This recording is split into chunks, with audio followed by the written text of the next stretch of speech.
Uh, Oh, I am not muted. Oh my goodness, freaking new UI.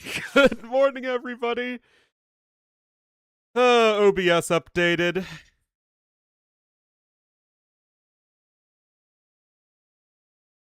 And my webcam isn't on. Freaking great. Start.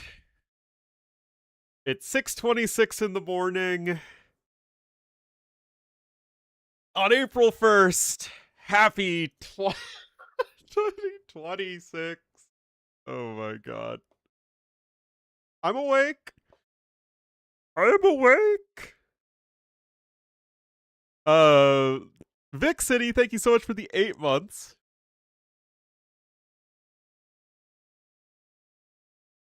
All right.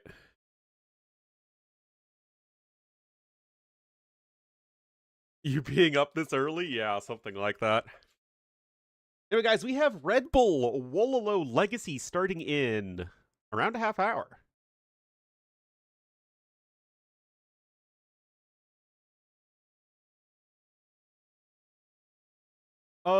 I really don't know what the plan is. Not on yet? Not my problem. Ah, here we are. Whoa. The light! It burns us!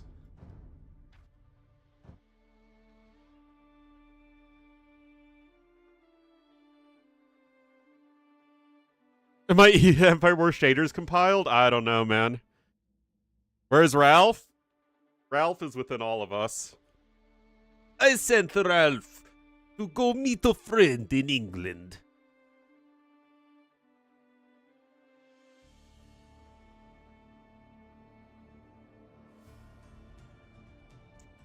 Look at London pics? Sure, we'll look at London. London.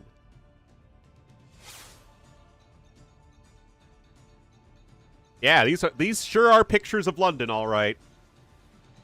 Look at all the London here.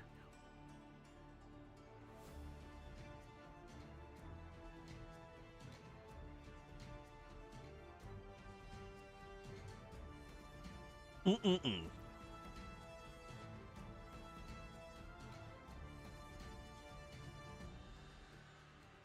So, T-West, here's the thing, guys. T-West said that they're only providing a clean feed, and that, like, I'm not going to be able to watch the games or something. Well, was that a year and a half ago? Really? Wow.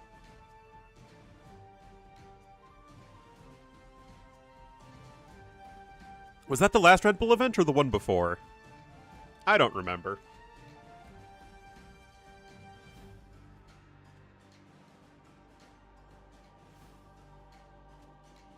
And I don't, what do I know, man? Now, here's the thing. I have very little interest of casting with a clean feed. I really don't enjoy doing that. I'd rather control my own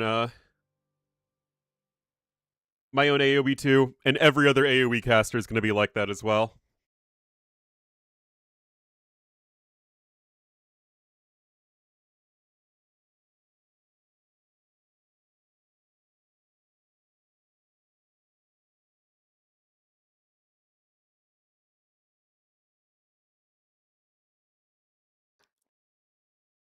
Raging Against the Machine. I just really don't have a ton of interest in the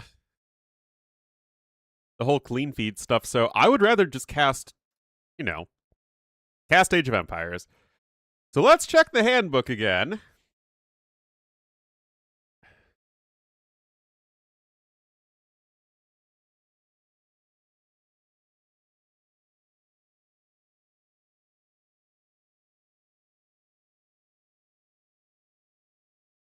The 31-page handbook. How does this lovely day find me? It's not even day yet. It's still dark outside.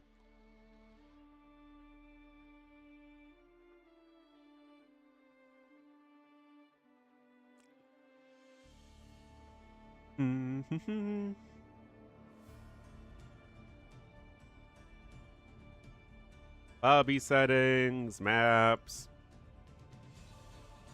Secret maps. I guess those have probably been announced already. I'm from the Chicago area.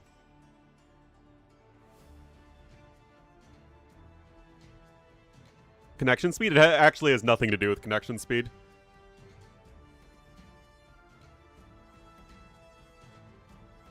There isn't actually any LAN in AoE, so it's literally just played on a regular server.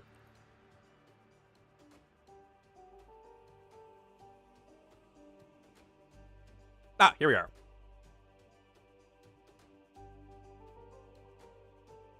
RedBull Wololo Londinium main event offers open streaming and a free use of the tournament resources under the condition that the requirements below are wholly accepted and followed.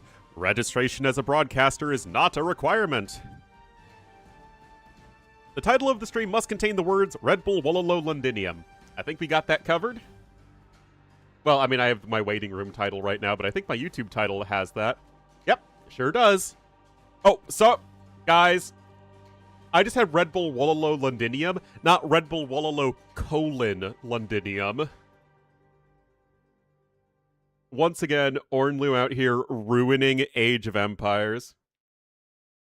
Yeah, well, I'm going to update the stream title when once we actually get into the tournament, because right now it's disingenuous to say that we're casting RedBull since it's not starting yet.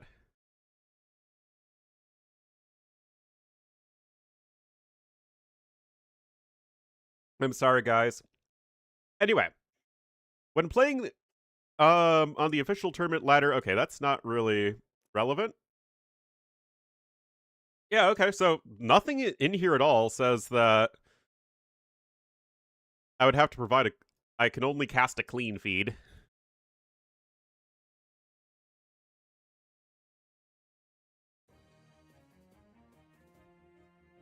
Andrew Star, thank you so much for the sub with Twitch Prime, and welcome to the Wolfpack. Enjoy the beauty, glory, and majesty of Ornlu Wolf and Friends. Oh yeah, they did release the banners for the players. RedBull's general policy? I mean, last time it was regular open streaming, which I think... Hear me out, guys. I think benefited them. About Puerto Ricans? What have I said about Puerto Ricans?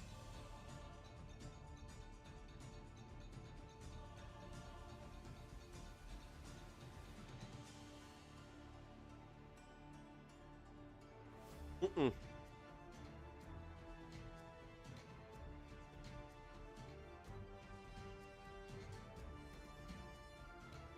No.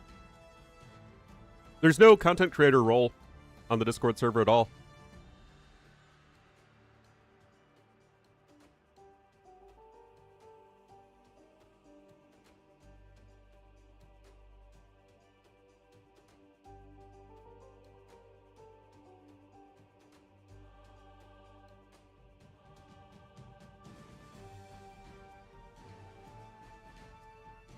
Channels and roles?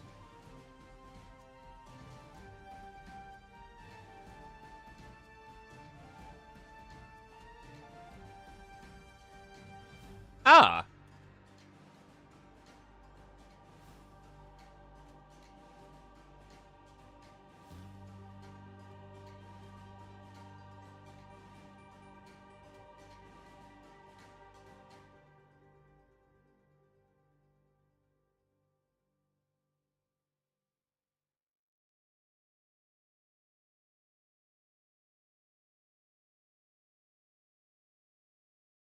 Wait.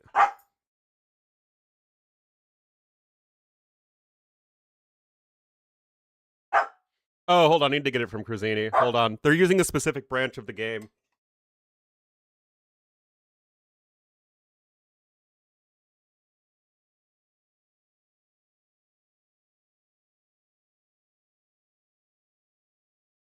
Hold on. Let me message Cruzini.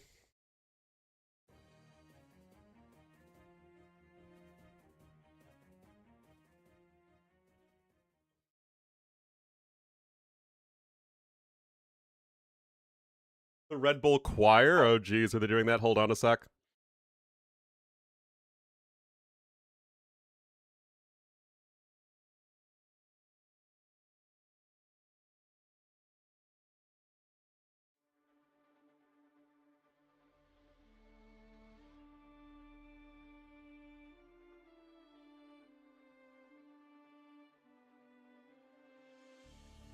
All right, I messaged Crazini. Hopefully, we can go ahead and get the branch.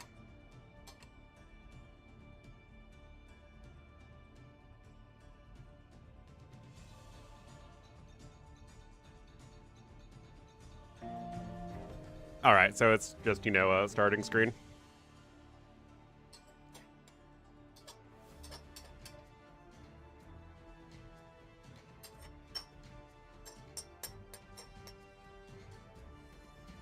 My local time is 6:36 a.m.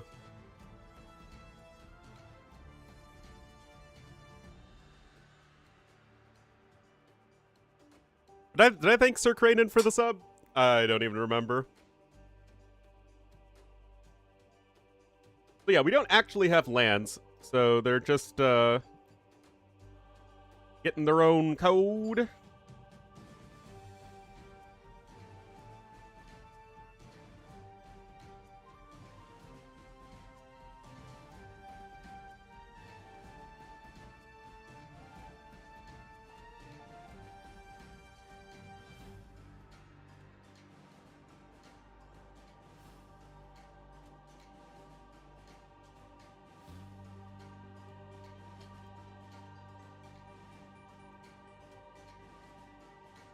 Otherwise, it's false advertising, yep.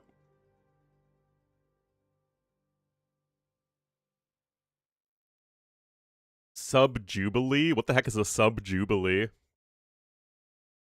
Oh, wait a minute. Continuing the message sent before, we've had to remove the Steam branch code for now. We'll instead be offering clean feeds throughout the event. For you, for some reason, must have access to the Steam branch or have any questions?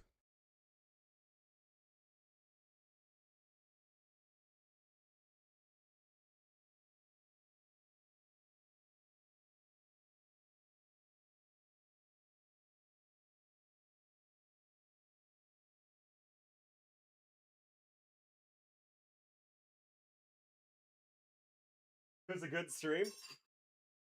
Oh, I am absolutely gonna. I bailed out RedBull's butt last time.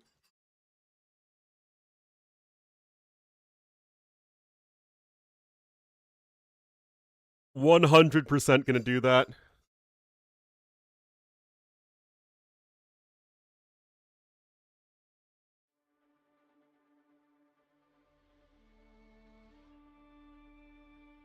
If I remember correctly,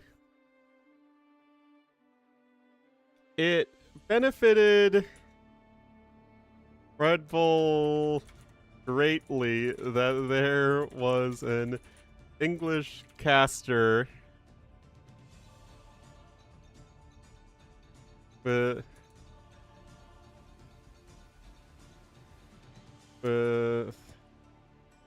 access to the game.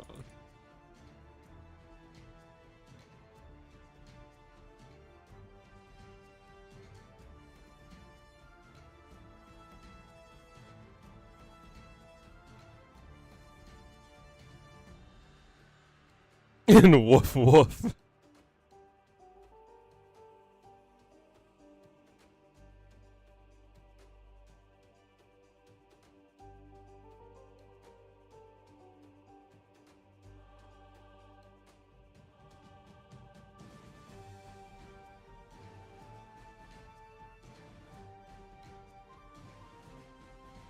Why can't I get access to it?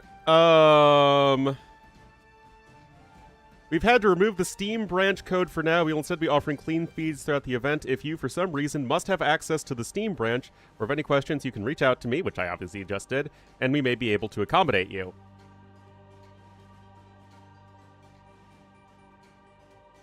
As many streams as possible? Yeah, they just want us to follow the clean feed. Which I have very little interest in doing.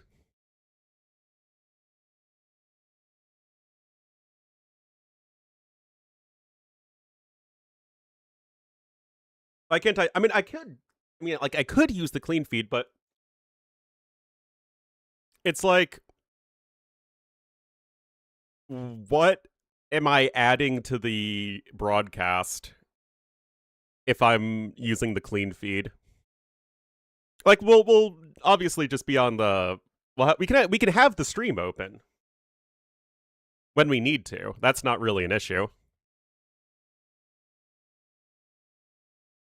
Exactly. The clean feed will show fights. How on earth am I supposed to count farms if I, you know, can't see them?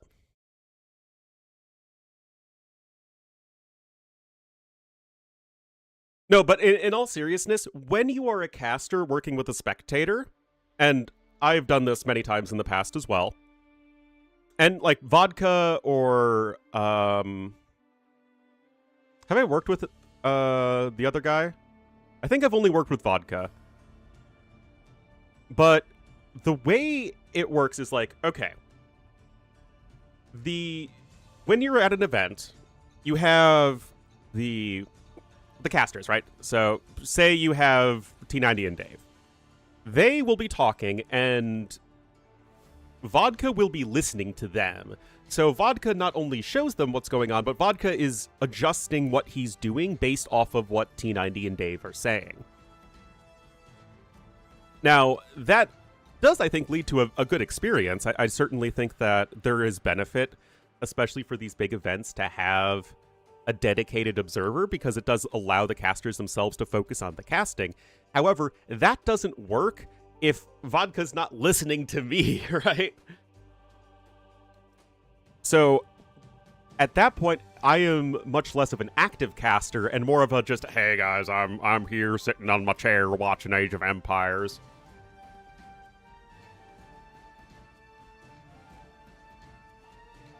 Because obviously then I have no I don't have any agency.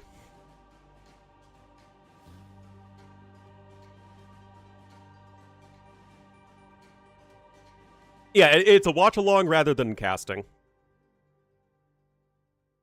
And I know the quality of casting is pretty low here. I'm not gonna sit here and pretend that it's not.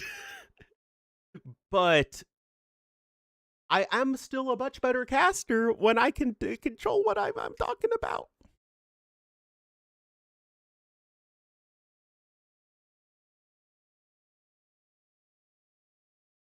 Not here for the casting.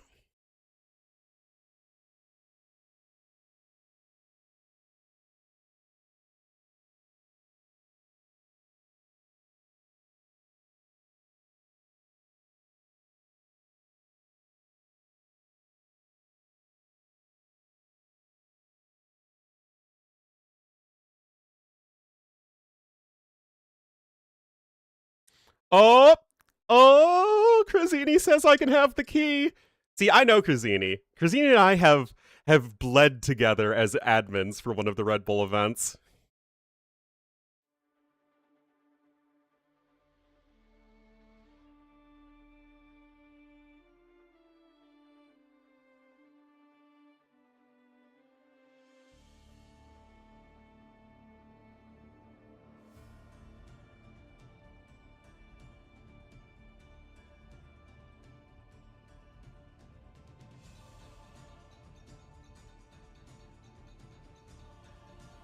All right, we got it. We got it.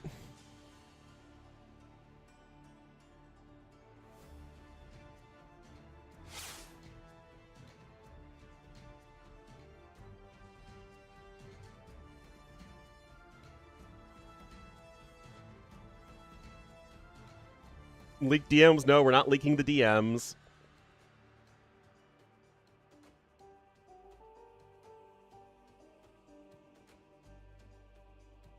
Oh, I should probably close the game so that I could change it.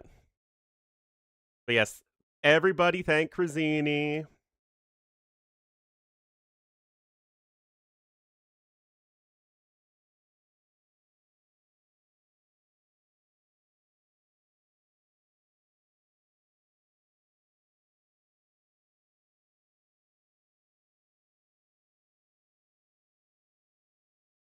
Well, yeah, I mean, and that was my argument in a tongue-in-cheek way to Crazini, is that last time there was an event, it really behooved the tournament that somebody had access to the games that wasn't just relying on the clean feed.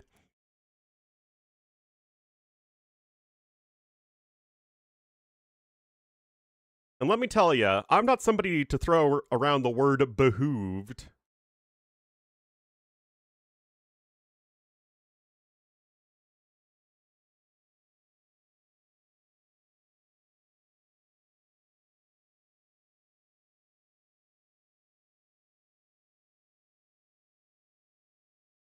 Oh, shoot.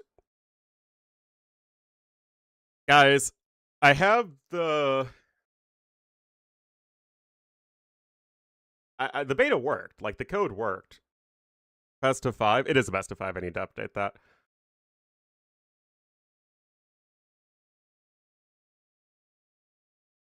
It's definitely not previous live, so I think it's this tournament branch. Because it doesn't say RedBull tournament. Guys, I have access to like 10 different betas.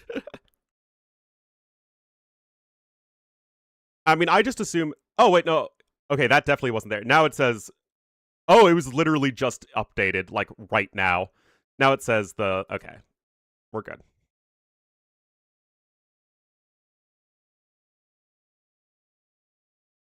We good. We good.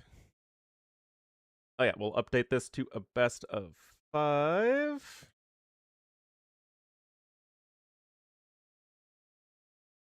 That was my day. I mean, I'm barely awake.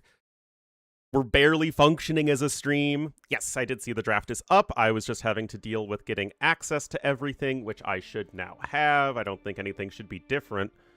Actually, what I want to check first is, are we actually on the live patch? Like, with all the nerfs to the new civs and whatnot.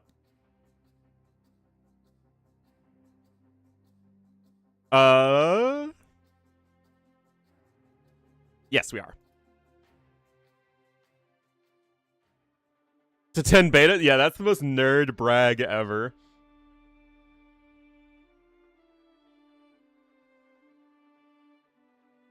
Alright, now let me get those drafts for you guys.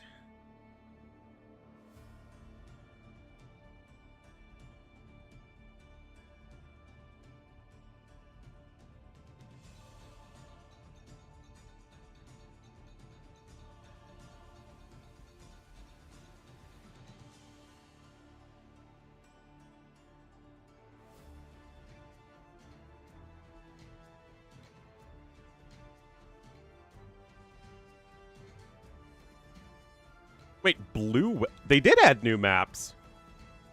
Hold on, we gotta check the new maps. I mean, maybe this was announced a while ago, and, like, I just wasn't paying attention, which is totally possible.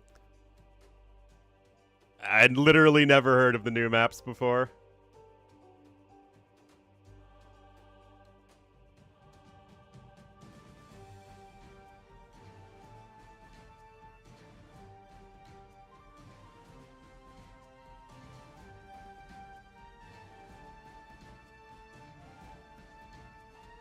I have no picture because AoE 2 Captain's Mode is being a butt right now.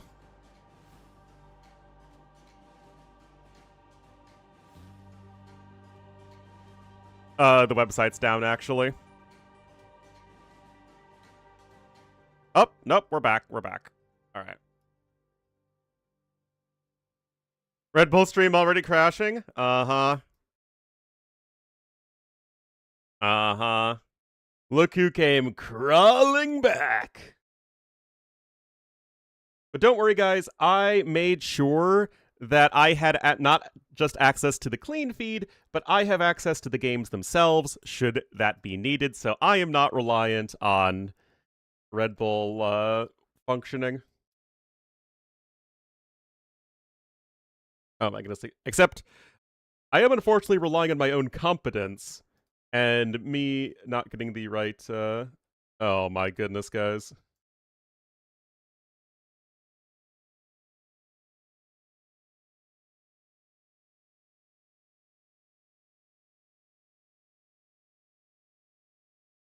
In my defense, we're still not at 7 in the morning yet, my time.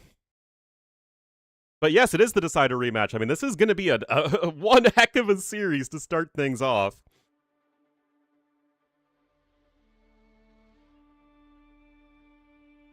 And, yeah, so indeed the stream is down. Which should mean that everybody who's there streams are also down. Uh-huh. Uh-huh.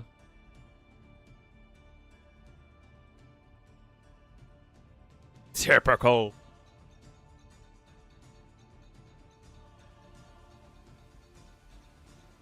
Incoming. I don't know if I'll get that kind of a random windfall again. I'll go to Jordan this time.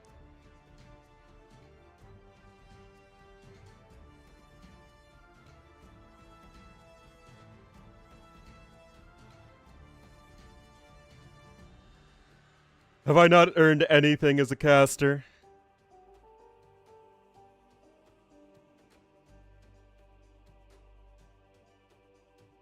Alright, so let's check out these new maps.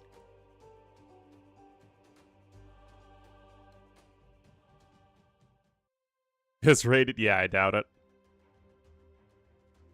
Oh, let's see if we can... Ah, there we go. Let's check out the new maps. New maps, new maps, new maps. Do I have the map pack even installed?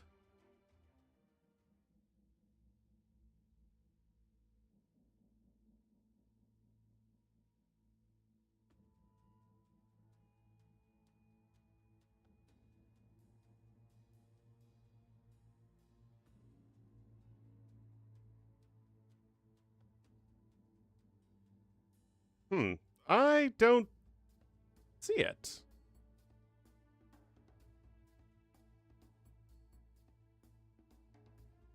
The event was delayed 4 hours. That would be hilarious.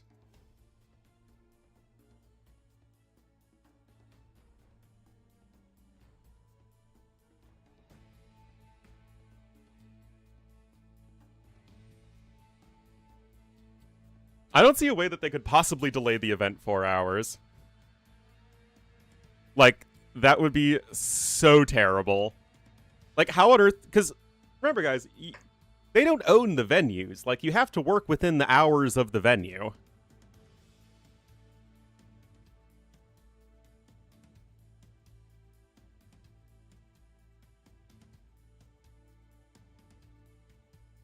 Last year, there was issues at the start. There were issues...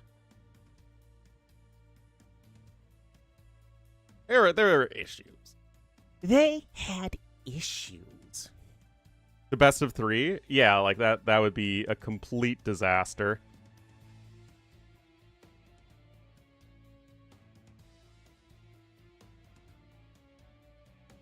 Mems with YouTube stream? I mean, obviously I have no idea what's going on over there.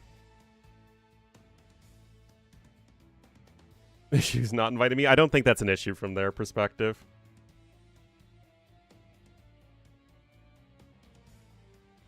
But from my point of view, it's the Jedi who are evil.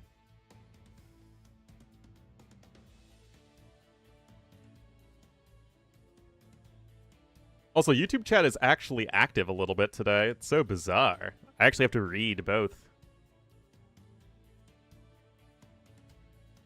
Yeah, stream definitely is down for RedBull.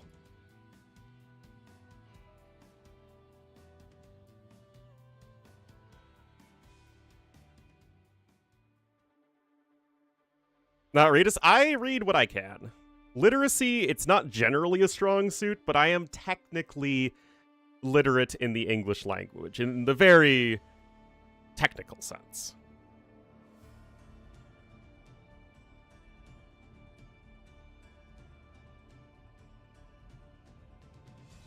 Stream? We're here for that. We're here for that.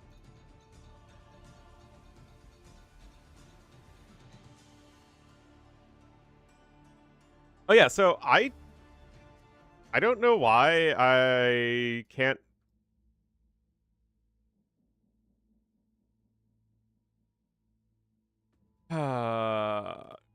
RedBull Wololo Legacy Map Pack. Red and Bull are separate words, whereas last time I checked with RedBull's marketing, RedBull is one word, with the red, you know, the R in red and the B in bull capitalized.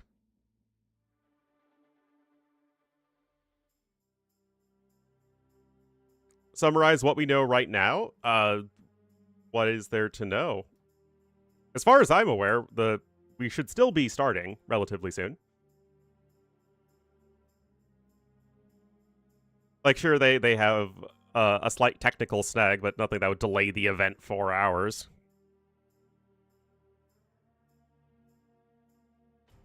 Laything? It's a joke, as far as I'm aware. I checked all the official channels, and nowhere does it actually say we're going to delay the stream 4 hours. Grazini has not said that anywhere.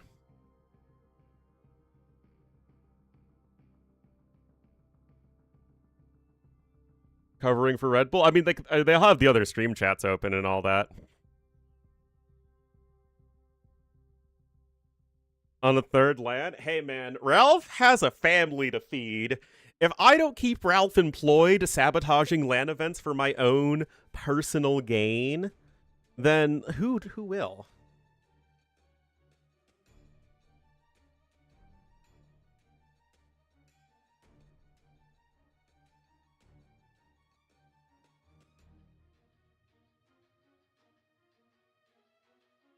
Getting paid? No! I wasn't paid last time!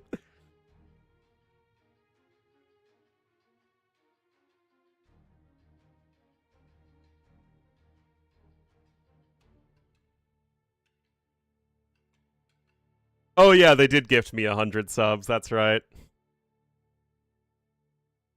I forgot.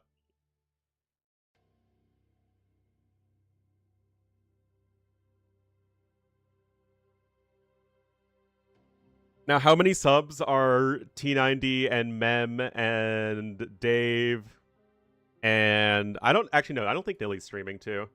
No, he is.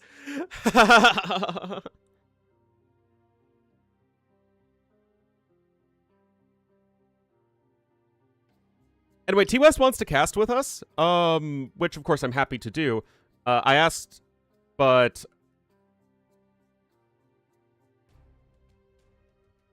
only if he has access to the beta. Doesn't make sense if we're watching 2 different streams. T-West will be on site, but isn't right now.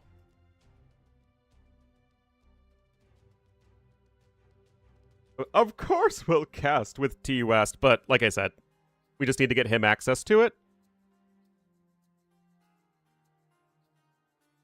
And then we should be all good to go. The Ralph side?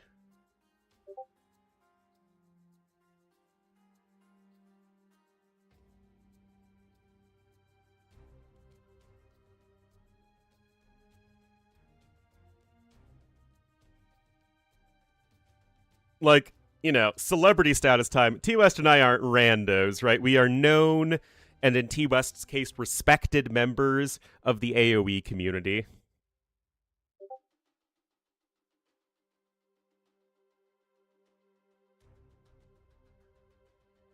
All right, looks like we'll have a T-West co-cast. We're casting in-game.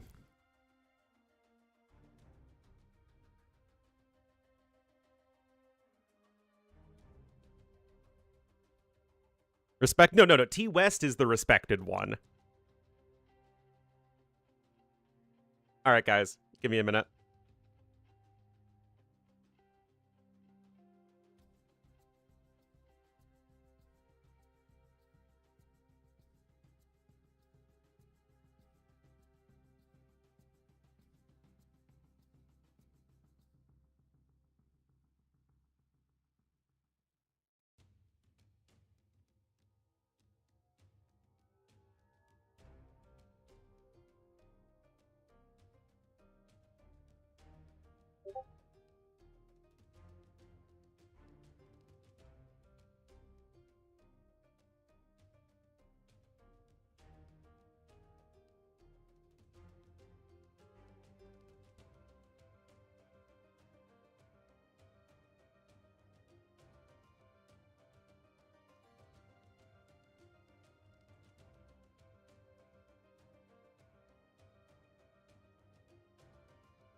The drafts, yeah, they're literally right there, aren't they?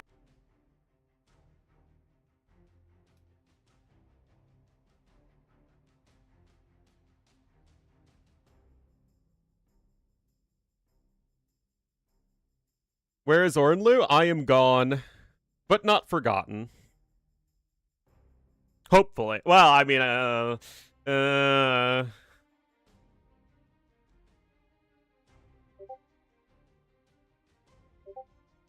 who am I cheering for? I don't really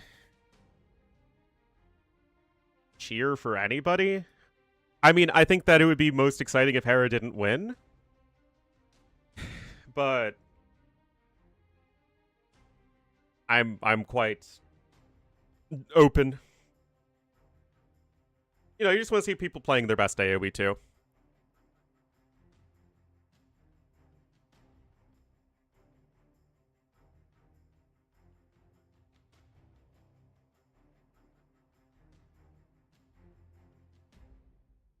Actually, here we are. Well, first, I do want to make... Oh, the streams aren't even on. Lol. Oh, they are back on. Yeah, the most interesting result would certainly be Hera not winning.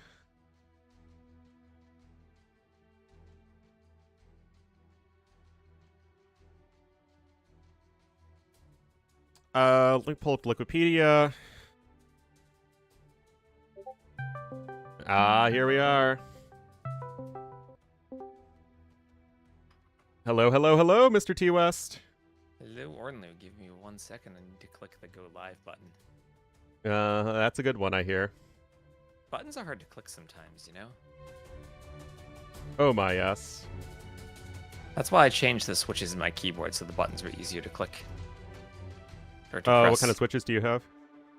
I lowered the... I got, like, lower actuation force switches, so it takes less force to press them. Ah, okay. I like my extra clickety-clacky switches. Ooh, you're a clicky keyboard with, like, the heavy actuation force, then. Exactly.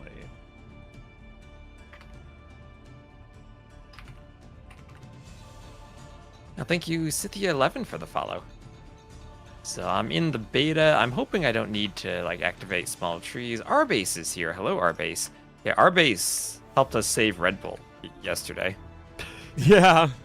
Well, I mean, was that with the fishing ships, or rather the oystering ships? Yeah, with the fishing ships. What happened was Siscon and Dragonstar were playing some games on the Brazil maps, and the Amazonia map had some oysters. Let me go live on YouTube, too. So the oysters were next to at the front near the fish, but the deep fish ran out rather quickly. So the players were taking a lot of oysters, and they'd garrison the fishing ships in the dock, and then the docks wouldn't shoot. Then Siscon messaged me with a bug report, all angry because he lost his practice game because the docks weren't shooting, right? So then I've been working on, like, TTL maps, Brazil maps, and Warlords maps now. So I put that in our map chat for the Brazil maps, and was like, hey, the docks aren't shooting for some reason. And Rbase looked at it, and he realized, oh, it's because the oyster ships aren't shooting. So then of course. I was like, huh, that's a thing. Why wouldn't that be a thing? And was like, hey, is there a unit data that controls this? And he's like, yes. And I looked at it and was like, this is not set for the oyster ships. I can change this in the map script. And then I messaged Trzini about it, and he hopefully has set it for all the RedBull maps, because there are RedBull maps with lots of oysters and ponds, where this definitely would have been a thing. Yeah, that definitely is an issue, so I'm glad that that is we're at least aware of it, even if it isn't resolved technically. But Viper is in the lobby here for Crownwood. The stream hasn't started yet, so I don't know how much of an intro they're going to have. Yeah, I have some drafts. Yeah, drafts are all up. That's all good to go. I haven't seen the new maps at all, have you? Other than Blue Wells has oysters on it. That's the only thing I know about them. Oysters? Yeah, they're called oystering ships now. They used to be called fishing ships, but now they're oystering ships. And hello, we need to combine the chats. Yeah, I was actually just hitting that button right now. Okay, let me be the one to start it, because for some reason it seems like that usually is more effective when I start it. Okay, sure. I don't know why, but let me just knock. Knock, knock. Oh, there's a T-West rap tap tapping on our chamber door. Alright, chat, we are combined now. Let me just catch up. Berber's co-cast? I'm already co-casting with Ornlu, as much as I love co-casting with Berber's Burgers. If he wants to co-cast maybe tomorrow, I'd be down. Someone says, will I cover all of the Amigo Wars? I'll do my best to cover them, because I'm going to be streaming the Brazil LAN on the Onamaru channel, and I'm going to be at RedBull this weekend. Hello, Berber's Burgers. And now we're combined. Hello, Lily, and Ornlu's chat. Oh, and Christoph subbing to Ornlu. Ornlu, you got a sub already. Thank you, Christoph. Welcome to the Wolf Pack. Hopefully, we will be good to go relatively soon, guys. I mean, it's RedBull, who knows, but in theory, T-West will be in London. He is not there currently, at least as far as I'm aware. I am not in London yet. On Friday morning, I drive to Newark Airport. I paid $150 to park my car there over the weekend in their economy lot. Ooh. And I hope that we don't have any incidents with ICE agents or lacking of air traffic controllers in the region. Oh, Because that's we have right. to contend with both of those. Oh, dear. Is the official AoE channel casting this? RedBull should be casting this. I haven't seen the official Age of Empires Twitch stream in a long time. $150 for parking. This is the New York City metro area where I'm parking the car. It is expensive to park. You're flying out of Newark, I assume? Yep. Ironically, flying out of JFK is somehow cheaper because I can take the train directly there. For Newark, the train, I don't think it runs directly to the airport. I think I have to swap to a bus at some point. But that is peak America right there. Yeah. He's a car in New York. You need a car if you live in Jersey, like I do.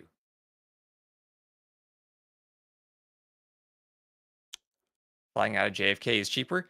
I mean, getting to JFK can sometimes be easier because the trains run to JFK more easily than they do to Newark. At least in my experience. Yeah, Newark is in Jersey, but we're right across the river, so it's the metropolitan area.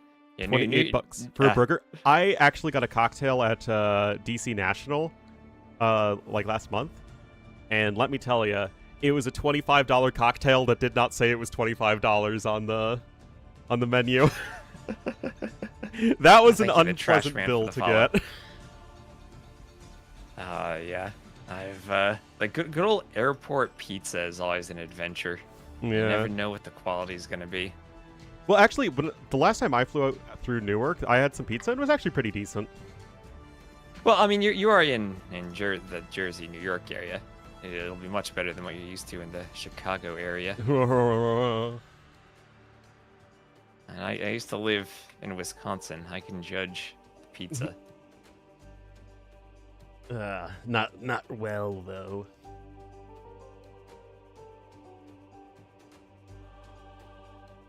Well, it says show starts soon, standby. So, lots of alliteration there from whoever is running the RedBull stream.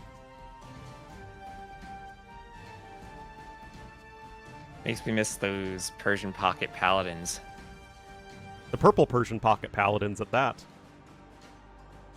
The pretty purple Persian Pocket Paladins. The plentiful pretty Persian Pocket Elephants. Paladins, elephants, same thing. Now we have Savars. Yeah, the yellow health bar on the ship in the background photo. Are you using their background photo? No. I'm just using my own overlays. Yeah. Agbadar, I land late on Friday. I leave early on Friday, but then I land at 9 p.m. or 9:30. Yeah, to we are anyone who's officially joining the us backup from stream. the RedBull stream, we are here. We're gonna cast with T-West. No idea what's going on with the RedBull stream, as usual.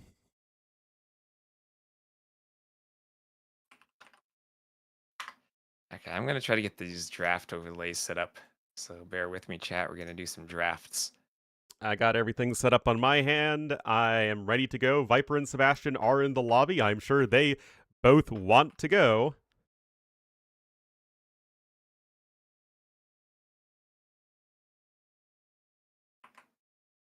Second half of school. Oh no, old man Willow.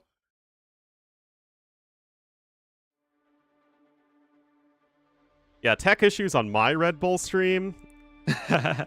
Yeah, we're the backup, making Yep. sure there are no tech issues here. There sure are technical issues, because we should have been starting 15 minutes ago. Let me see, what's the best way to do this? Maybe I go simplified UI. And enlarge panels. Ooh. Do you like the panels enlarged, Ornlu? I just have the panels. I don't do anything fancy. I need no fanciness.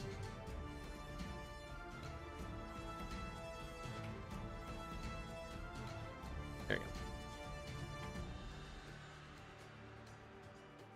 Alright, can I make this? Viper should be seed 8. Oh, I can't. He is. Yeah, Viper seed 8. Okay, no enlarging the panels. Has there been recent land? No, there's always technical issues. Seed 1 should be Hera. That should be Hera. Although he's listed second You don't in his think- group. Oh. Oh, they're listed alphabetically in the groups, that's why. That's why Viper's last. Well, to be fair, Viper should also be last, but... We need ACCM first. Also, hello my YouTube chat. Ornlu, do you have a YouTube chat now?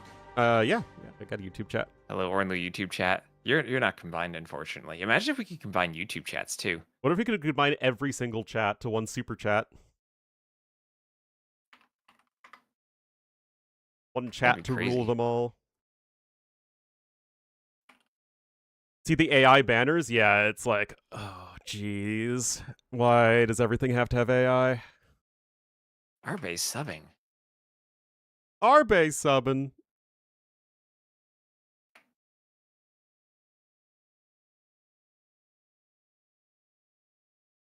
Ornlu would like that. It's Admiral Yi talking about his turtle ships. Oh, yeah. Or maybe it's just like a generic Korean army guy and not Admiral Yi, but I like to think it's Admiral Yi. For what? So the campaign quotation that he got. You got When a you sub, you randomly get a campaign quotation. Oh, okay. Okay. I'm going to attempt to center my UI.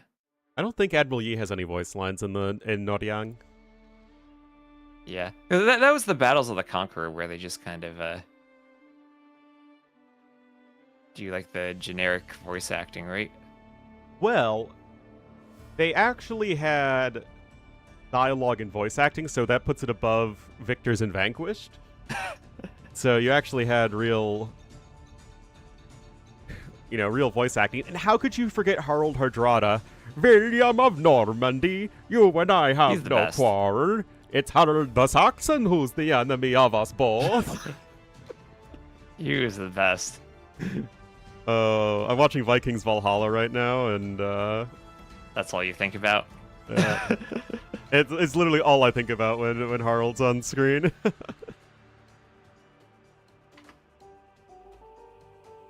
Delay hurts Viper? Why does delay hurt the Viper? With a Swedish accent, something like that.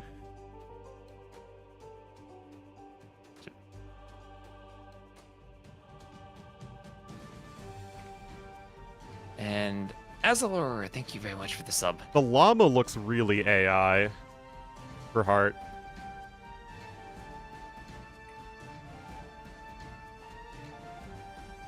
Like, I'm not the best judge of what is AI and what isn't AI.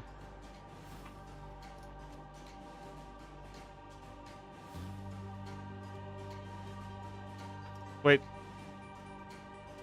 The snake's... Yep, the snake's AI. Look, this part of the snake Oh, doesn't go anywhere. Spread of the snake doesn't go anywhere. Yep, that's AI. Oh, this is amazing. And Yeah, exactly. If one of Corpella, them's thank you AI, for the they're all follow. AI, right? It's not like they're only going to do AI on some of them. Yeah. There's too many blue stripes on Sebastian's flag. The MBL one looked a bit weird with the blue outline. Yes, this is not It's the like Uruguay way. flag. That's correct. Yeah, there are too many blue stripes on it. Oh, isn't that? Wait a minute. I need to check the flag now. It's the Greek flag with the sun. Yeah, Okay. basically. Yeah. That's honestly just really sad. Yeah, why is Yo's chicken like being impaled by a sword? Is it like holding the sword with its feathers? But I don't know. it looks. Why does the it have chicken's like a Chinese shield flag necklace? But the perspective's all messed up on it, right? It's like there's perspective on the chicken, but not on the flag.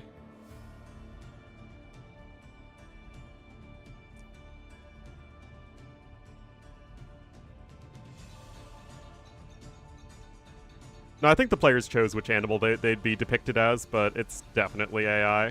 Like, the llama is so creepy for Hearttt.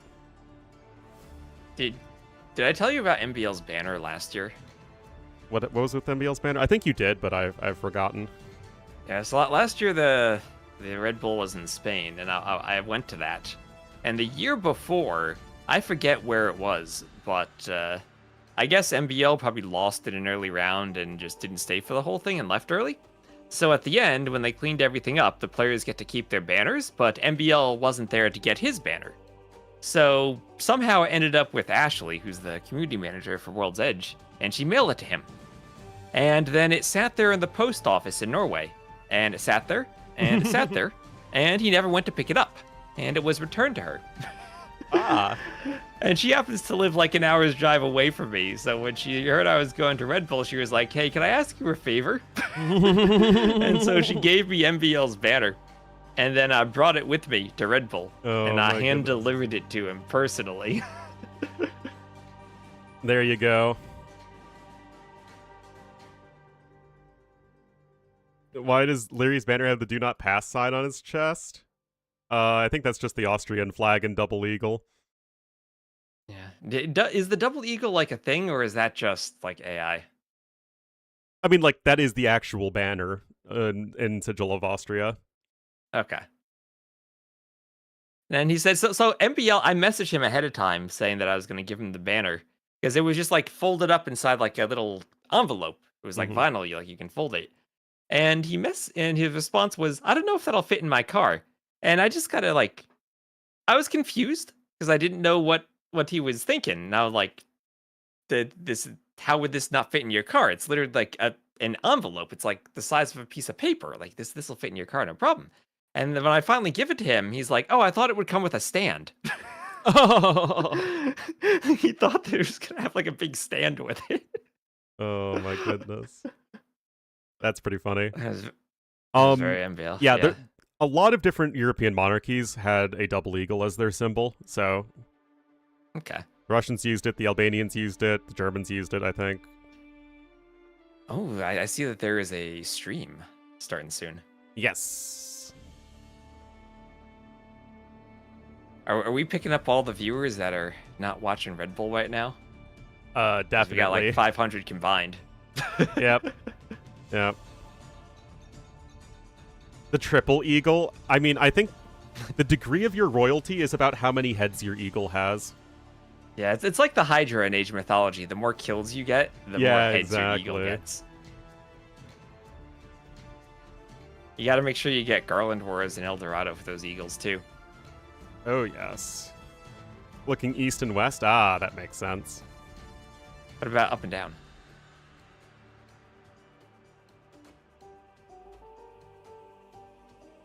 So, Crownwood will be the first map. Then Viper's home maps, Blue Wells, and Loch Ness. We'll get to see Nessie. I love Nessie. Who doesn't love Nessie? We got to be very careful to call her Nessie, because if we say her full name, it contains an energy drink that is not Red Bull. I don't think we're allowed to say that while casting Red Bull. Yes, but we're not getting paid by RedBull, so I do not mind saying that you can drink all the Ness you want.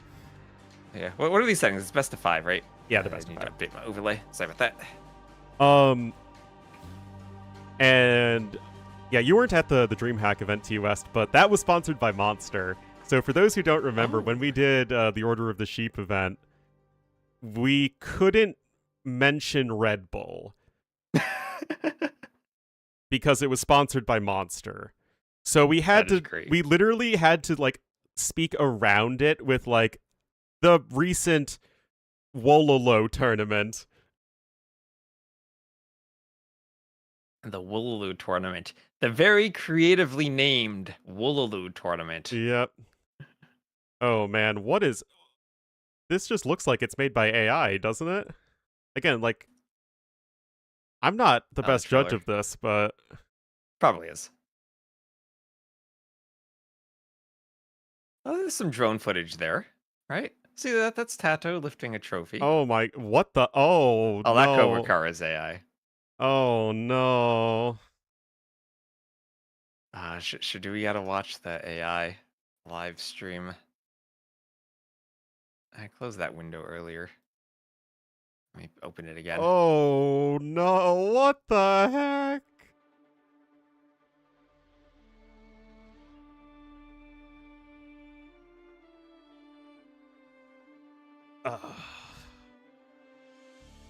Yeah, let's open this up. Did you... I hope you missed that, T West. It was not great. I'm showing it now. Here. Oh, look at that villager drinking Red Bull.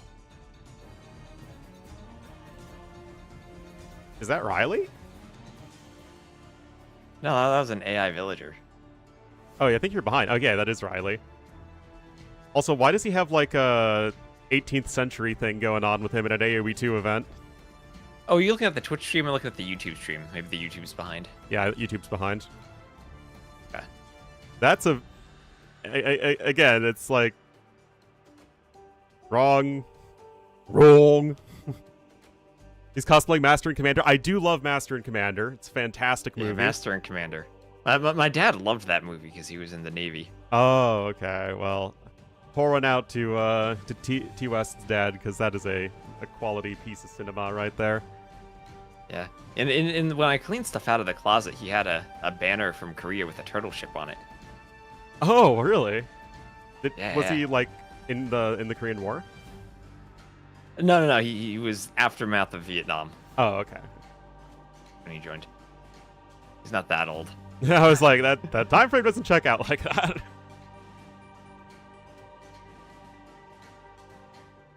The HMS Londinium. Wait, I can't adjust the audio on the RedBull stream. It's just permanently muted. Yeah, I just have it muted. I mean, generally speaking, I have it muted, but like I literally can't change the audio. Oh, refresh the page on Twitch and then drag the volume slider manually. Two portions of this tournament.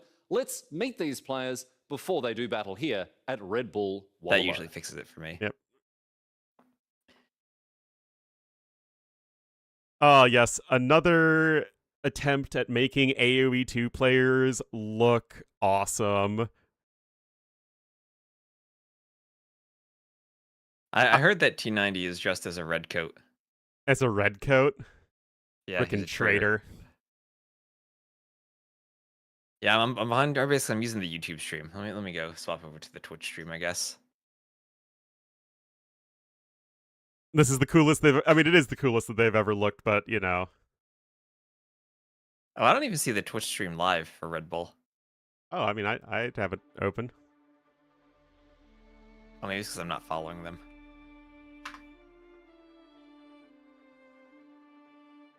Sebastian does have very piercing eyes. Piercing? Yeah. Like this light blue thing. patch? MBL. No. There's just... It's not possible for MBL to look epic like what are that. Those chains? Yeah, he's without the chain. Viper as well. His face is too friendly.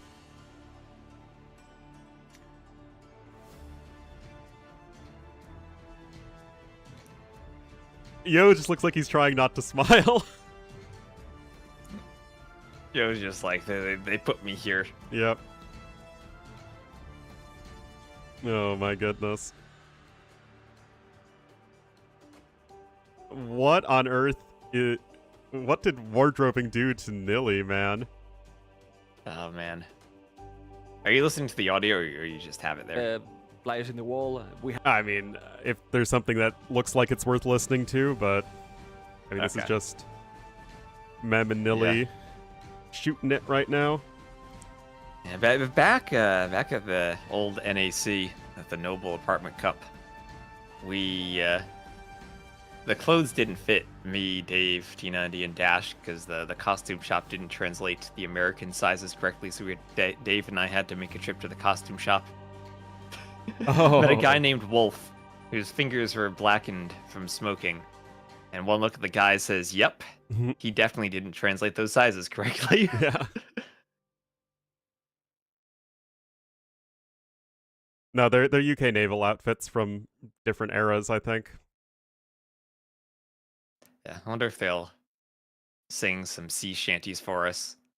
I mean, you got to bring in the viewer somehow, man. Sing some tunes from some Pinafore. All right. So here's a question for you, T West. Who do you think Okay. would make the most exciting winner for the tournament from a narrative perspective? So, like, Doubt shows up, you know, WWE fashion with the steel chair to batter down the winner. Yes. Doubt. That's fair. Absolutely. From here, though, I think the most exciting would be Viper if he can do it, because he came from nowhere. I mean, I think Viper has a strong argument. I think Yo would be cool because like you could go to Nilly and be like, you gotta subtract 200 elo next time. Oh yeah, that would also be good.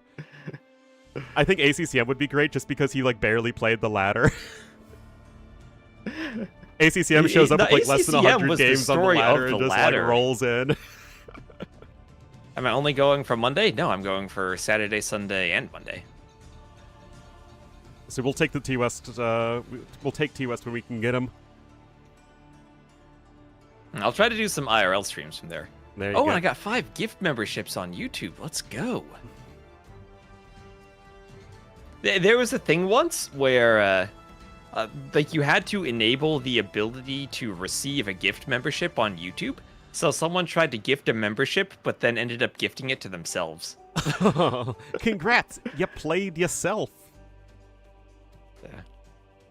IRL streams, yeah. I mean, I got an IRL stream if I'm in Newark Airport in case I'm assaulted by ICE. Yeah. I need video evidence. Get me as a roving reporter during crowd work. I'd love to do that. I just need to, like, I need Wi-Fi that works at the venue. Well, hopefully they should have that there.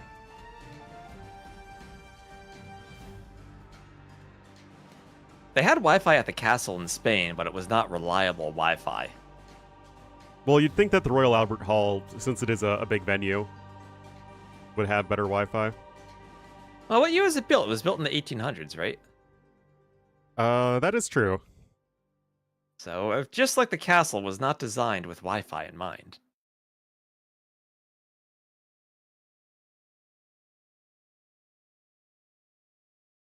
Oh, look at those AI banners right behind Yep. Millie's head.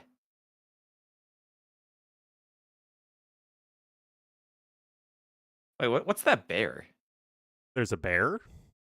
Yeah, below the llama. This time they showed Nilly. Oh my god, T90's a red coat. He is.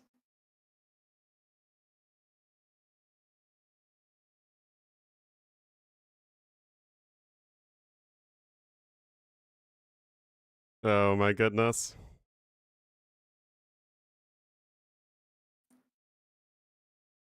They're getting back into Trump's America. In T90 the American? Well, they're all British uniforms. Dave isn't dressed as an T90. American. Yeah, but the red coat is audio sync is broken. Well, there's nothing synced right now. Where I don't think I have any audio on from the stream. Unless I do. Yeah, I don't.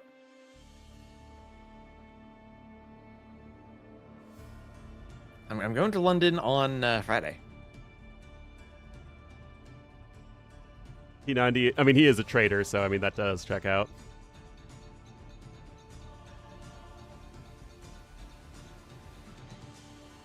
So who is your most interesting winner, Ornlu? I think it would be the most hype for the community if MBL wins. MBL? Why MBL? I mean, people love MBL, and he's never won a major LAN event. Okay. I think people would go wild for that. My personal pick is ACCM, just because it's ACCM, man. Yeah, I think people like ACCM. I mean, I think not liking ACCM is against the Geneva Convention. Like, you just have to. It's what a dignified human society looks like.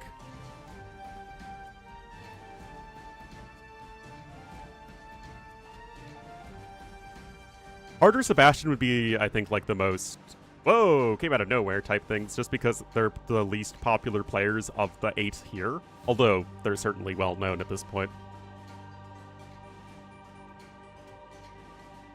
I really can't see Hearttt getting past Liry or Hera, though. Heartt's in that Jordan spot where he can smack down anyone outside of the top 10, but once he runs into the top 5 players, he has a lot of problems. Yeah. No, you even look at stuff like ACCM might get a surprise win against a top player. Yeah, or, exactly. Even Doubt might. Who knows, depending on the settings. But there are some players who just they really struggle breaking through that top area. Mm-hmm. Oh, they're sitting directly across from each other. Interesting. That. The mouse and keyboard for Sebastian are really far apart. I don't know. Have you met Sebastian in real life? I have, yes. Is he tall? No. Oh, okay. Well, Viper's definitely not tall. Viper is a compact man. I mean, Viper is taller than Sebastian. Oh, wow. Sebastian's short, then. Ornlu, judging people's heights. Not judging. Just the way people are. Nothing wrong with it. So are these players sponsored, or is their gear like sponsorship gear, or did they just get it themselves? Well, Sebastian's wearing his Wonders jersey. Viper... I mean, like their gaming equipment. Oh, Viper uses his own gear, as far as I'm aware.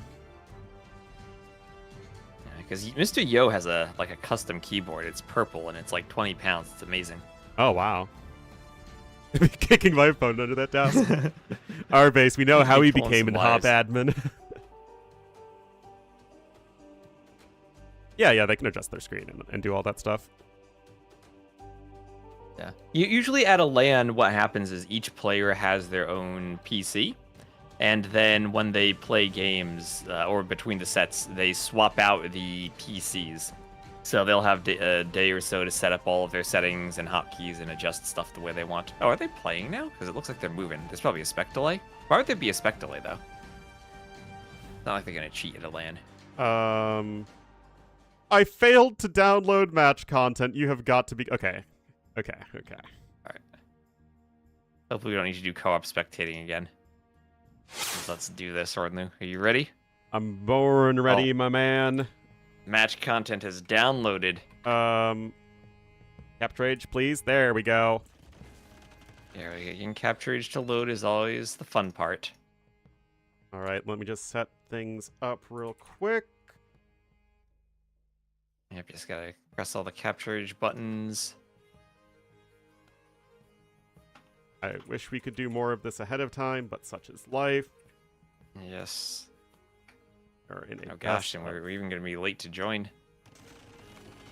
All right, everybody, welcome to RedBull Wololo Londinium. I have a game paused. Let me, right. Yeah, game is paused, but we're in. The map is Crownwood. I gotta turn my background on. Chat, you guys need to be visible. There we go. So, I see a pause. Ornlu, do you see a pause? Yep, 140. Yep, 140. Okay. And thank you, Brandy Impact, for the follow. So now at a LAN, what do you think happens when they pause? Do they type in the chat still, or do they talk to each other? They type in the chat. Absolutely.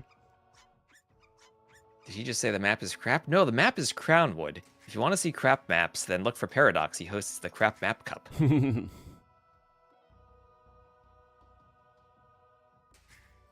No way they don't type.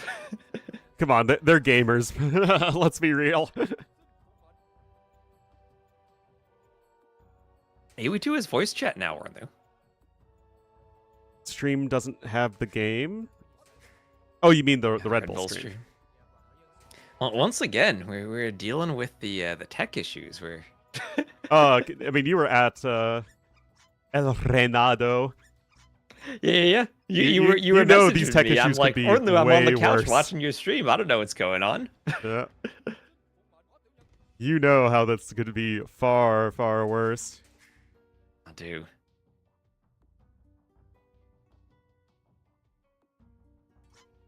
Because they're hares, they're not chickens.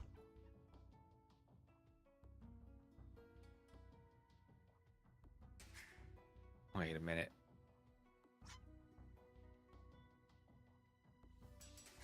Do I just have my animal sound and capture age turned really far down? Oh, I do. We turned that up slightly. I actually was can like, I'm barely flicking hear him, it I can't hear because, anything. like, the way it works with co-casting is I have to manually turn down all the settings, all the regular audio settings, because I have to bump you up. Yeah, I have to do the same. What happened last year? I have no idea why. They just couldn't get it to work. They blamed it on too many people spectating, which I don't think is true. Well, that's why we're having to be on this specific patch anyway. Yeah. So what do you... Oh, there we go. We have a ready and a yes. Yes, you type in the chat. I type in the chat and Told we're you going. guys. All right, so game number 1, Empire Wars. Well, Sebastian is the blue Vietnamese to the north, Viper as the yellow Magyars to the south. The first game of Red Bull, and these two, well, they met in the qualifier, had a 7-game set. It was a very close set, but Sebastian came out on top. He sure did. Viper was then, oh my goodness, he's not making Red Bull. This is going to be the first LAN in a very long time without him. And then poor Vinchester has his visa issues. He can't come here. Viper wins a 3-way qualifier with Lewis and Barles, and wins that barely. He won both sets 3-2. And yet here he is, able to make the last-minute trip here to London. And we are going to be starting on Crownwood. Nice and standard map to kick things off as Viper's with a big old wall here to the south. Yeah, both players fully wall, and that's what you see in tournaments, as Viper will take the first engagement. Sebastian had a singleton, archer, and spear that was split up, walking around the wood line in the middle. And Viper had his army all together, and he'll take that first fight. Yeah, you're certainly not going to say no to a couple of early spearman kills, especially since you are continuing to make scouts as Viper, as he's trying to make something happen here in the feudal age. Sebastian's getting himself walled up as well, though, but he only has 10 on food at the moment. Viper definitely making a lot of early use of those hares on the map, as he already is taking those quite comfortably. Yeah, so Magyars versus Vietnamese on Crownwood is probably going to go late, but the more I see this map, the more I see players, as open as it is, you're really far apart, and you just kind of wall and boom and go late game. And you end up probably with Magyar Hussars against Imp Skirm. Yeah, I mean, these are two of the best post-Imp Civs when gold runs low. Personally, I take Magyars over almost any other Civ, but Vietnamese can certainly keep up with them in theory. Viper with another nice little dink of an engagement. That said, nothing terribly impactful so far, and I wouldn't be too surprised to see these guys just click up to Castle Age. Viper almost walked around to the back of Sebastian's base. You know that if the roles were reversed, Viper would have tried to quick wall that army. Oh, absolutely. But no, Sebastian, not too worried about that, and the villager would probably just die in the process because it would have to walk very far around the wood line, so Sebastian just picking up his eco upgrades, which I always like to see with Vietnamese, just leverage that bonus as best you can, although that will give Viper a little bit of a faster uptime. Yeah, and we had one villager for Viper who survived. And, well, the front of Sebastian's base, he didn't wall it fully between those two houses, but Viper, 2 scouts, isn't going to run in there. Yeah, that shouldn't be too much of an issue, and Viper on his way up to Castle Age, and there's a couple reasons for this. One is the resources invested into the eco upgrades for Sebastian, Wheelbarrow, and Horse Collar.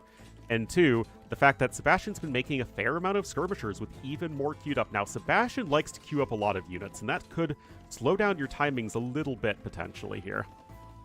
What do you mean queue up a lot of units? You mean, like, extend the queue in the archery range as he cancels a couple of skirms? Yes, probably looking to click he up? does that for sure. He does it with his villagers as well. He'll queue up, like, 6+ villagers at a TC early on. Interesting. He needs to go back and read Chris's book, as that was the advice I had gotten early on, that you only have 2 vills queued in your TC at once, no more. There you go. Well, Castle Age is coming in here for Sebastian. He is already going to be climbing a little bit ahead in terms of resources, but being a minute and a half slower is certainly relevant. That said, is Viper the type of guy to go aggressive here? Not too likely. I don't see a villager coming forward. Looks like he could just be sending more vills to boom. And we know this is an Ornlu stream. We like a good boom. You bet. I will take any of this not booming shenanigans here. Well, if Viper added a second range, he could hit a crossbow timing, but that's just not the style of play he's choosing to opt for. Yeah, I think his walls fully are closed, and he does have a big wood line to the back of his base. So he's actually, I think, walled a bit more safely than Sebastian is.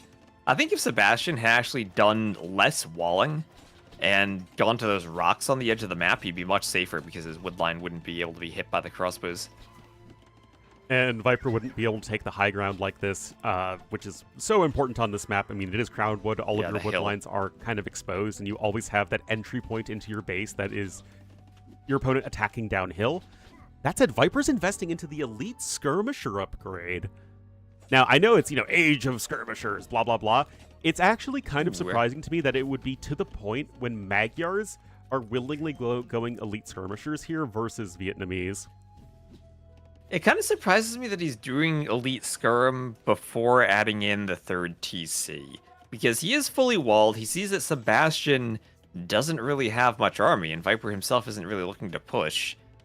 It feels like the timing is not when he's going to be taking a fight, and he probably could have been a bit greedier, which we usually expect from Viper, and delayed the upgrade.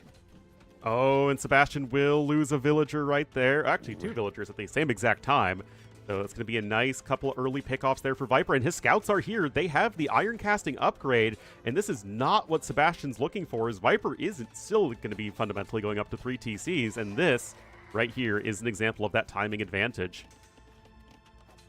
Okay, I realized why I couldn't hear anything, Ornlu. It's because my desktop audio was set to my desktop speakers and not my headphones. Oh, and I could hear you, and I could hear my OBS sounds because they go to my headphones, but I couldn't hear the game. I was like, wait, what's going on? That'll do it for you.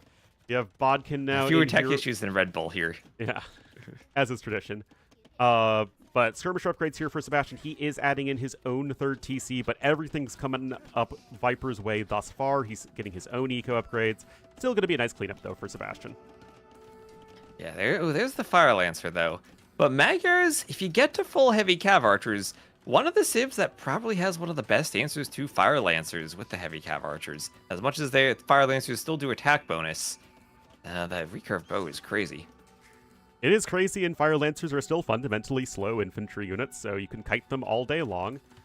And Hearttt coming in as well for Sebastian. So, I mean, I love that he's really trying to lean into those Vietnamese bonuses, and I actually think Sebastian's one of the best players in the world at, always trying to make sure he uses every civ bonus he can. Because right now, he needs to play catch-up. Because he lost 5 vills, he's down by 9, he's going to go do something. Yeah, and that's again why I was thinking Viper didn't need Elite Skirm right away. If he had done that third TC earlier, maybe he's up 15 Vils instead of 10. Yeah, and Viper, he's getting ballistics. He's got his elite skirmishers here to defend. This is basically the ideal game state in the current meta. Viper's got tons of Vils queued up. He's safe with his skirmishers, but it was all about Viper finding that little bit of an angle to get damage done that he's able to even be in this position in the first place. Yeah, there's ballistics now for Viper. And once he gets ballistics, Sebastian doesn't have it, so Sebastian shouldn't be able to take much of a fight against the skirms. Ballistics... From my testing, and I need to do some more testing of this, maybe when I'm back from RedBull, but it feels that units without ballistics are, in general, less likely to hit in DE than they were in AOC. That I don't know. There's definitely something different with buildings. Because TCs are much less accurate. TCs definitely are less accurate, and I think that castles are a bit different too. Castles are much more accurate in DE than they are in AOC. Yeah. Although I think it depends on the situation. I once saw a unit running straight towards a castle and somehow dodged the arrows, like ran underneath them somehow. No, like castles, just the arrows are much wider in like their dispersion. But Viper's here, guys, on the other side of the map. Going to be picking off a few more units. Sebastian unable to really get any damage done just yet. Now, thanks to his eco upgrades, he's still, like, relatively close in terms of resources. But this is still only going to be getting better and better over time for Viper as Sebastian's switching over into the barracks. Yeah, they made the TC arrows larger, as chat's asking, but that's a recent that thing. was kind of... That's more like a band-aid, not an actual, like, change to the mechanic. It's like TCs were less accurate, so they did that change to counteract it instead of addressing the accuracy issue. Because why do a fundamental switch when Band-Aid fix does just fine? But Handcart coming in here for Viper, guys, and he has 10 Vils on stone at the moment. He can drop a castle very soon and start getting to those Magyar Hussars, which I gotta say, T-West, are actually insane right now after they got triple buffed for no reason. Yeah, they were fine before. I don't know why they got so many buffs. But they did. And now they are pretty darn good. And they're also much easier before. to afford in Castle Age now. I forget the exact cost right now. I actually kind of want to double check that. Yeah. Because they're actually viable to make before Corvinian Army, which is their Castle Age tech, where the gold cost is replaced by additional food cost. So in the Castle Age, when you're still mining gold and you don't want to spend food as much, you can make them and then swap that tech over for Imp. That change I actually really like, because 35 food, 45 gold for a cav unit in Castle Age is really, really good. So I like how they did it instead of just like, okay, it's basically a Hussar with a bit of gold cost that they remove. Because now it's much easier to afford, but they just added crazy stat buffs on top of all that. Yeah. And the question is, how quickly does Viper want to get to that composition? Because I think as Magyar Hussar plus Heavy Cav Archer is pretty much, no matter what you face, the composition you want. Yeah, it's pretty straightforward for our Magyars in a 1v1 in that regard. I mean, team games, then you're talking Paladins as well. But in this case, definitely want to get to the Magyar Hussar plus Cav Archer combo. Vietnamese have a little bit more flexibility in terms of what they can go for as power units. Theoretically, Rattan Archer Battle Elephant is the death ball that you want to go for as Vietnamese, but Imp Skirms, Fire Lancers, Albs, all that stuff can serve as a good, I guess, alternative. Yeah, and for this map, as Viper loses some fights on the front, his castle locations are going to be important because he wants to have castles for pumping out the Magyar Hussars later on. And we'll have Imp first for Sebastian, as Viper's still with a bit of a larger eco, but not quite even 1k res ahead, so despite being a bit slower on adding in the Vils, using that Vietnamese eco bonus, Sebastian's keeping pace. And Sebastian with a very good macro at only 1:09 idle time, which is very, very good for a game like this. Viper, though, 5 seconds. Like, this is LAN Viper showing up. And speaking to these two players now, although it was a very close match that Sebastian won in the qualifiers, Viper's LAN experience, I mean, that is absolutely invaluable. And we know that Viper is going to be playing close to his top form, whereas Sebastian probably not as much. Also, the travel distance much less for Viper than it was for Sebastian. so he doesn't have to make a big time zone adjustment like Sebastian does. And a hemisphere adjustment. I mean, that's a really long trek for Sebastian. For Viper, it's a few hours of a flight. But here come the Magyar Hussars, guys. They have some solid upgrades. And I mean, geez, like 100 HP and head attack. They're literally knights. Yeah, they are. But faster. But with Hussar movement speed and no melee armor. But if you want to pick off skirms, they're brilliant. Indeed, they are. But the downside is that you're still making a ton of skirmishers versus Vietnamese. And there is a very real downside to that.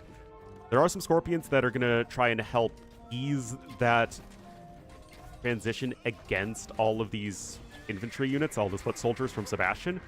But still, that's a lot of units here that are going down. Oh, and Viper going for a forward castle on the right. Now that's one of those castles that I think, okay, this is a risky castle if you want to pump Magyar Hussars because you're going to lose a production center.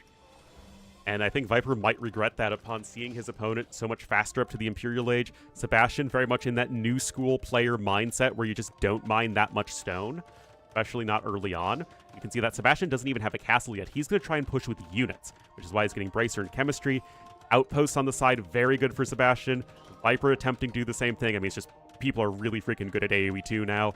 And that castle will be seen. Like he's pushing with units. Yeah. Well, Fire Lancers still missing some upgrades. Can't upgrade everything all at once. And Viper's going to lose a lot. Yeah, that he is. And it's tricky now because if you're going to fight this, you need both something to deal with the Skirm and to deal with the Fire Lancer. So you can't just simply go Cav Archers without the Hussars to support them. Where the Recurve Bow, the Heavy Cav Archer upgrade, that's all going to be expensive once Viper hits Imp. And he's not walled, has to throw up a Panic Castle to the west to buy himself some time. Indeed, but he has both Magyar Hussar and Cav Archer production started. He is fundamentally getting those upgrades, and he's ahead of the Vietnamese player when it comes to economy, which is not something you get to say very often, but this is all about the timing.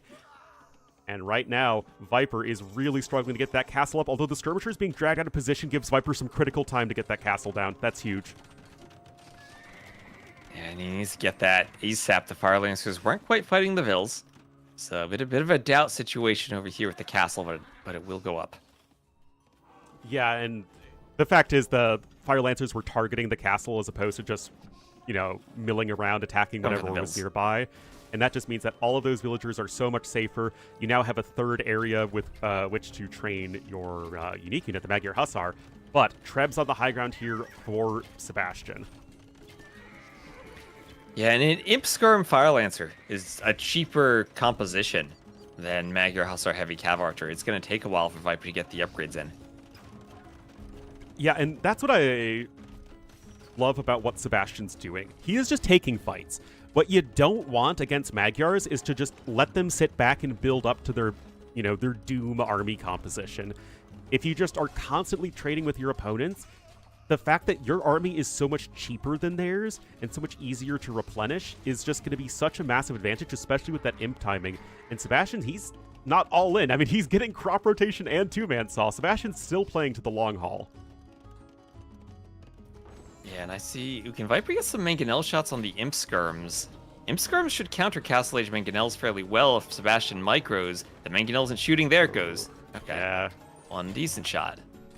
That is a decent shot, and Viper is still eventually going to be getting to his big population limit. A little bit of a Cav Archer counterattack on the other side as well, going to force a defensive castle up. And Sebastian is still going to try and push, but Viper is going to be doing a great job of buying more time. And a couple of siege workshops for Viper now, and how are the Magyar? They have heavy scorpions, but they don't have, or they do have siege engineers. Yes, they do. They actually have pretty good heavy scorpions if Viper goes for them to deal with this.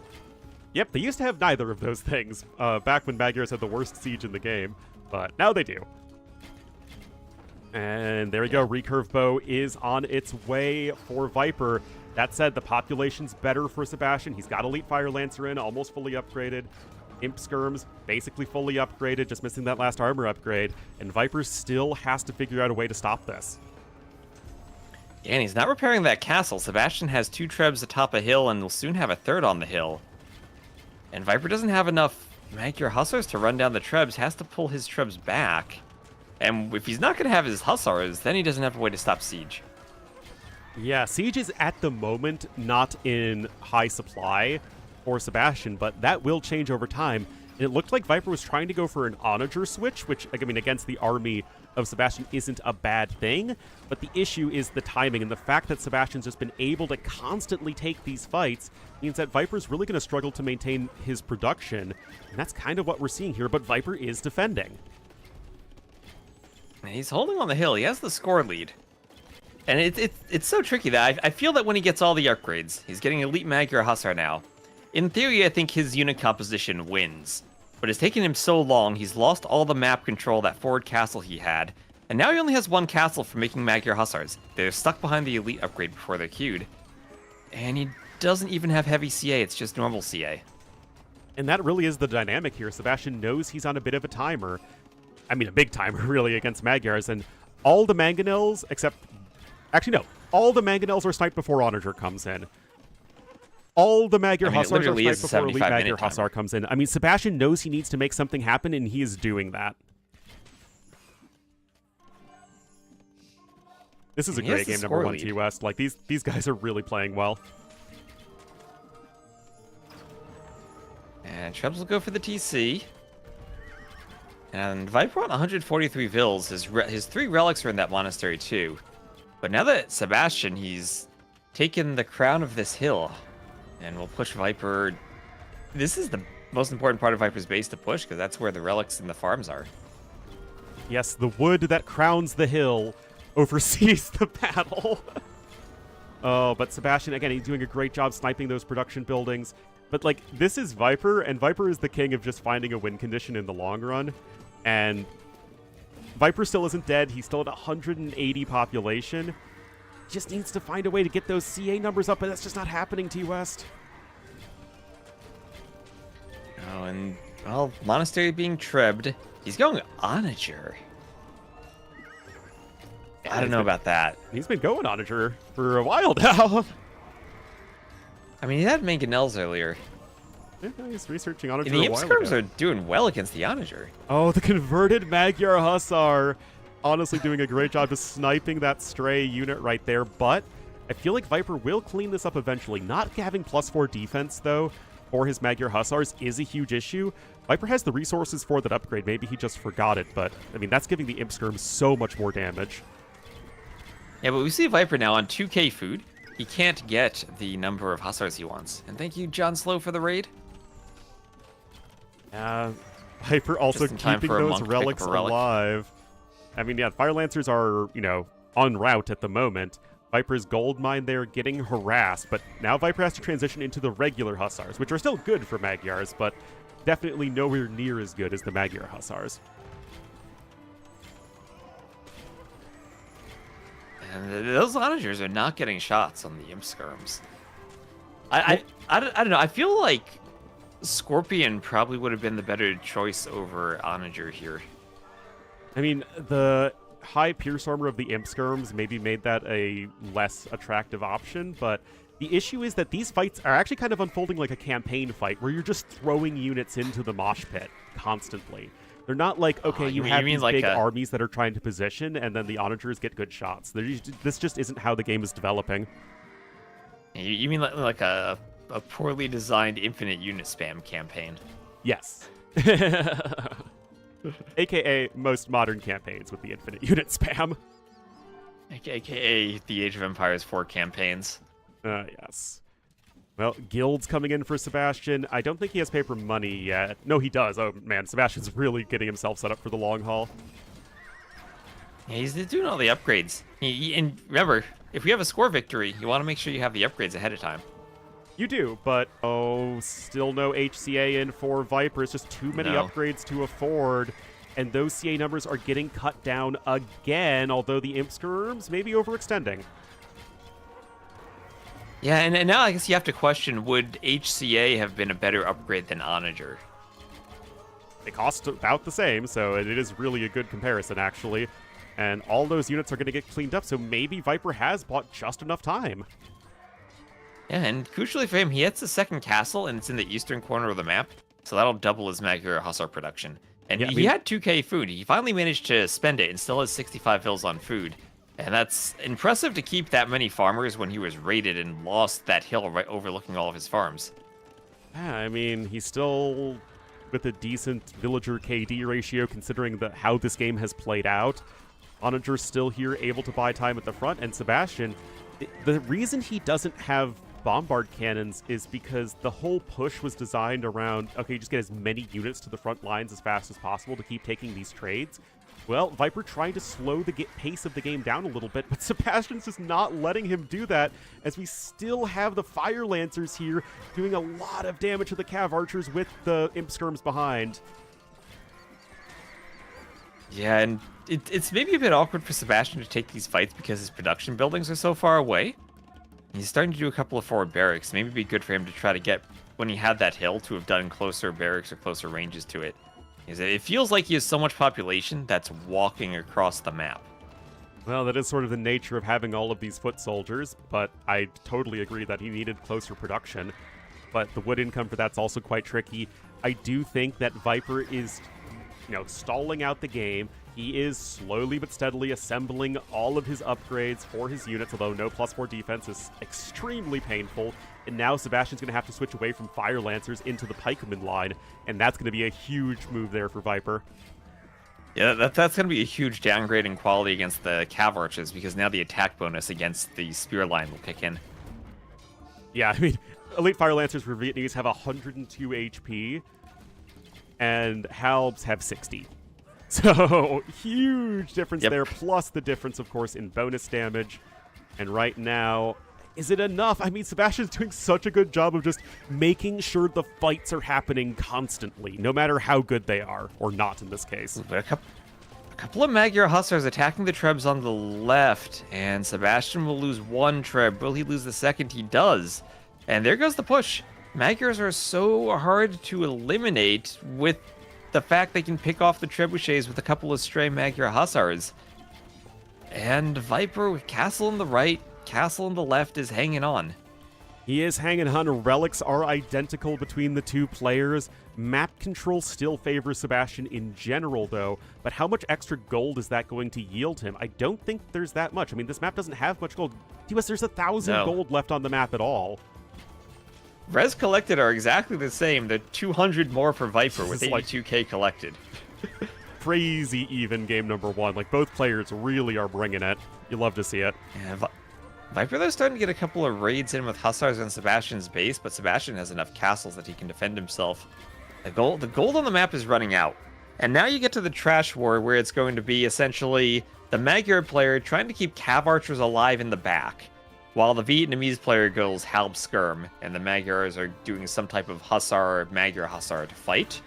And as the gold runs out, this, as you said, the map has not much gold on it. And that means you're not going to have all the upgrades you usually want. We see Viper, he did Onager, but he's missing Heavy Cav Archer, and he's missing normal Hussar. And he's still missing that Cav defense. Yeah, it's all important +4 defense, guys. It is a huge difference in the Imp Skirm's ability to do damage. It's not reduced to 1 like it is for regular skirmishers, but even reducing it from, 4 to 2. I mean, that's a 50% reduction in damage right there that Viper could have avoided had he simply remembered that upgrade. Also, Bartman, thank you so much for the sub. I do think Viper's holding this one, though, too, West. Yeah, thanks, Bartman, for using your Prime for Ornlu. Yep. 9999. Do you remember Viper 9999 fan? I sure do. Ye old days. Did Viper do... Okay, yeah, he did do Corvinian Army, so he does have the food cost for the Magyar Hussars now. He does, and he's starting to raid, and Viper's 20 pop ahead, and I really think that he's barely, but still able to hold this. Yeah, and he's sniping Trebs. That's so crucial for him at this point to snipe the Trebs, because Sebastian doesn't have the gold to replace them. I mean, he doesn't have the gold income to replace them. He's got gold right now, and he does have 3 relics plus paper money. But the issue at this point is that you're not destroying Viper's buildings. There just isn't a good unit on the field for Sebastian to do that. And the issue with going for the Fire Lancers as your gold unit is they just don't preserve their cost very well at all. Sebastian was trying to win the game with that push, and he simply wasn't able to do so. And right now, Viper's in this position where, okay, yes, he is also out of gold, but he's got a Cav Archer blob, at least of some degree. He's got Onagers, and he's got the ability to raid his opponent like crazy. And if he can get some good Onager shots, he's finally getting some value out of them on these skirms. 50 That'll help kills keep on the 2 Cav Archers Onagers, I alive. call that value. Oh, and he's repairing. He's repairing. Can he keep it alive? No, he can't. I don't think it should matter. I mean, again, Sebastian's just doing everything he can to keep the CA numbers low, which is the correct play. I just don't think he really has enough oomph left to sustain this. Yeah. And now if you're Viper, I guess you need to consider, how do you spend your gold? Because 500 gold for the heavy Cav Archer upgrade is something he's probably never going to get to. But then he's Magurus, he also needs Trebs, and without Trebs he can't push. So Sebastian has all of the map control now. I don't really see a way for Viper to get that back. But you're still running into the time limit where Viper has the higher score. And it might be a situation where Sebastian has more wood, and he could win a 2-hour game, but he might not win it within 75 minutes. Well, it's an interesting situation also because Sebastian got crop rotation and 2-man saw as soon as he hit Imperial Age, as Viper's just getting those upgrades right now. So that's another advantage for Sebastian. And again, if this were regular AoE without a time limit... Oh, but look at this, Viper swooping in with the Magyar Hussars. Easy Treb snipes there. Yeah, that's what happens with Magyar games. You get to this position, you snipe off Trebs with your Magyar Hussars, so you can't be pushed, and then you also can't push yourself because your siege is so bad. That said, I don't think Viper has to push. Like, score limit stuff aside, I actually think we're in a situation where Viper just needs to keep Sebastian occupied with raids. Sebastian can't push because, again, his army's terrible at destroying buildings and actually taking map control. And Viper will eventually get to his CA upgrades. That said, Sebastian's still doing a beautiful job of keeping the CA numbers low. Viper only has 11, and he's having to make skirmishers, so I feel like Viper has the more obvious win condition right now, but Sebastian is making him fight for it. Yeah, and chat asking, yes, Sebastian does indeed have paper money. Yes. So paper money, he still has more wood control. He will have more gold, slightly so much more than Viper because they have the same number of relics. Yeah, just a little bit extra. Well, I mean, it's like 1 relic for 21 or 22 villagers or so, so it's like another 2.5 relics, so that's quite significant.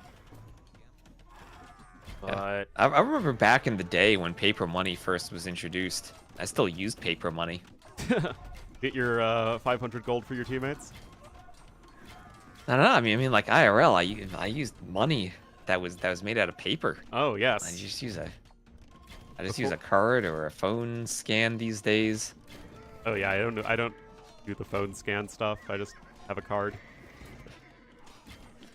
But I have to do that sometimes to pick when off the Onager, but are not exactly successful. But Sebastian's the one who with a much lower population at this point. Yeah, the Onagers are getting some good shots on the Imp Skirms there.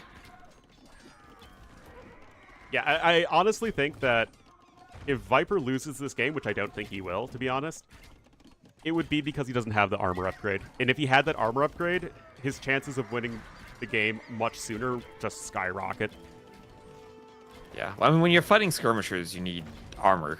Yeah. It's kind of more important because the skirmisher attack is so low that the percentage of damage you're stopping with the armor increases, and it becomes more important when you're fighting them. Well, you reduce it by half. They go from dealing 4 damage a shot to 2 damage a shot. So that is a huge, huge difference right there. That said, I really do think Sebastian's just running out of steam. He's just making Held Skirm at this point. He has no gold units. Viper has a trash unit that is basically as good as a gold unit, and also some Cav Archers and Onagers left. Yeah, I think Sebastian is maybe moving over to the Microsoft Store version of the game as his Steam is running out. Indeed, indeed. Yeah, Viper even collecting a We have a time little limit, bit yes. more gold there. And I really think it's one of the most Viper things possible where you just try and outlast your opponent. It's game number 1 of the day. It certainly wasn't flawless from him, and is still not flawless because he's missing a critical upgrade. And yet, he recognized his win conditions, he took the castles on the side, and he just stopped the push. Barely, but he just stopped it, and now he's looking good here in game number 1. Yeah, just like his ability to reach RedBull itself, that hold was perfectly calculated. Yeah. He bent about as far as he could without breaking. Yeah, And that's now some Magyar's gymnastics late level. game's taking over. That's some gymnastics level bending right there. Simone Biles will be proud of that one.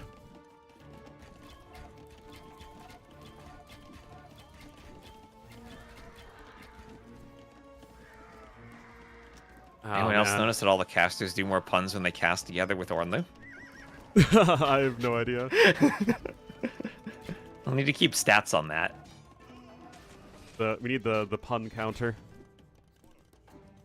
Oh my god, finally he's getting plate barding armor. Oh my goodness. Oh, he's doing it! Yes! He is researching the tech he needs. The tech he literally should have gotten 25 to 30 minutes ago.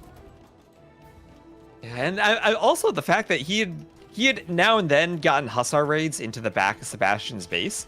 Those raids do far more damage if he has that armor with all the castles that are in the eco. You survive a couple more castle shots and you're picking off another 2 or 3 vills per cav maybe. Yeah. Honestly, I don't think Sebastian has a win condition at this point. I mean, if he had the score lead, then maybe he could try and camp it out, but I don't really see how Sebastian could ever win this game. He has no ability to push whatsoever.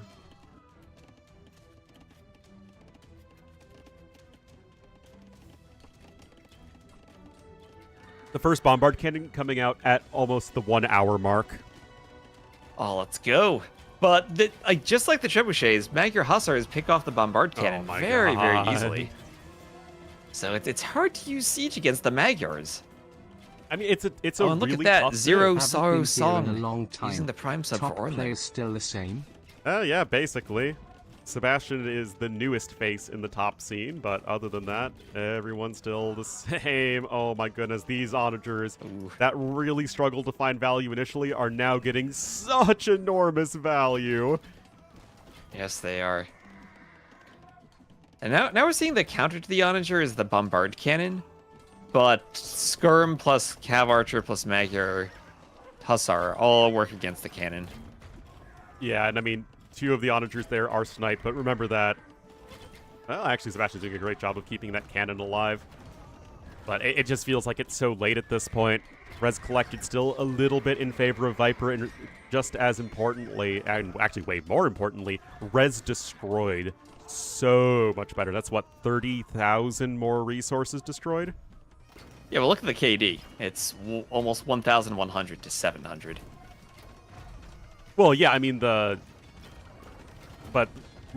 Sebastian's units are cheaper, the point being that the actual resources that Viper's been able to destroy is also still so much higher. Oh, militia! Let's go 5 militia! 3 of whom are killed by an onager shot. The English are terrorizing all of Scotland, and it's time for us to fight back. If we have Britons versus Celts on Loch Ness, that would be peak. That would be peak, but castle falls there for Sebastian, whose castle placement in general has been very good. The Capped Ram even coming in here for Viper, the Magyar Hussars. Viper has almost an entire queue of them. He's got so many of them queued on up. Stone, obviously, not really a thing he can do at this point, but it just feels like a matter of time at this point for Viper to get this game number 1 win. Well, it ends in 15 minutes regardless, so it might be a matter of time. But he is a 6k score lead, and he's not going to lose on score. No. But thankfully, the score victory would not matter at this point because, again, even without a score victory, Viper will win this game eventually. Yeah, he will. Yeah, so it feels like in the long run, maybe Sebastian's key would have been if he had more wood. But Viper was able to break out in time, again, to get more wood. You look at the 2-3 hills in the back of his base, they are no longer crowned with wood. They're crowned with lumber camps and no more tree stumps. As Sebastian, he took the wood in the middle, but a bit more wood access, but Viper has wood on that right side. That's keeping him able to produce everything he needs. Well, and Sebastian's also spending a significantly more amount of wood than Viper has this game. Viper's making a lot of Hussars and Magyar Hussars, and Sebastian has only made wood units. He has made no regular swordsmen, he's made no regular cavalry, and Hussars, of course, or light cav. Yeah, and the wood units that Viper does make are the cav archers, but he keeps them in the back. So he's not really losing the cav archers or losing the wood the way Sebastian is with the halbs. Same thing with the onagers. Again, you keep them in the back. You do a good job of preserving that value. And although, again, Sebastian is doing an admirable job here trying to defend, but it is unfortunately just not possible at this point, and I think Viper is way too experienced of a player to let a game like this slip through his fingers. Ram's going for the barracks, too. Viper is going for the almighty Magyar capped ram. I mean, to be fair, they do have capped rams with siege engineers. Well, I think every civ that has capped ram only also has siege engineers. Except Malians, maybe? Yeah, Malians at least have cannon. Yeah, Malians at least have... siege onager. No, Italians also don't have it. But again, Italians also have cannons. No, Turks get siege ram, right? Yeah. Yeah, Turks get siege rams, humans also get siege ram. So there are a few civs here and there, but almost every civ that has... Every civ that only has capped ram also has siege engineers if they don't have bombard cannons. Ooh, some imp skirms taking some more onager shots. Yeah. And Viper just sending that ram right into the middle of the imp skirms. This is something we don't see too much these days that we saw pretty much every game back in the AOC days. As rams being sent at the front lines to absorb arrow fire. Yeah, I feel like with the latency being so much lower these days that players are just getting a lot better at sniping them. Also, there are way more Hussars as a portion of army compositions than there used to be. That's true, too. We used to see all those Maya games where you'd have the plumed archers versus rams. Yep. And then it's just a matter of whose siege ram each other the hardest. So we're within 10 minutes of this game ending regardless. Yeah. And it's... that push early on was almost enough to win the game, but... It was so close. Just almost enough. That is the difference at this level of play. I mean, it really is just such a razor-thin margin of error. And Viper was just barely able to hold. I think that the lack of production at the front lines was a huge issue there in terms of just getting enough units onto the dance floor. And it is going to be just enough for Viper to take this game number 1 of RedBull Wololo Londinium. Ooh. And, well, what do you think the mindset of Sebastian is? I think no matter what, he's clearly lost this game. I think that Viper literally could just stand up and walk away and start dancing in the background of the game room now. And within the 5 minutes, I don't think Sebastian could win the game. That's true. I don't think he could get the score lead in time. That's what he should do. He should just like get to like 113, then just like take his hands off the keyboard, start stretching, rest his wrist for the next game. There we go. Viper takes game number 1, and that was a pretty epic clash there. 1,500 kills there for Viper. He was actually behind in everything except food collected, and yet able to take efficient fights and just barely hang in there. 132 versus 107 APM. Oh my goodness, these guys are here to play. All right, so GG there. Viper takes game number 1. And I'll properly update my scoreboard for 5 games. It is indeed a 5-game set. This game number 1 for Viper. Oh, I have the drafts backwards. My bad, guys.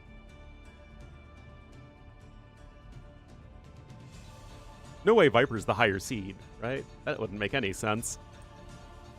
Well, he's on the left of the draft. That was the #1 civ for Sebastian, too. That's rough. Yeah, that is. Magyar is kind of late in the draft. Being able to be picked for Crownwood is nice for Viper. All right, we are all in the lobby for game number 2. Ooh, and what shall this map be, Ornlu? Oh, they're still on Crownwood, so that is not the most of helpful. I hope we see the new map that Viper picked. Oh, yeah, that'd be interesting. Or that Sebastian picked. There's Blue Wells and Stone Drift.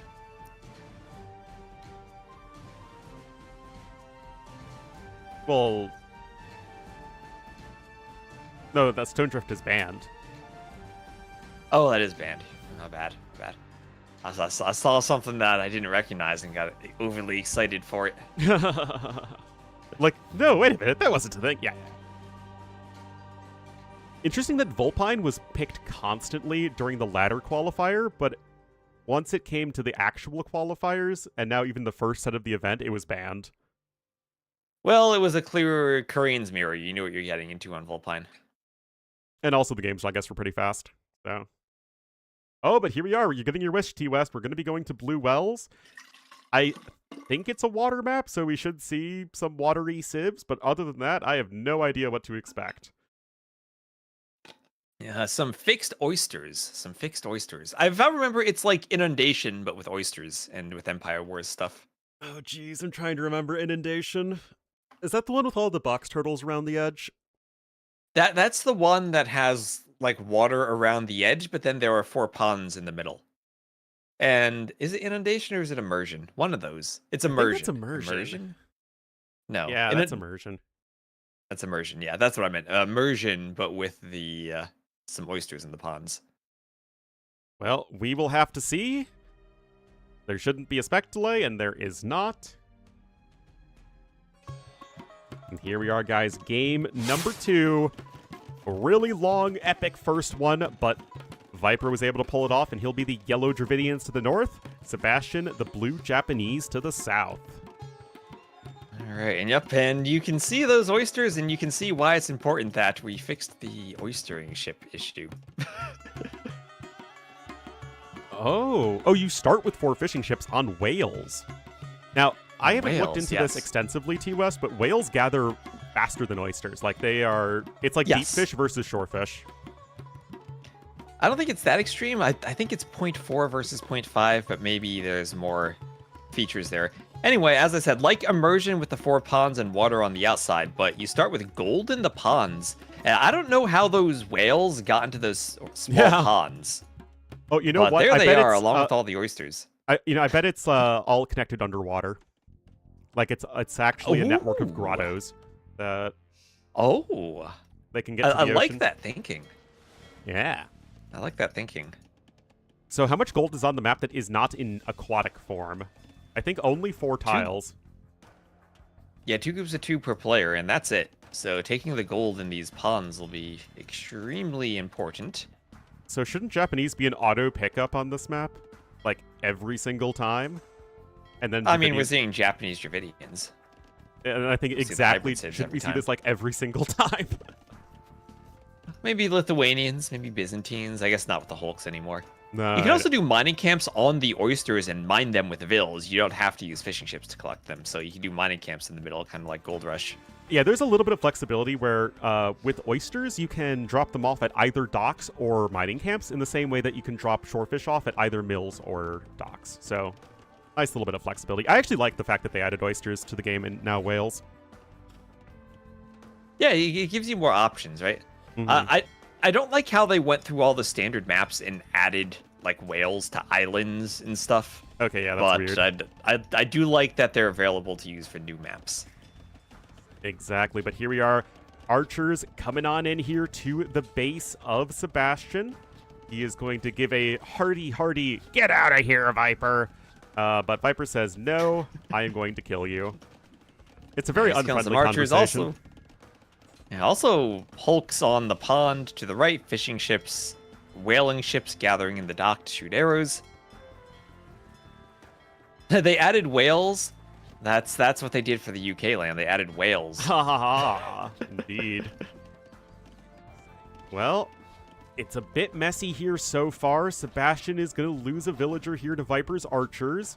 I mean, he's just scrambling here to defend. He has 6 skirmishers queued up. I told you he queues up a ton, to West.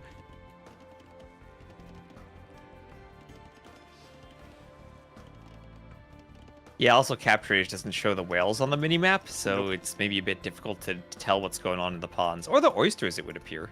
That is correct. It does show it in-game, though. Not that we are actually seeing it in-game, but it's there. Don't worry. Viper finally cleared from Sebastian's base. But having that forward dock is actually kind of sick because if you need to, you can put fishing ships inside of it and use it as a tower rush, basically, to stop your opponent from fishing. If Sebastian will probably get one of the whales, but if he needs to move forward, then won't be able to fish underneath Viper's dock. Yeah, and whales have lots of gold on them. There is 1,000 on a single whale, but they will run out eventually. And right there, you can see the arrow fire coming in. And those fishing ship changes, like, it was the biggest part of the whole water rework, that and of course just the addition of hulks whatsoever. I mean, it was just so huge, and Sebastian needs to pay attention, my dude. Oh man, just saves that fishing ship. It's perfectly calculated, yeah. Just like Viper's appearance at RedBull. Exactly. Well, both players should have similar castle age times. They're both banking up, honestly, a little bit more gold than I'm sure they would like, but these fishing ships have to be gathering gold, so it's a little bit awkward. I don't know. It feels like it's still pretty even.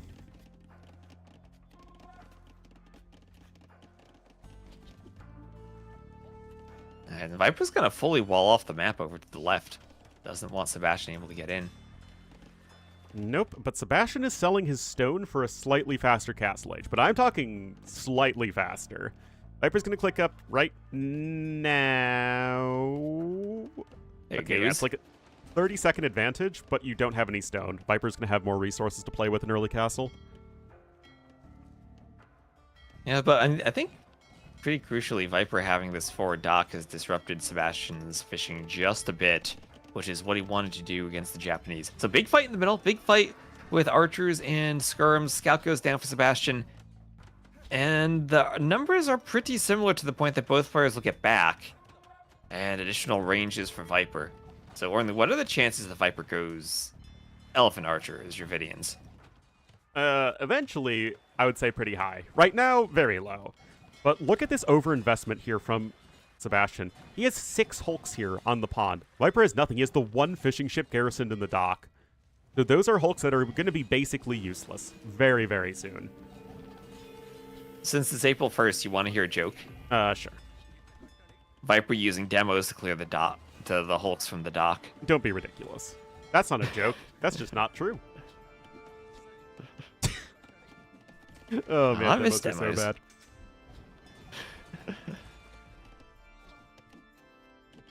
Well, Sebastian's going to take the fishing ship lead at this point. He's going to have 6 on the outside. Viper only has 4.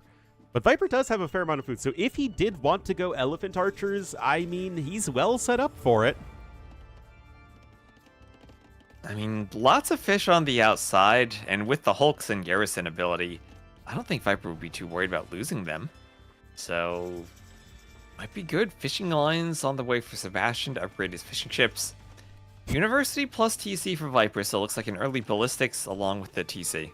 And you know what, man? It's Ellie archering time. Let's go. That is Let's pretty go. awesome. I didn't doubt Viper. That, I mean, is this the best play? I actually think no. I think the best play would be to defend with Dravidian skirms and mangonels, but am I ever going to complain about a man going straight into elephant archers? I will not.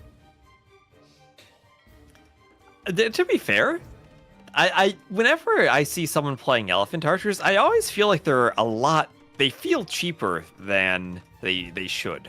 Well, there's 60 So food and 70 gold, right?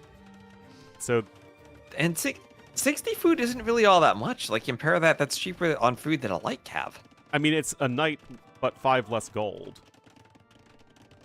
Wait, there's no way that's true, right? No, it's 80 gold. Okay, like, no, they're not cheaper than knight. So 60 food, Yeah. 80 gold. So yeah, just 5 more gold than a knight. That's it. And with this big eco, you can easily go double stable knights if that, was available to your civ. Yes. So you can get the same logic applies. You can go double range Ellie Archer. Viper on the outside water now, chasing Sebastian around to another dock, and finally Viper, the investment of Hulk's out here is paying off as he's disrupting the fishing of those Japanese food boats on the outside. Indeed. And for those who are wondering, yes, Japanese also gather from the oysters and whales faster. Make your own Japanese whaling jokes at your own peril. Oh boy. All right, War Hulks here for each. The War Hulks. And even without ballistics, the arrow's doing enough right there. And Viper needing to garrison the fishing ships in his dock, but that actually let him clean up some skirms from Sebastian if he just sits under it. Now that arrow fire is so silly. Oh, Mangonel for Viper. Mangonel for Viper. Sebastian doesn't pay attention, but he walks underneath it. I guess. Oh, come on! Oh. You weren't going to get that lucky twice in a row, and Sebastian will eat a pretty big hit right there. And Viper here with his own elephant archers at the base of his opponent. There's the raid.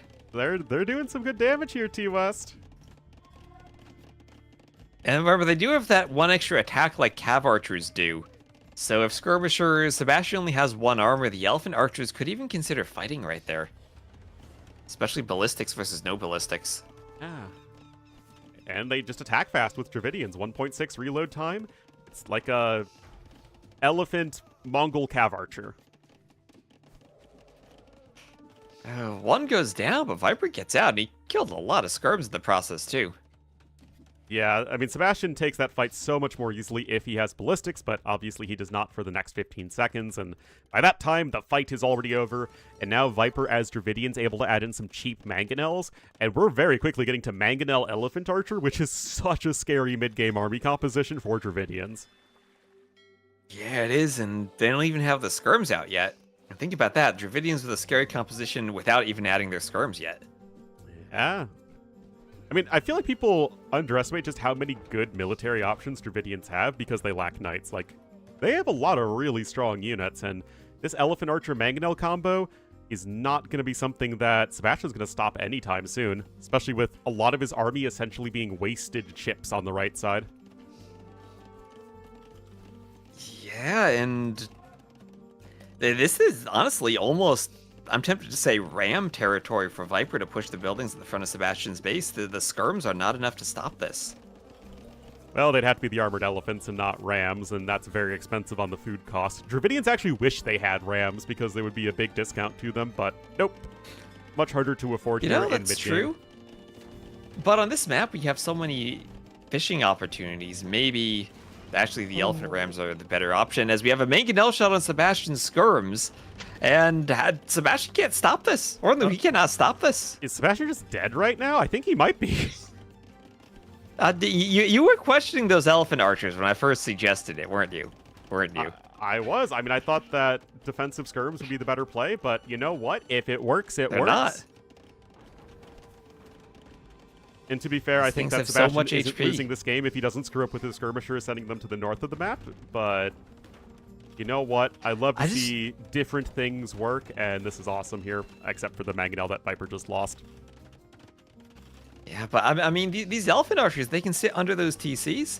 It's not as bad as all those games ago in the earlier patches when I had a bunch of elephants in my base. They were underneath 3 castles and 2 TCs and Mamluks, and they didn't die. But they're still very tanky. Yeah. Thankfully, after that, Bengalis lost Parthian tactics. Thank goodness.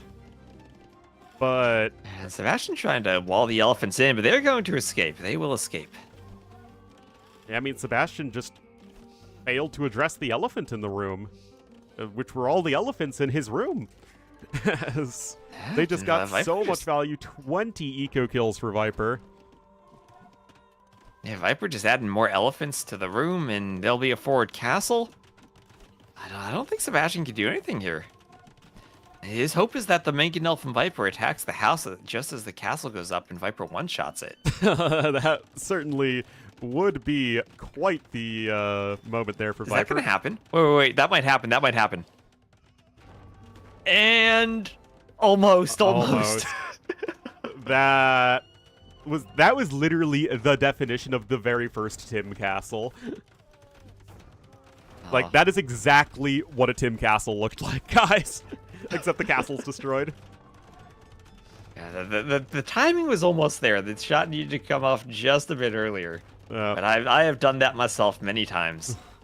You always get upset with yourself, but you gotta watch out for it. It's one of those things that we enjoy from Age of Empires. It's one of the little quirks that makes our game so wonderful. As this castle's coming in, Sebastian can't do anything to stop it. Viper's going to get a faster Imperial Age time on top of all of this, and he is looking great to go up 2-0 against the guy who knocked him out of the qualifiers. And I really think we can't undersell how much tournament experience matters. And Viper just, even if it's last minute, just rolling into a LAN and playing as well as he is right now. Yeah, and also Viper was apparently incredibly sick the last weekend. Oh. Apparently he was on the couch dying from what I saw. Oh no.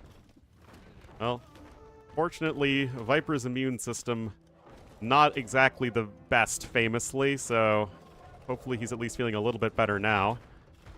Yeah. Imagine that all of his life, living in a small island in northern Norway, maybe wasn't exposed to all the stuff I get next to New York City, or that you get near Chicago. Yeah, exactly. Oh, nice! Onager shot on the skirms, or Manganel shot on the skirms. And this game, guys, is looking extremely over. And, I mean, this is just great. Like, wait, those vills are weak, Ornlu. Those vills are weak. They are, but Can the even Manganel if stop all this? those vills die, you can just send more over.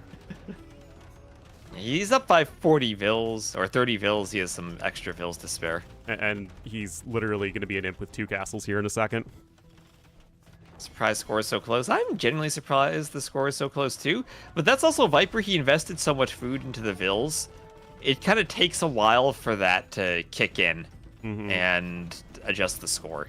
The boom score effect is kind of delayed usually, especially once you click imp and you're spending the res. And once imp kicks in and the res count for your score again, then he'll balloon in score.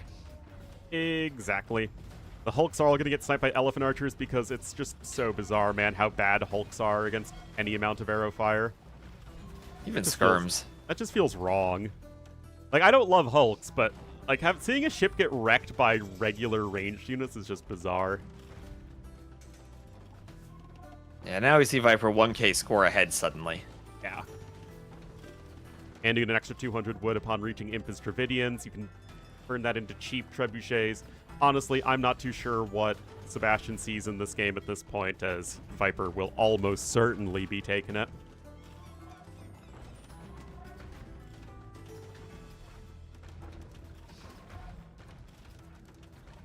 The res destroyed. It's like 4,000 better for Viper. Manganel still fighting the war galleys. Well, this is Sebastian backed into a corner, and I don't think he has the same way to hold that Viper did the previous game, because he will be out of gold without any pond access in just a moment. Well, he still has, what, the 4 fishing ships working? Oh my goodness, this is such a YOLO castle. Oh boy, here we go! Where are the vills? Yeah, here we go! Okay, use the trebs against the rams. That's why rams have 180 pierce armor. Yep. To control the damage trebuchets do against them. And the elephants are blocking the rams so they can't get to the treb. Oh, the vills will surround the rams and fight them. And now the samurai aren't even enough to fight all those villagers. Just enough support there. And Uncle C. Tom! Oh my goodness, the hero of our story just immediately dies to the slightest amount of arrow fire, as is tradition. Alright, we'll have a counter castle from Viper against Sebastian's YOLO 4. These two castles will be kissing each other. Yeah, I mean, that castle, even if it goes up for Sebastian, which I don't think it will, he isn't really going anywhere. Viper making 3 Therosadai, which I just made a video on. And yeah, there's the GG called in. Viper up 2-0. I mean, what a performance from him in this game. Yeah, what a performance against the player who had knocked him out of qualifying in the first place. Gets him a healthy lead in this best of 5, so he needs one more game to close it out. It was a very long game number Extremely 1. dominant. Much shorter game number 2. We will have to see here what Sebastian has planned, because he's going to need to go ahead and do something here. Oh, that was Viper's home map. Interesting. Yep, Sebastian picked one of Viper's maps. Well, I mean, I guess it doesn't matter all that much, especially if you're practicing all the maps anyway. But, yeah, I mean, Sebastian's going to need to figure something out here. And what are the remaining maps now? Stuff that we've all seen. Henschel, Thames, and Loch Ness. Sebastian will need to pull off the reverse sweep at this point. If you're dancing with your units on Loch Ness, does that make it pop and Loch Ness? Maybe. 6 Hulks versus 1 dock plus 1 fishing ship plus 1 Hulk was a huge Sebastian mistake. Yeah, he really did overinvest into Hulks on that pond. But also, it's a kind of a situation where that's your starting dock. So you're vulnerable to being forwarded. And if you can't get the forward yourself, you're constantly idling your fishing ship while your opponents are working. Yeah, it's a huge deal for sure. They are in the lobby right now. I need to take a super quick break, T West. I'll be right back. All right, I will take care of your chat for you. Chat, Ornlu's away. Ornlu's away.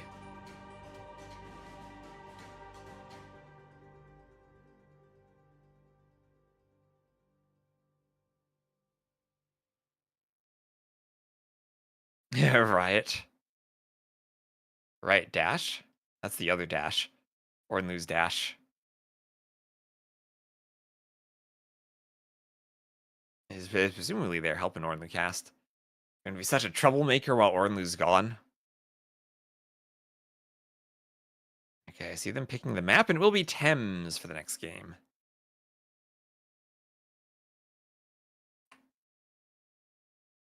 So I'd imagine... Oh, wait, Viper picked Kumans. Where would Viper go Kumans? They weren't his last pick, so there's a good chance he uses them?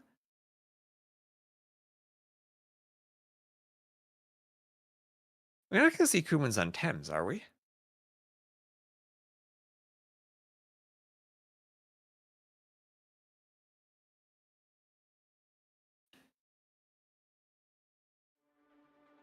Did you not see Hera's video on how Kumans are terrible now? I don't know, maybe he didn't. Do you think Viper watches Hera's videos? Maybe that's why no one can beat Hera. They need to watch his videos to get all the Hera tips. And then they'll know how Hera thinks. That's the first step to beating your enemy, knowing the way they think. Anticipating the way they think.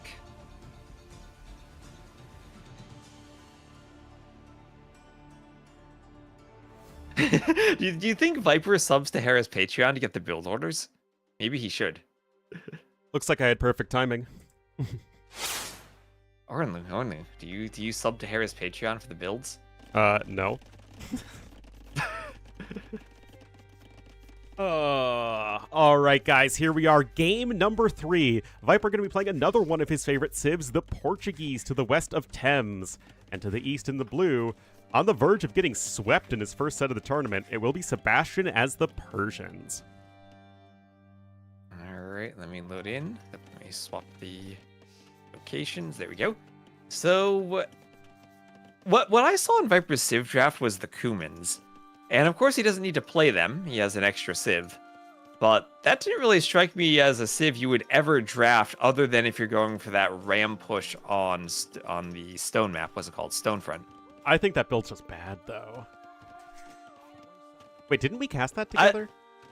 We did. I mean, I saw several times that build attempted. I haven't seen it work. Yeah, I don't think it's necessarily, like, awful, But I think if you're prepared for it, then you should be able to deal with it. Because there's nothing else the Civ reasonably can do on the map other than that ram push. And that's the thing, is like, it's so one-dimensional. There's no off-ramp, so to say. Like, you're just playing a bad Civ at that point. Yeah, I probably prefer at least 3 dimensions to my strategies. Exactly. I mean, I really want to utilize that Y-axis in AoE too. Just have our units just go up. Oh, you walled yourself? That's hilarious. Put on my jetpack. Gotta play Star Wars Galactic Battlegrounds, the X-Wings and TIE Fighters that can fly over your walls. Oh yeah, you gotta be careful of that. Give humans praise. Give humans praise. Having a lot of bad things happen. The Z-axis? I mean, I'm certainly no mathematician, but aren't X and Z the ground axes and the Y the air one? Depends on your convention. Oh. I've seen different conventions. It's like on your computer monitor. Usually the X, Y origin is the top left corner, and X increases across the screen, and Y increases as you go down. Well, there you go. But right now, guys, Viper taking some early hits there to Sebastian. I mean, the Persian eco is absolutely fantastic. Well, really on any map here. And Viper is kind of on the back foot. Portuguese are one of those civs that I think would rather just have the Dark Age a little bit slower of a start. Because right now, you just have to utilize the cheaper archers, which at this point isn't difficult for either player to afford. Yeah, the Persian ecos should pull ahead the longer they're in this situation. Right now, Sebastian is only 1 Vil ahead right now, though. Minimal idle TC time for both players. But Sebastian with the far greater efficiency. He's not really been bothering to wall because he knows he's the aggressor. And so he's ahead by a few hundred resources and getting bloodlines. Yeah. This is another map where you're pretty far apart. And if you can successfully get the walls up, you're really safe. You can go straight to the Castle Age without much issue. But if you don't, then you're subject to being rushed. And so far, Sebastian's done a good bit of damage, but Viper being the defender gets his reinforcements here first. And now can start holding the hill, maybe think about going to wall again as he's sending a Vil. And here we go. Bloodlines is in, +1 defense is almost in. Viper is not opting for those upgrades. He would much rather get to Castle Age faster, but could Sebastian punish him for it? Oh, this is tough, T-West. Ooh. And Sebastian's pushing forward, getting wheelbarrow behind this even. Yeah, Sebastian is those totally archers comfortable taking out a playing lot Feudal of Age here. Viper up to the Castle Age, but that means Sebastian will have more army. And Viper just relying on the defender's advantage from 2 ranges to pump enough archers, enough cheap archers. He might still lose a few more. It's still a pretty inefficient eco, though. I mean, you definitely don't need 15 Vils on gold for 2 archery ranges as the Portuguese. And, I mean, I like the idea of adding the second range early, but I'm just not entirely sure it's enough. I mean, it's not like this is all in. I mean, as soon as Sebastian stops with his military production, he will almost instantly be able to click up to Castle Age, and looks like he's actually going to be doing that right now. Yeah, he won't be too far behind, forcing more walls from Viper. And Viper's playing this game. Wall, go to castle fast did not work out. Not in the slightest. And, I mean, I just love the recognition there from Sebastian. Like, that was the perfect time to cut army.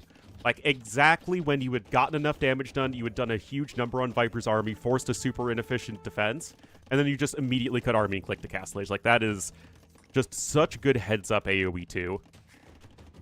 And here, Viper is not walled by the shallows, so if Sebastian wants to, he can escape.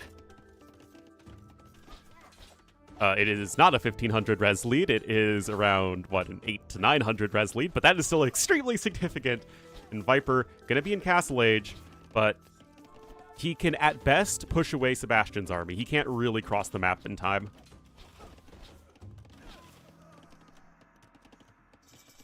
Ooh, Sebastian losing a couple of archers. Yeah.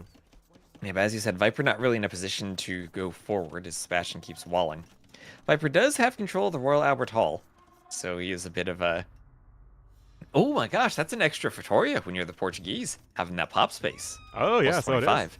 Didn't even think about that. It's a Fatoria plus 5 more units. Yes, yes, yes. Well, Knights unupgraded. Viper primarily focused here on the crossbowman. Padded archer armor's in, but he cannot afford Bodkin yet. Although he should be able to pick up ballistics. There we go. But, I mean, as I was saying, by the time Viper can even think about crossing the map, Sebastian's just going to already have his Castle Age upgrades in, and he is going to be going for some variant of Knight Skirm. Yeah, and Viper with the crossbows on their way forward. Persian Knights will have that attack bonus against the crossbows. Elite Skirm will be done in time. Sebastian needs to make sure he doesn't chop out, but I think he's fine. He'll do another TC in the back, so getting to his second Persian TC. And all the villager production that he'll be able to go for. Yeah, it's going to be great for his eco. That said, Viper's own vill count isn't that bad. The issue is just the efficiency is not great. 5 vills on food right now for Viper. I mean, he's honestly kind of all in. We have a third range coming in as Viper's trying to clean up all those units, but, I mean, I'm not sure that there's enough time that's been bought. And Viper should be able to get through the palisade. Sebastian didn't house wall behind the palisade in the south. And he also did the TC in the north of his base, so he'll have to figure out a way to run his vills. It feels like what he could do right now is house wall to the edge of the map and still have that TC in the north safe. But he'll be relying on bringing the skirms over, so he wants to take the fight with the skirms. Make sure the skirms force Viper out, so Viper's going to see the skirms and immediately he'll lose 1 or 2 crossbows, but turn to run. And Sebastian will delete a palisade to try to chase more quickly on a straighter line. Yeah, I mean, Sebastian's still going to have his skirmishers with the +2 defense. Viper has more crossbowmen coming forward. Ballistics versus no ballistics is a notable advantage. And Sebastian's trying to switch over into Knights. And honestly, his eco is okay to do so. The issue with that, especially in the meta these days, is that you're always getting skirmisher or archery range upgrades as soon as you hit Castle Age. There isn't the time or the resources to really invest into Knight upgrades, so you're usually making Knights with very poor upgrades, and although just now it's +2 defense coming in. Yeah, that's the thing. If you're going to fight crossbow or even skirm, you really do need to get your armors for the Knights before taking the fights. From skirm, you go from 0 to 2 blacksmith upgrades. And you cut the skirm damage from 3 to 1. Yeah, it's very, very important for the unit. Mangonel is almost out, though, so the Knights with the +2 defense will actually be in a pretty good spot to snipe said Mangonel. And that, I think, is exactly what Sebastian's going to be doing. He's definitely playing a little close to the fire there. And now it is just crossbowmen versus skirmishers T West. Oh my goodness, this feels like it's such a good setup for Sebastian. Can Viper... No, nothing produced from the workshop, so it's not like he's going to suddenly clear skirms with a Mangonel shot. And I think Viper's just dead here. 700 score down already. He's behind against the Persian boom. He's losing crossbows left and right. Wow, I mean, just saying, you know what, I am going to take this fight here. Not having ballistics didn't matter whatsoever for Sebastian because it was just a big straight-up fight. And his skirms just, well, countering the crossbowman and able to clear that Mangonel and take the hill at that critical moment. And wow, Sebastian not getting swept today. GG. No, he is not, so maybe starting a reverse sweep because Viper still might play Kumans. Yeah, still a possibility. But no, honestly, that shows some fantastic resilience from Sebastian. I mean, first game, very close, long game that you lose. Second game, you get slapped around. And that game, he just looked dominant. Looked like he had no worries whatsoever. And that was a very impressive win. But he's got to do it 2 more times. Yeah. Well, I think that was mostly just down to the strategy choice of Viper recognizing the map could be over very quickly if he gets the walls up and he can boom better. And Sebastian just didn't let that happen. So, well, once the wall fight happened, it felt like that was it. But Viper's very first civ, Portuguese used. Both players having their top 2 civs used. And the remaining maps are Loch Ness and Henchhold. So far, both players winning their home maps, but Sebastian, since he lost game number 1, has to win his opponent's other home map, which in this case is Loch Ness. And I guess it's going to be Italians for Viper. Who are you picking here as Sebastian? Vikings? I mean, that's what logic would tell us. But then what are you Longboats going on the on? pond? I guess you're going Romans or something on Hengehold? Or Shu. You go FC War Chariots on Oh, Hengehold. yeah. Maybe Armenians from Viper here? I mean, Armenians or Italians. I guess it depends on what he thinks Sebastian is going to do. Armenians might counter Roman men-at-arms by going longswords. Maybe they're just the safer pick than Italians? Well, nope. It's the modern era water map matchup with in the north, in the blue, still down 1-2, but making a win happen. It will be Sebastian as the Vikings. And to the south, in the yellow, as the Italians, it will be the Viper. So forward dock immediately from Viper, and he's docking in the shallows. So that could serve as part of a wall. The way the shallows have formed, it's much easier for Sebastian to wall than for Viper. Sebastian has a big cluster of rocks right on the shallows. Yeah, well, kind of weird, Just honestly, poke on the but scout. it is what it is. There's a Hulk on the way for Viper, and he's just going to use that to try and buy himself some space, as the land units are not really going to be able to cross right there next to the Hulk, at least not easily. And now we will have a dock coming in for Sebastian a little bit later, but note that he was able to afford double bid axe, and Viper was not. Oh, until just now. Double bid axe, and he'll have the free Vikings wheelbarrow. So should have a much better economy than Viper. Viper, his bonus will be if he can click up faster. And then do the dock techs, maybe ballistics or university techs once he gets up. Well, for now, we're getting some nice Hulk-on-Hulk action. Viper not able to snipe the Archer, though, with his Hulk, and it's actually just taking some damage. Second dock coming in here for wait. Sebastian. Ornlu, that's not Hulk on Hulk. That's Hulk on Archer. Well, I mean, the Navy is going to be Hulk-on-Hulk action.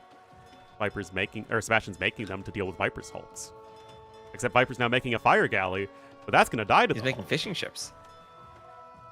I mean, shouldn't that just be bad to go fires on this map? I don't know, like, it feels like the only time fire ships are good in early game is if you're not facing a Navy whatsoever. Like, if you're just facing fishing ships and docks, fire ships feel like they're the best unit. I mean, even then, I guess it depends on the map, but I feel that galleys are almost always better. I guess it depends on how much you're investing into water. Anyway, fire ship going to get clobbered by the Hulks right there. And right now, naval numbers still slightly in favor of Viper, doing a great job of repairing them, not really taking any damage at home as either player. And Viper walling up the shallows to the big walls of the palisades, but he can go to the rocks and keep himself safe. I mean, he has to be so careful, does Viper, as the Hulks. I mean, it's obviously a very short sailing distance, and they kill those fishing ships very fast, and those are a nice couple of snipes there for Sebastian, as Viper now getting himself walled up, and Sebastian trying to actually counterattack with 2 archers.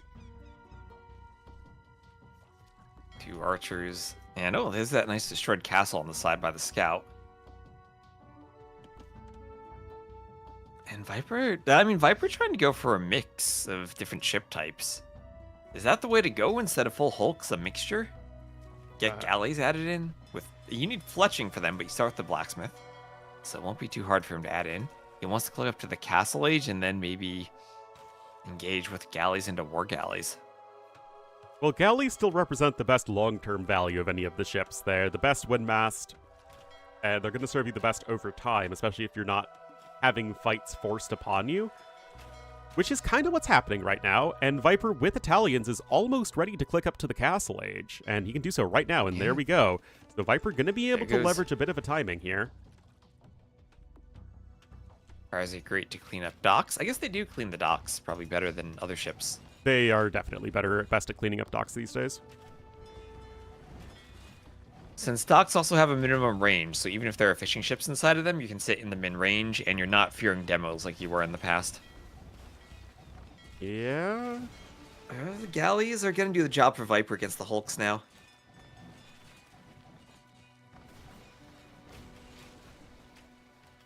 But, okay, I guess too many Hulks, though, for Sebastian.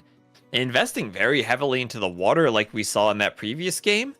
And he's clicking up later because of it, but maybe this time will be more worth it if the investment actually does mean cleaning more Navy from Viper and dominantly winning the water where he can prep for the longboats.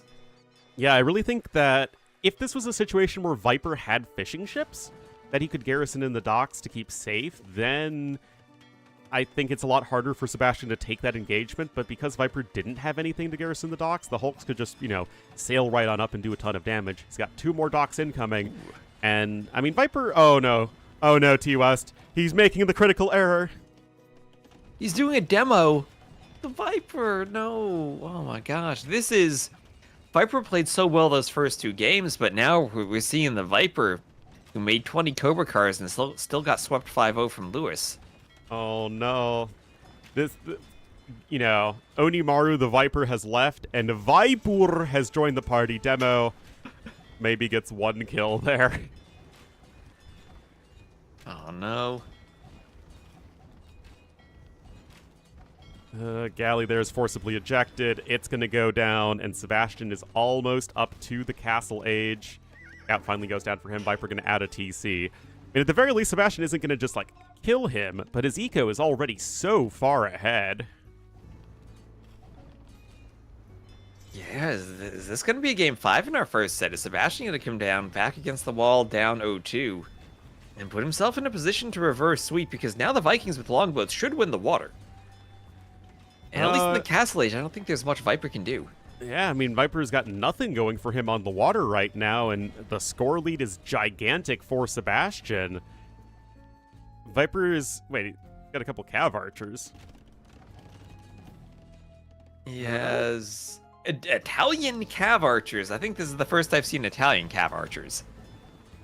Well, I guess he just had the archery range and was trying to maybe deny relics and take some map control. Sebastian adds 2 TCs behind this. Now, Viper is ahead by 1 Neville right now, but the eco upgrades are so much better for Sebastian. And remember, this is Viper's home map. If it goes to a game number 5, it will be on Sebastian's pick of Hengehold. Yeah, and now we have to see, can Viper do anything against the against the Vikings?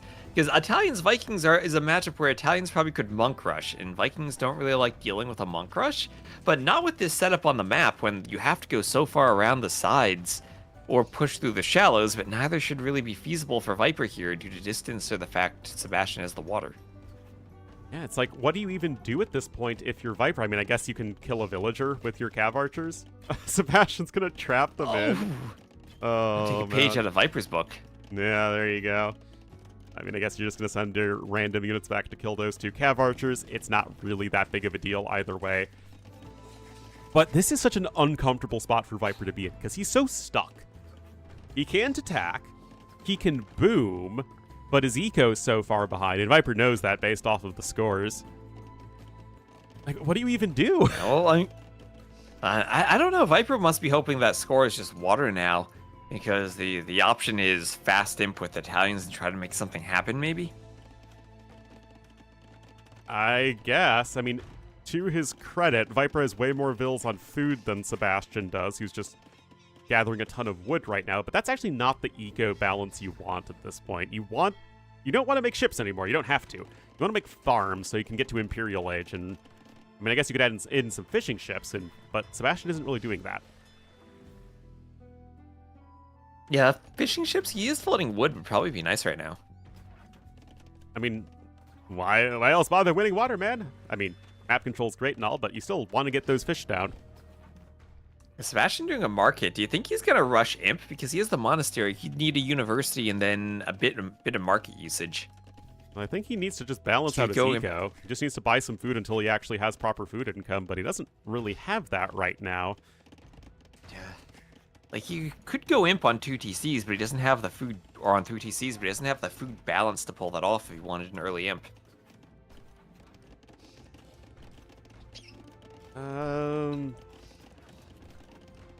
I guess Sebastian's coming over here with a few units. I mean, Viper has so little to defend. That said, he is coming out here, starting to pick up relics, making sure he's staying away from the shoreline. Defensive Mangonel coming in. Viper's actually housed, of course, proving that he is indeed a Norwegian AoE 2 player. Are you saying that MBL gets housed a lot? I would never suggest such a thing. Okay, well, more Crossbone coming over to us. This is a really weird time to push, but that doesn't necessarily mean it's going to be ineffective. Yeah, Sebastian has to clean up 3 poor wolves on the side of the map before chasing down that monk. Well, it's going to be a nice snag there. Viper is forced to invest into Elite Skirmisher and Bodkin as well, so that's going to slow down his boom a little bit more. But at least at this point, Sebastian has gotten his eco down. He's now with 32 vils on food. He was on like 5 vils a couple minutes ago. So he's got that all sorted. He's getting gold shaft mining as needed. And, you know, a little bit of a hiccup in terms of pure efficiency, but Sebastian is still working towards continuing that eco advantage. Yeah, and I mean, this is also, since Sebastian won the water, he invested more into it. Viper's hoping at this point that Sebastian has an overinvestment into the water. A transport coming in for Viper? Or for Sebastian, rather? You just walk across the shallows. Yeah. Okay, it's there. Well, I guess you can use it to transport units as needed. Ballistics is going to be in here for Viper. It is not in for Sebastian. So, Viper going to say, have a taste of your own skirmisher-based medicine now, as we're going to have a very difficult time pushing into this, as Sebastian's actually comfortable queuing up even more Warg allies. Interesting, and interesting also he's going Warg Alley and not for Longboat. I don't know, Castle Age longboats feel pretty bad right now, ever since they got reworked. Do they? Rework. Well, you know, because the longboats now fire 4 arrows that all deal the same damage, like a much lower damage, as opposed to the 1 arrow that does basically everything. Also, they lost all their bonus damage versus buildings, so they're like only 2/3 as good as the Warg allies against buildings. Monk going for conversion on the Skirm. Skirm just deleted by Sebastian. T90 admitting, you mean T West? The person I'm casting with? I mean, I'm sure. T90 on the RedBull stream. Yeah, the T90 isn't going to watch my videos either, but that's how you AoE2 properly. Yeah, caravels are insane against buildings for whatever reason. I see Ornlu posting about the longboats and that he investigated the changes. Yep. I don't need to go rewatch. Now, is it just me, Ornlu? Maybe it's just me. Do the Warhulks look like trade cogs? No. I think that's a you thing. No, you don't think the front of it like makes it look like a trade cog? The cogs are much longer though and flatter, like a cog. Nessie sighting. Oh, I missed Nessie. Oh, I saw the tail. I saw Nessie's tail.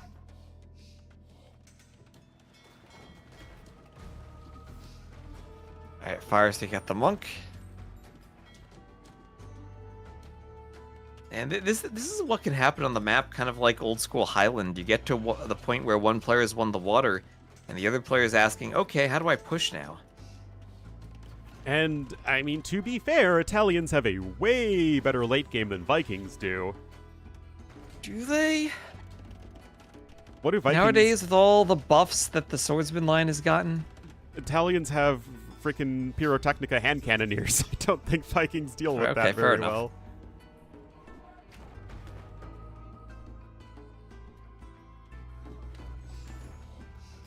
Well, Mangonel kind of dancing around.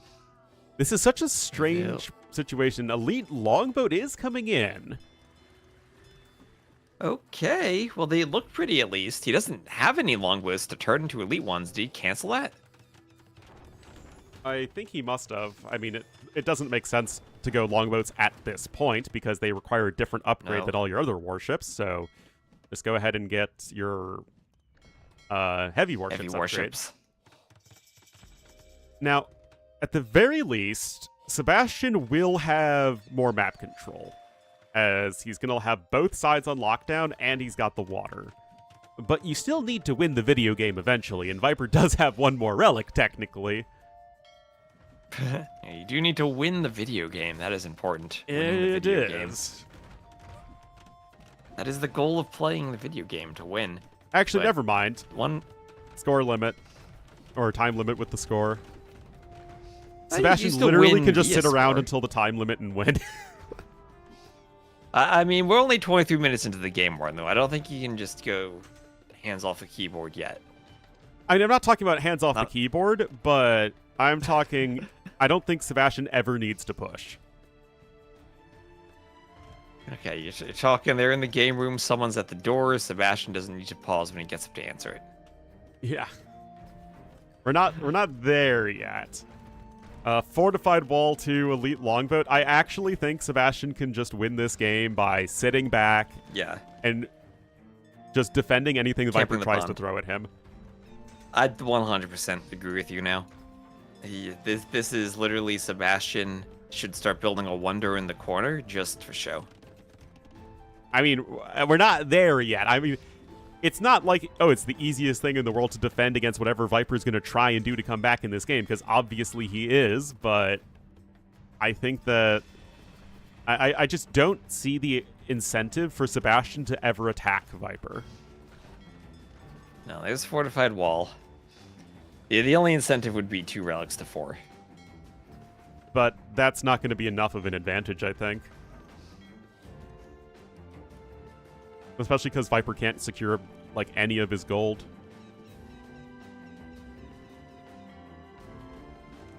Viper's going to try and go for some Monkarinos, but obviously that's still going to be pretty tricky to make work. Sebastian getting to rotate those crops, baby.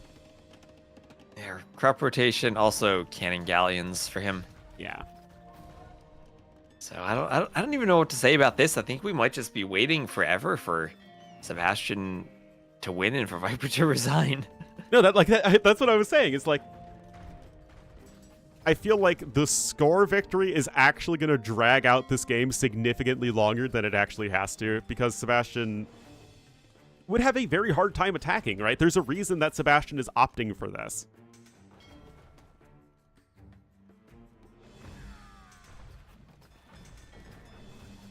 Oh, boy. So, yeah, Masonry for Viper. What does he do? Boom to 200 pop and try to push? Sebastian's at 200 pop already.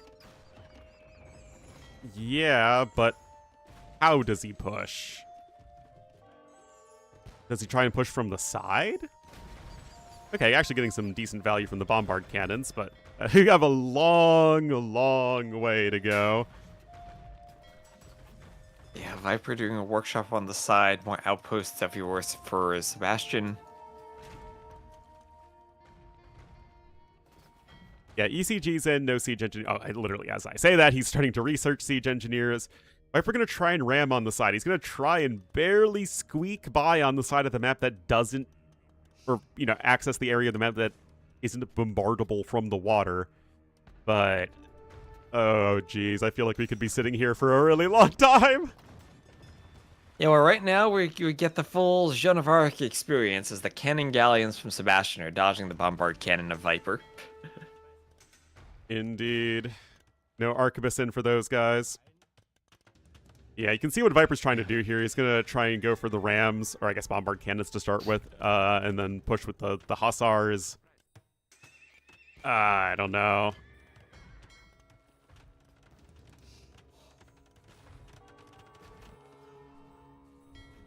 Oh, look at this. The freaking light cav are not going to do anything.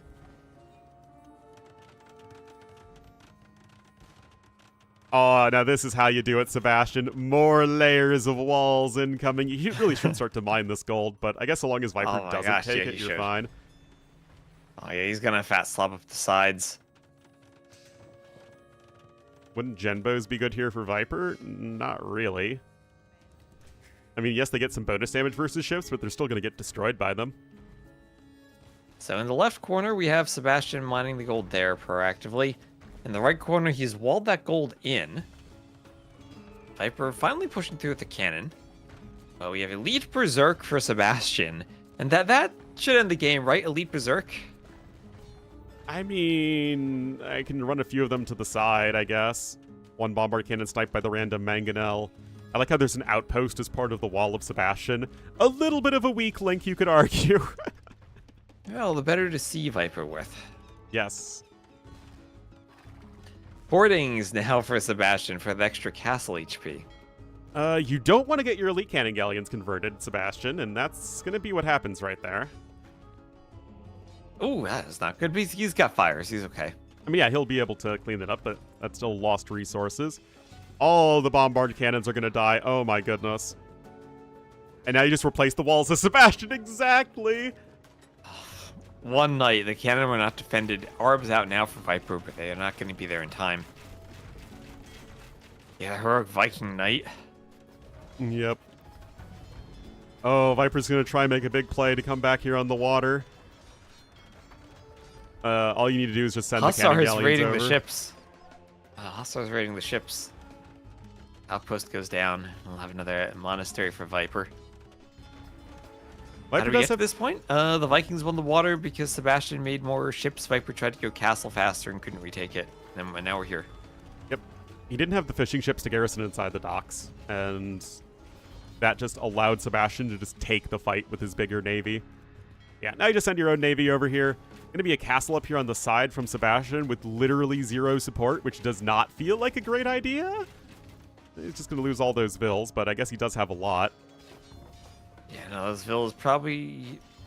I don't know. I mean, skirms are there. So those vills, as long as they don't tap the foundation, they're fine. Maybe more vills are... Yeah, it could have been just by the workshop on the coastline. So, yeah, Viper's trying to get heavy warships. I mean, he didn't even have medium warships before going for the redocking attempt here, but I mean... Guys, remember when I said at the was at 23 minutes that Sebastian's never even going to need to push to win this game? Well, now he's sending in maybe the he'll try to... berserks. Maybe he'll try to win faster. He just doesn't want to send in a push, lose units, and let Viper close the score. Exactly. That's not happening anytime soon, though. Berserks can come in here and will probably still close things out as needed. You do need to actually get squires, though. Berserks are moving a little bit more slowly than you'd like. But yeah, Viper really... I don't see a win condition for him. I don't see a way for him to get back on the water. Yeah.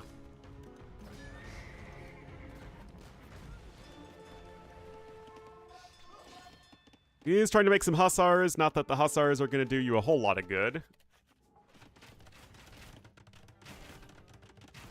Yeah.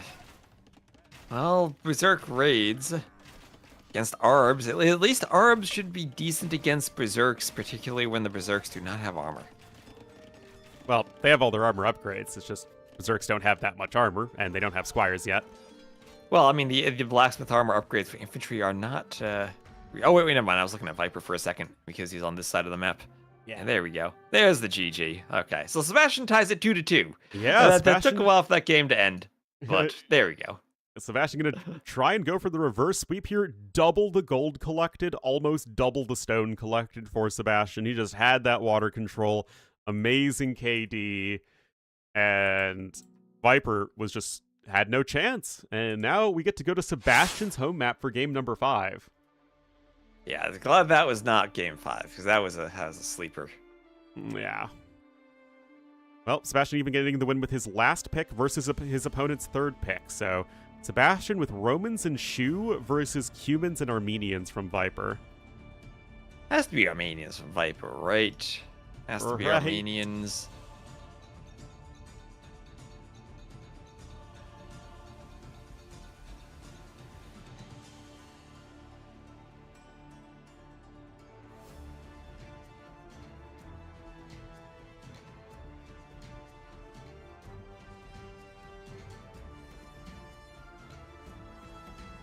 Well, we'll have to see. Viper's in the lobby. Sebastian, not yet. Forgot to give Sebastian his punto. Give him his point, as we could see a reverse sweep here. We sure could. Has the Ornlu date night story been covered? No, not yet. We can wait until we're not casting with TOS any longer.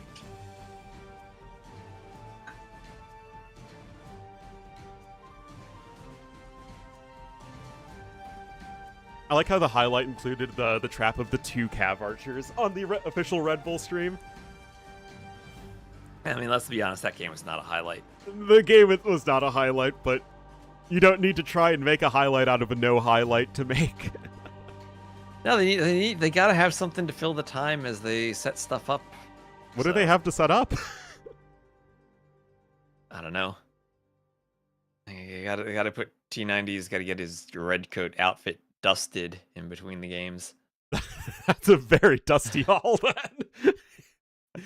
Can't even go 30 minutes without redusting.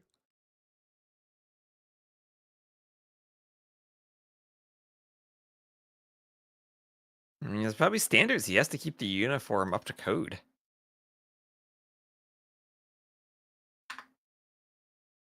Literally Reddit post 5 minutes ago, T-West. Red Bull keeps proving that hybrid/water maps are in fact just win water, win game. The games are horribly boring too. One player loses water, and from that point onwards, it's just a slow, painful, inevitable death. Snooze fest. I don't understand why they keep stacking these maps in the tournaments. And to be fair, it's a 100% valid post. There's could a not agree reason. more. There's a reason I have only one pure water map in the Brazil land, and it's an islands map, so kind of is over when it's over. And I don't think it'll be played much. Our base told me I needed a water map, so that's why it's there. Uh-huh. All right. Water maps are better than hybrid maps, I think. But yes, quite kind of the same thing. That map is very Highlands-like. If you don't know what Highlands is, it's about... Yeah, Coast Arena's a good one. I don't have time to post on Reddit while casting. No, I was just reading the Reddit posts. When we could have used the official live stream, and I could have just like alt-tabbed and posted on Reddit. Like I could just be here not doing anything. Oh, did you know that humans are a cavalry civilization defined by unconventional economic options and early aggression? Their ability to expand quickly and apply pressure in feudal age creates unique strategic openings. How ChatGPT is that? That's so bad it's an older version of ChatGPT. Alright, the Romans are an infantry civilization focused on discipline and formation play. Their armies thrive when units fight together under supportive leadership.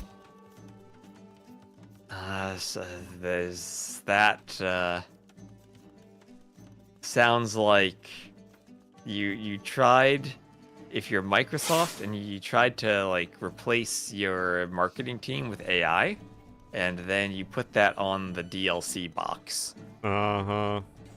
That is really bad. So that sounds like those AoE Insight AI-generated player summary levels of bad. But those are at least fun, right? Like, not really. I mean, that's like so clearly AI that it's like not trying to be this big professional thing, right?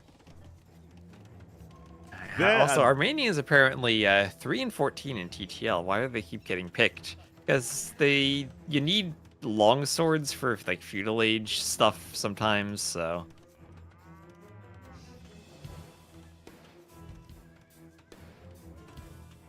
be funny. Oh yeah, I guess I only ever read mine. But yeah, guys, here we are. Henge hold for game number 5. Viper, the yellow humans to the west, and to the east and the blue as the Romans, it will be Sebastian. And right now, double range already here for both players.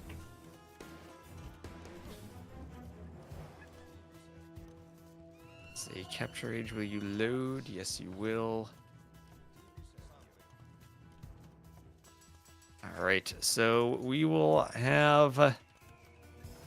this is a map for the humans to be aggressive, to go for the cheaper buildings at the start. We see Viper 2 ranges and a stable, compared to only 2 ranges, and the stable will be much later for Sebastian. But that's about all the humans do well at the start. There's no way Viper 2 TC booms on the berries, is there? That Feels like a great way to die very quickly. Viper with no kills as of yet. Sebastian with 2 early pickoffs. Okay, there we go. 1 kill for Viper. I mean, with the way that this game is going so far, the aggression has favored Sebastian, but Viper going to be turning the tables on that one. And Viper now Scout plus Archer. And that'll be against Archer plus Skirm mostly. But you need a lot of Scouts to make it work if you're going Scout plus Archer. Which means you're kind of slowing down your Castle Age timing. Which is why I'm thinking maybe he wants the TC, or thinking about it, but I think it's too late. Well, what's harder on your food eco than going up to Castle Age is producing from 2 TCs, which is almost impossible. And Sebastian with some really good hits right there. He's going to kill another unit of Vipers. We're at 1-5 in the KD, and Sebastian is pushing back. Spearmen are here getting a couple pokes in on the Scouts, but they will go down. And now the Siege Workshop is coming in. Okay. So forward workshop ram push from Viper this is the only thing the Kumans can do on Empire Wars. Aggression, early military buildings plus workshop. And it's hard to sustain with the fact that you really don't have an eco bonus. I mean, it's fair, right? Tower 2, if you can keep Sebastian stuck in Feudal Age, this feels like a great way that humans can pull off the victory, is if you just keep coming in with the Rams, you have your Scouts with Bloodlines already. Now, you are up against Romans, who are, again, a very good full Feudal Age civ themselves, but this feels like there is a real opportunity for Viper. Yeah, and the fact that the 2 ranges are forward and also somewhat on hills gives Viper a great opportunity for the Rams. I wonder if you ever consider in this push, maybe it's too expensive, but adding spears in to put inside of the Rams. I mean, Make them faster, attack the buildings more quickly. It's all hands on deck with every little bit of resources you have at the moment. So I think especially since you're also making skirms, that feels unlikely. Also, what is the range hotkey again? For the towers? The range hotkey? Yeah, I'd like to see the circles. Oh, Alt Q. I was like, is Ornlu trying to build an archery range right now? What's yeah, going exactly. on? I'm trying to build an archery range. Okay, so it doesn't quite range all of the gold miners. No. And that is with fletching, so it won't extend anymore in feudal. But 1 archery range is down. And the tower will kill the sphere. Yeah, and what Viper needs at this point is just more scouts. You want enough range units to snipe stray spearmen. But beyond that, you want the scouts to clean up everything else, especially those villagers. But I really love this pressure, and I think it actually could totally work. Well, they're going to fight under the tower, and this is where you start having less army if you're investing into the workshop and the Rams. Sebastian can pull some vills to fight the Rams, and now it all comes down to that tower. Is the tower enough for Viper to win the fight against all the skirms? Skirms going down slowly, but the scout advantage is for Sebastian for the most part in that fight. Yeah, I think what Sebastian's doing a much better job of this game, T-West, is food income. And it's so important as a part of AoE 2. He just has those Roman villagers gathering from the forage bushes in greater quantity than Viper, who has more vills on wood, in part because he's going Rams. But this is getting cleaned up, although Viper still has the numbers advantage overall. And I guess it's still kind of even. He's only down by 1 vill. That tower is getting cleaned up really hurts him when he wasn't able to stop both ranges. And double stables now from Sebastian. He's going full double stable scouts. With all the berries, you can take them without needing that many farms, and you keep going mills. Triple stable scouts from Sebastian. Oh my goodness. Okay, yes. Well, Viper, this is a map you're really not walled. Viper's going triple stable scouts too, using the berries. Let's go. This is how to play feudal.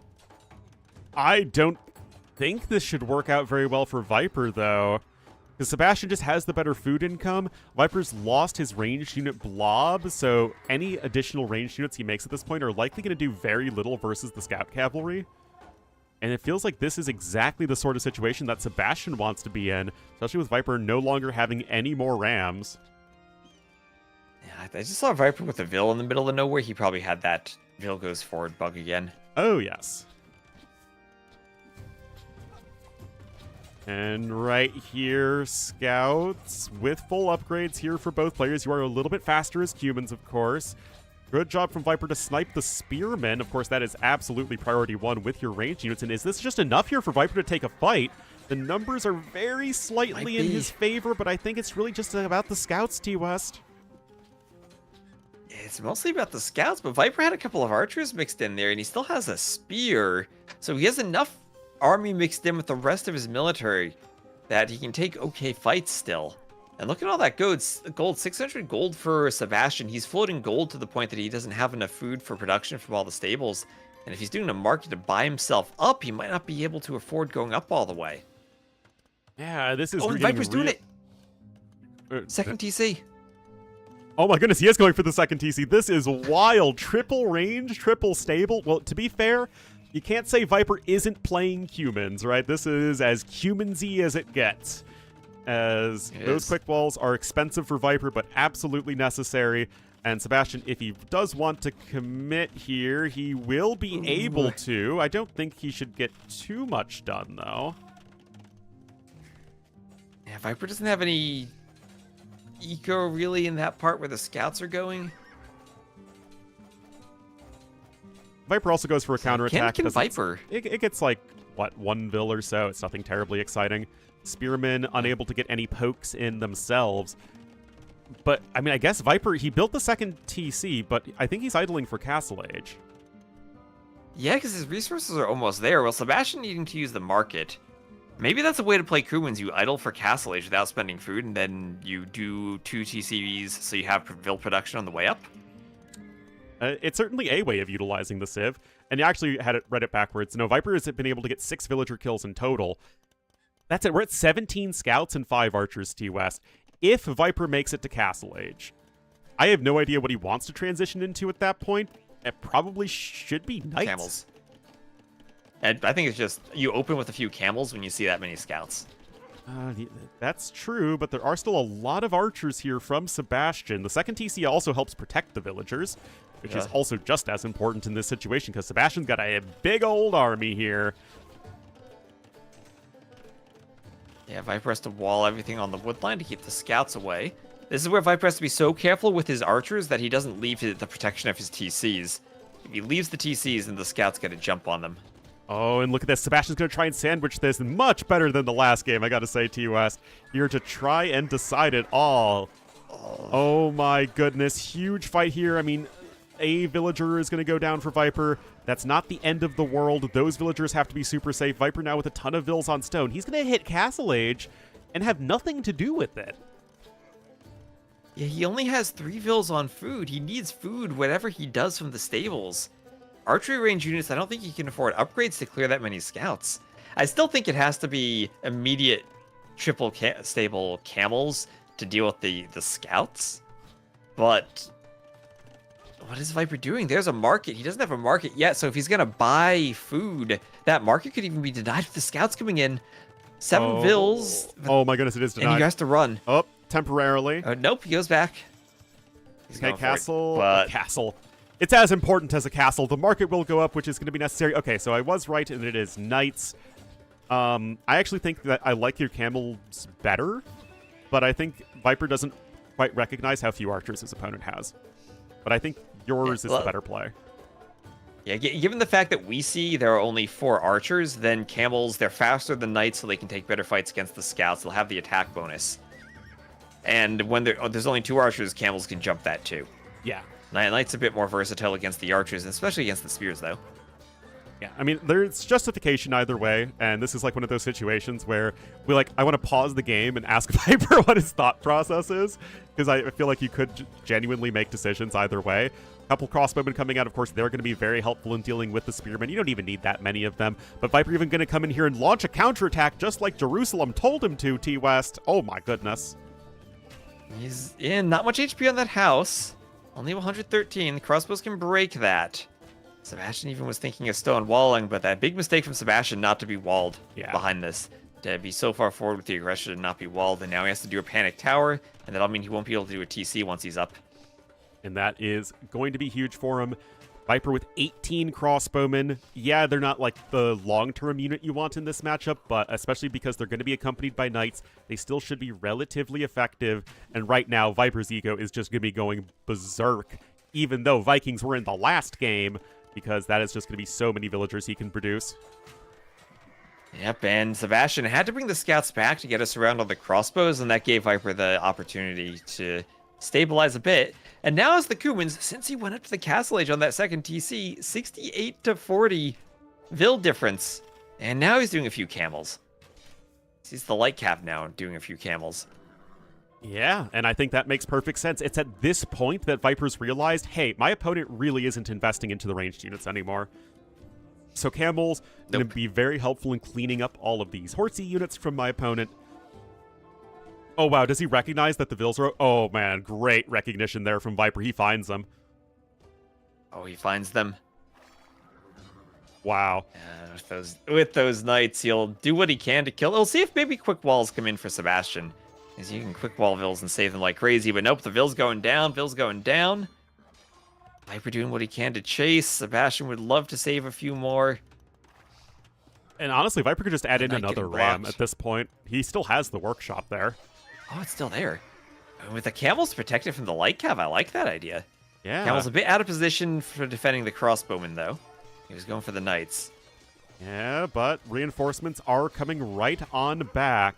And indeed, Sebastian, upon seeing the camels, is going to try and make a pikeman transition, but that's just too much of a burden on his eco at this point. He just can't afford everything there all at once, and right now, Viper, despite the scores being dead even, Viper is totally in the driver's seat of this game.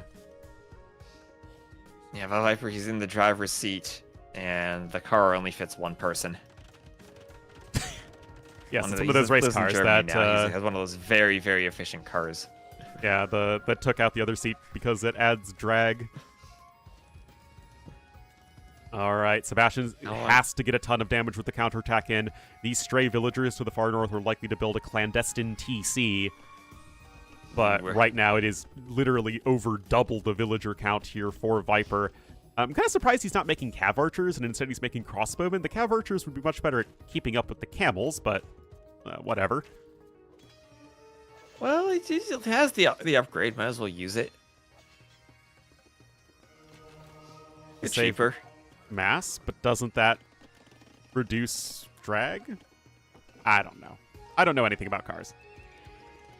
Drag would be the air forces applied to the outside of the car, I guess. So yeah, I think drag would only be if it's like a convertible without a windshield. If you remove a seat.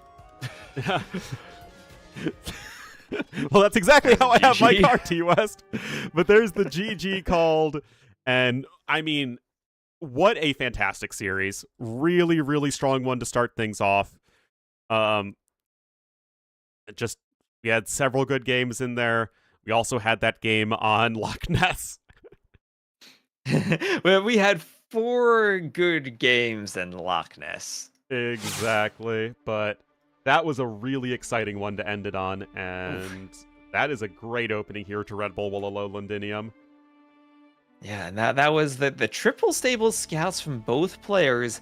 Viper made the absolutely right call with the Kumans threading the needle between the TC and the uptiming and the army count and feudal. You get anything wrong in Sebastian, 17 scouts would be able to overwhelm him. But he had just enough walling and archers to survive. And, well, GG. Well done for Viper. And, it's very rare that we get to see humans, like, played as a regular civilization. But that game was, like, actually just using all the aspects of humans. Like, you went for the feudal age pressure, then added the TC behind it, also had the rams. Like actually humans. Yeah, it's like humans with the rams actually being used, the bonus actually being used. So exciting. And will we see Kumans again? That's a question, but... Yeah, exactly. That's how the devs imagined humans would be played. It very rarely ever actually works out like that, but it's still cool to see when it does. Yeah. Alright, well, Ornlu, I'm going to get some more coffee for this next set, so I'm going to take a quick break. I will take the reins for now. Entertain the chat for us. Should have a little bit of a break between the sets. I am just updating the board of scoring. Yo versus MBL is the next set.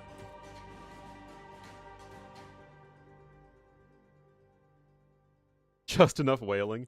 Just enough. Sustainable whaling.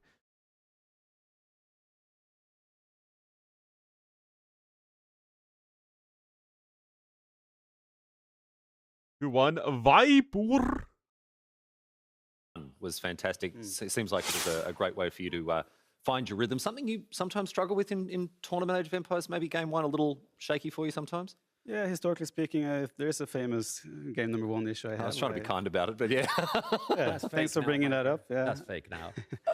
No, historically speaking, I have lost a lot of first games of the sets. So yeah, that's something I obviously want to try and improve and change. And I mean, I was able to win this one, although I mean, even this one was super close to it. I could have lost easily there as well. So yeah, it was incredibly tough, but obviously got me off to a good start. How you feel mechanically today? On and off. It was some good parts, some not so great parts where I lost control of my control groups and such.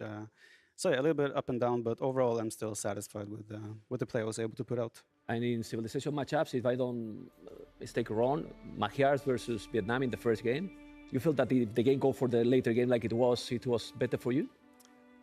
I'm not sure still. I've played that twice now. I played it against Barles as well in the replacement qualifier. Remember? Yeah, and I was able to win there as well. Once I get Onager, I feel like maybe Magyars are better, but then again, if he has Bombard Cannon, I don't know. I'm still torn. So far, Magyars have been good to me, but I also feel like I would have been very happy to be in his position that he was in at some point in that game.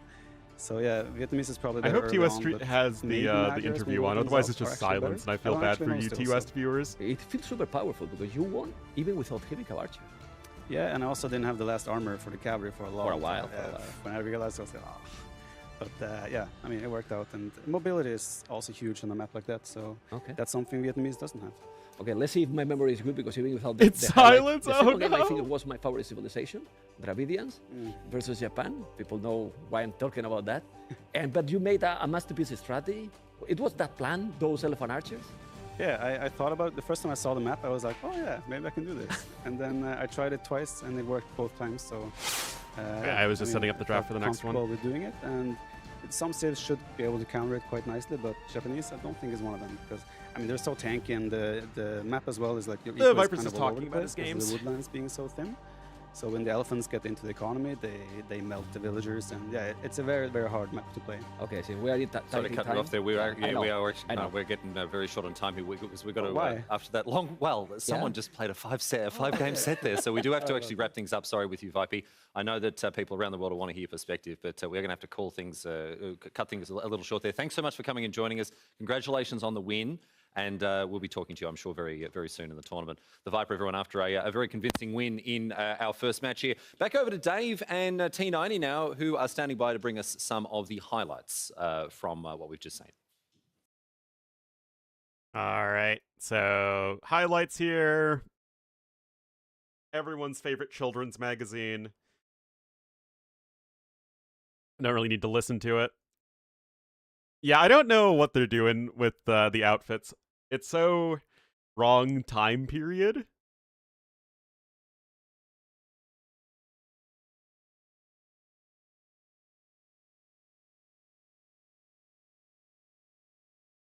It's a little weird.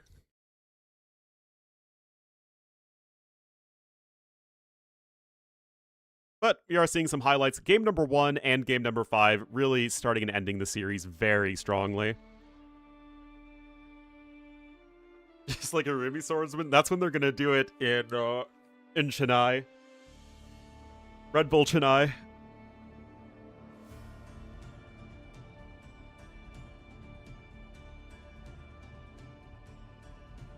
The canceled AoE 3 tournament? Yeah, maybe.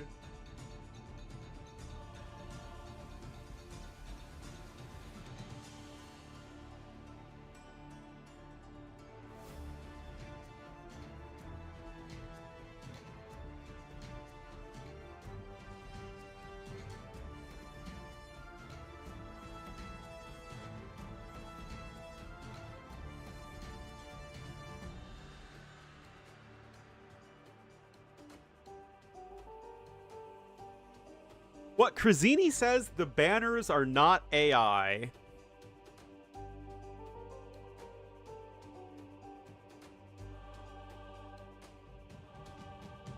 Hold on.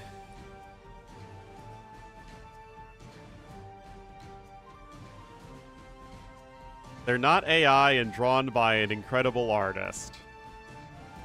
Where is it?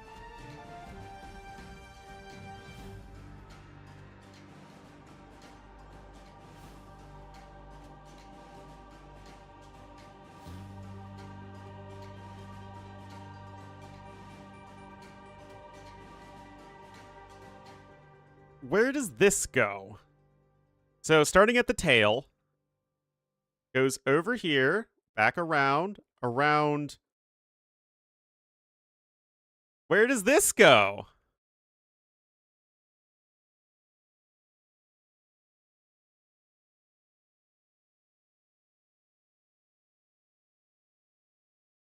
Going to Sebastian's. Look at that Uruguay flag.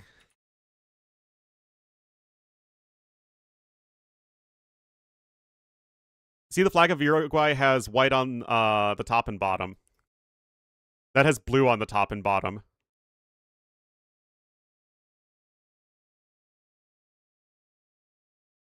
Like, that's just not right.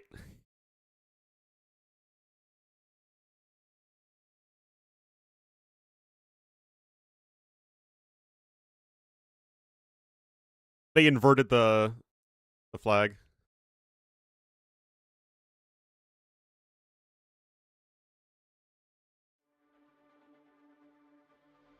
I don't know. This is what you hate the most about AI, is that you can never tell if it's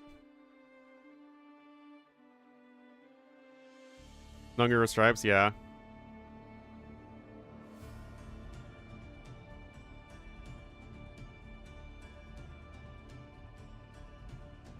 Incredible but spatially unaware.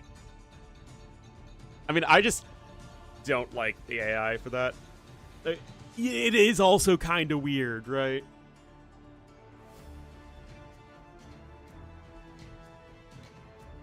The name of the artist? Yeah.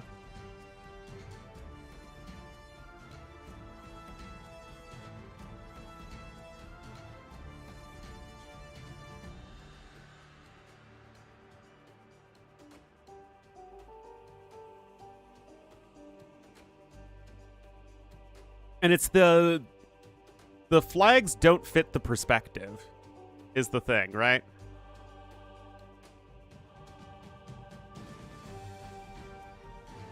Like, why does this... Like, this is like a 2D image, right, with the Vietnamese flag. It should be slightly to the side. Well, Liry's is okay because it's already front-facing.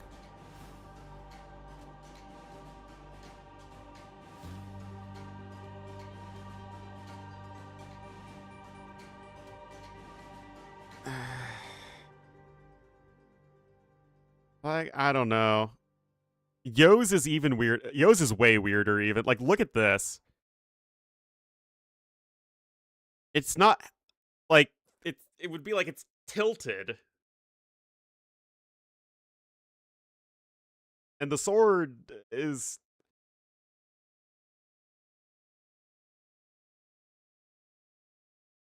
the tassel. Wait. Oh, this eagle.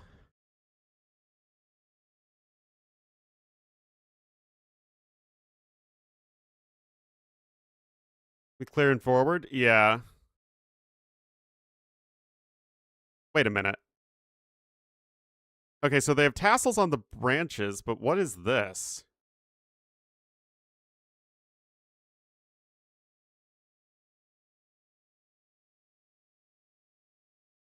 Oh, I'm very bad at identifying AI.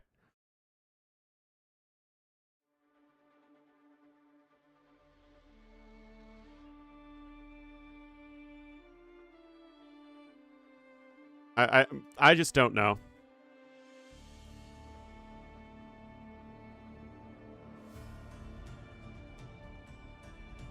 The Liry one, I guess, looks fine. So maybe it's like mixed or something? I don't know. I don't know why an artist, for example, would draw that for the flag, would make Viper's snake not look an actual snake. The flowers on the ground.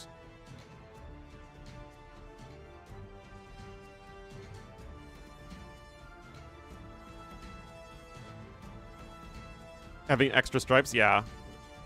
I mean, that could also just be the artist messing up by, like, looking at a slightly incorrect picture of the flag.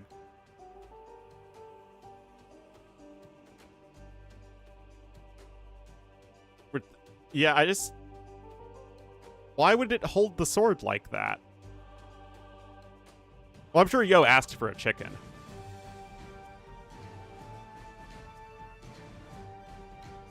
It just doesn't really make sense. If the chicken... If the chicken, like, had the handle on the sword and the sword was facing up, then I feel like that would make more sense.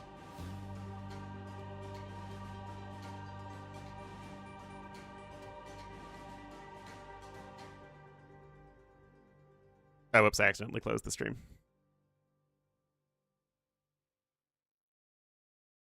Yeah.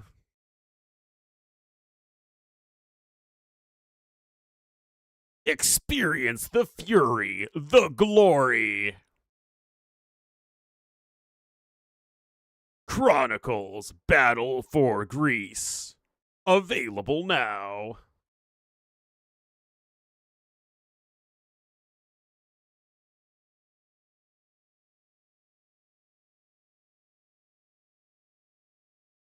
Is often called chicken. Oh, okay. I mean, I don't know the lore behind it.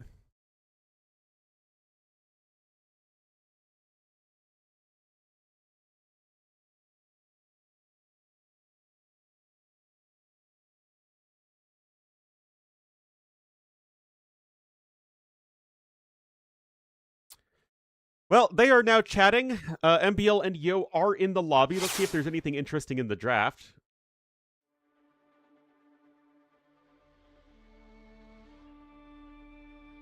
We're going back to Loch Ness, of course. I mean, MBL did pick Britons, but... And Franks? Well, we did see Franks sometimes on the map we also just saw. Henschel. Okay, so we do have Henschel. Oh, hey, man. Hello. I have my coffee. Very good. We've been debating whether or not the banners are AI. Because Krazini claims that they are not AI.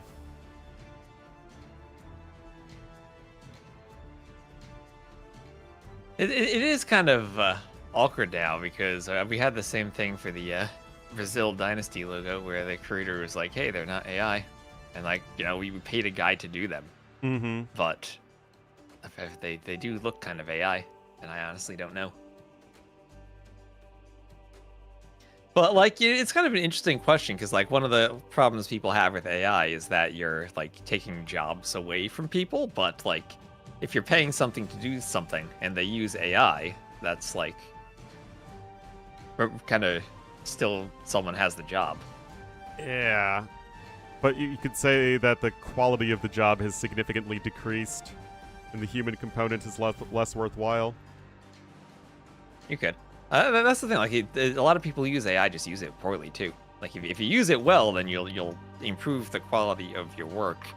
But you need to use it well, and using it well is something that takes, like, skill with using the AI. Yeah. I don't know, but we are in the lobby at the very least, so hopefully we will get into this game soon. Did you ever play Monster Truck Madness? No, I can't say I did. Oh, it was a Microsoft game from the 90s, and you could play it on Voobly. You could play it on Voobly even. But one of the racetracks was the Scottish Highlands, and there was Nessie. Oh, there you go. There was a Loch Ness monster. So what civs are we thinking here for Loch Ness out of the ones they have drafted? Oh my gosh, MBL drafted the Britons. He did it. And he drafted the Franks. The Britons.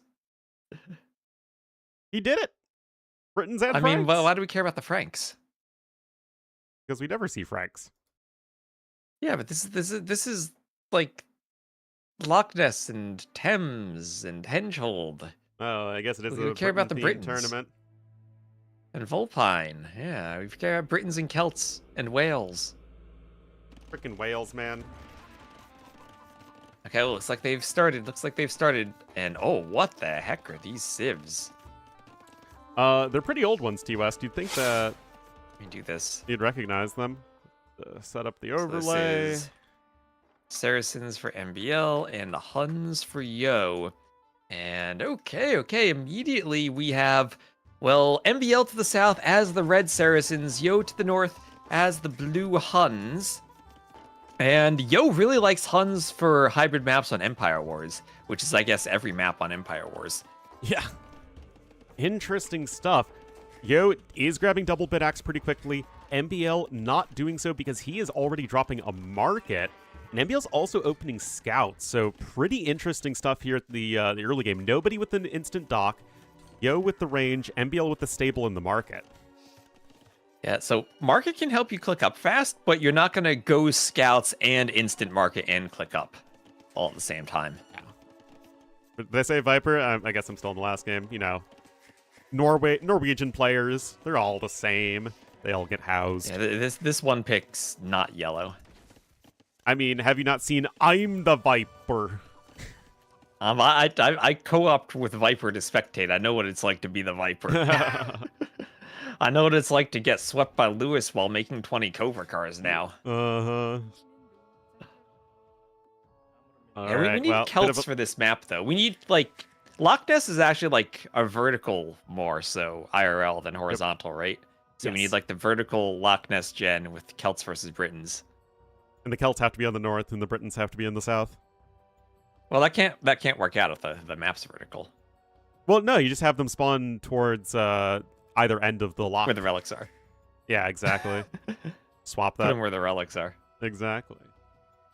Do you think that would be a more interesting map?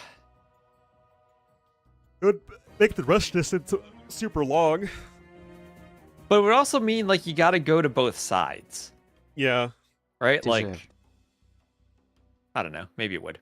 Anyway, Oh, no look at idea that. thanks to the sub. Yeah, using the Prime sub for Ornlu. Thank you very much. Like, Loch Ness. No idea what the issue is, by the way. Yeah, they just need a little pause. I see in Yo's camera. Oh, it's really hard to tell the banners at the small size on their UI. But they actually have physical banners, too. Yeah, those are better. Yeah. Maybe players should be required to design their own banners. Oh, boy. I need to qualify for events so the world can see my Microsoft Paint banner. Oh, the cow at the front killed by an archer. MBL getting lamed. Oh, tragedy, but here we are. MBL under a bit of a pressure from Yo.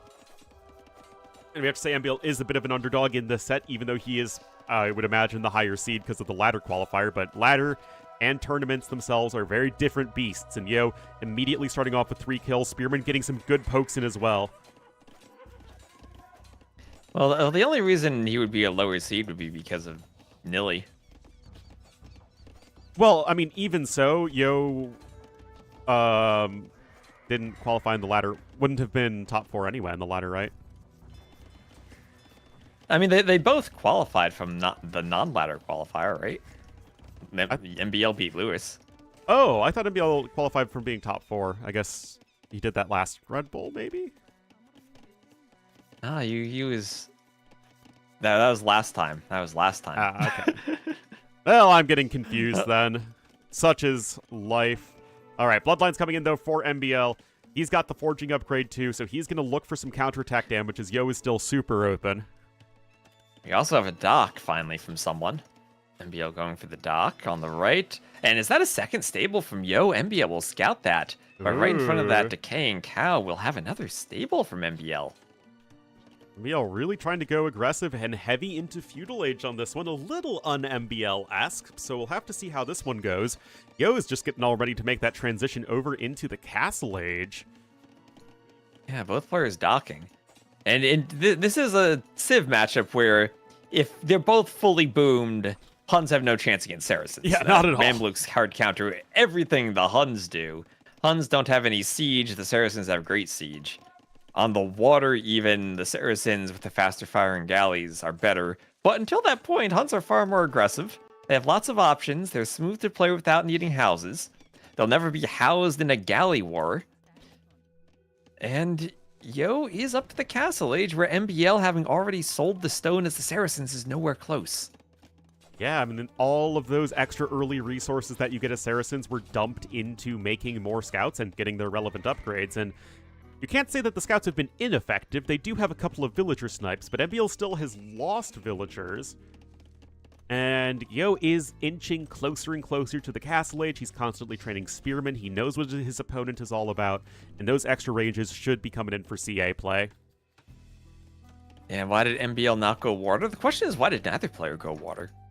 Hello, how is the game? It's a weird one where players didn't fight for the water on the water map. So not what we're used to seeing. Yeah, Yo has the three. Yo has 3 fishing ships in the dock. And, I mean, MBL still has these scouts hanging around, and Yo is still unwalled, so MBL gonna find another villager kill. Very important there. Escapes with all of his scout never mind.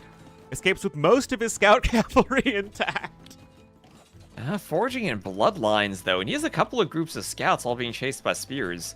Trying to micro 2 at once, and he's going for another Vil, but Yo has a lot of spears out now, and he'll get a Vil. No, he won't. The Vil gets into the TC. Close call, but 2 more Vils out for Yo. All out by their poor lonesomes, and Yo is in castle age, but he has very little wood at the moment because his wood lines have been harassed, and now more Vils are going to die. Remember, MBL still is just now clicking up to castle age. There should be a window here for Yo to get a lot done. He can pick up Bodkin whenever he wants, but, I mean, those villager kills are really starting to climb. How did you manage the stream game using Capture Age? It's on a special tournament patch. You have to message Trzini and get a code for it. Yeah, they are worried about too many spectators causing issues. The easier thing is they have a URL for a clean feed of the stream that you can use. Yep. But that doesn't really matter. It literally is just going to be the same as watching the Twitch stream. So another Vil goes down. Spears poke those scouts away. And here come the Cav Archers now. Cav Archers and a Knight. I like the Knight. So Yo looking to do a lot of pressure early on. I like the Knight too. I mean, the Knight really helps in just representing a significantly greater threat to those villagers in the short run. And they, you know, the Cav Archers help with the walling attempts.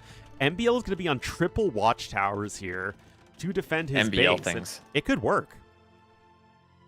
I mean, it is working pretty well, but these are MBL things, right? The triple watchtower. That's if there's one player who's going to go for a big tower defense, it's MBL.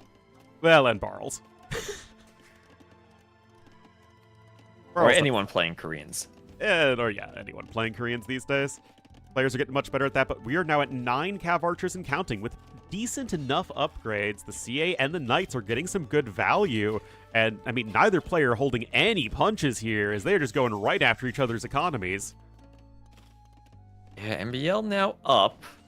And at the point, he can start making camels if he wants camels to fight the CA, which is always kind of an interesting matchup.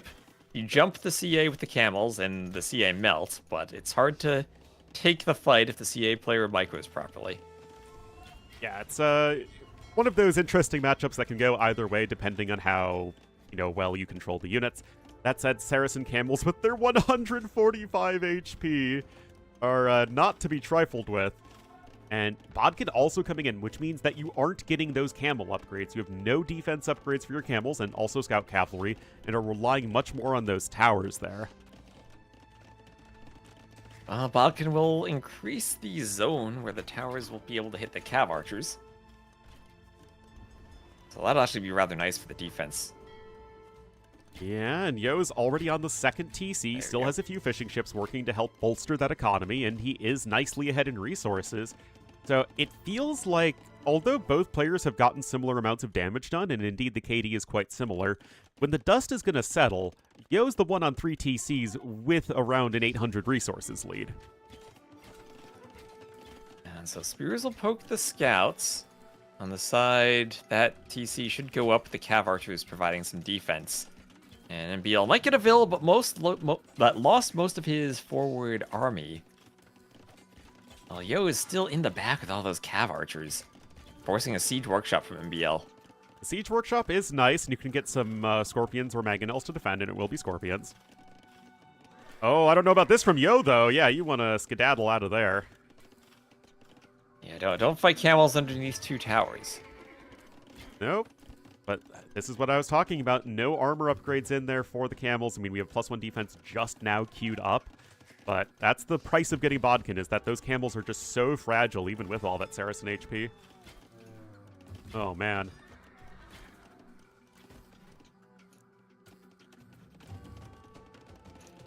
It's a tough one, T-West. You got the monastery here for Yo as well. His own TCs are faster. He still has 3 fishing ships working. It just feels like all of these small advantages are really going to add up soon.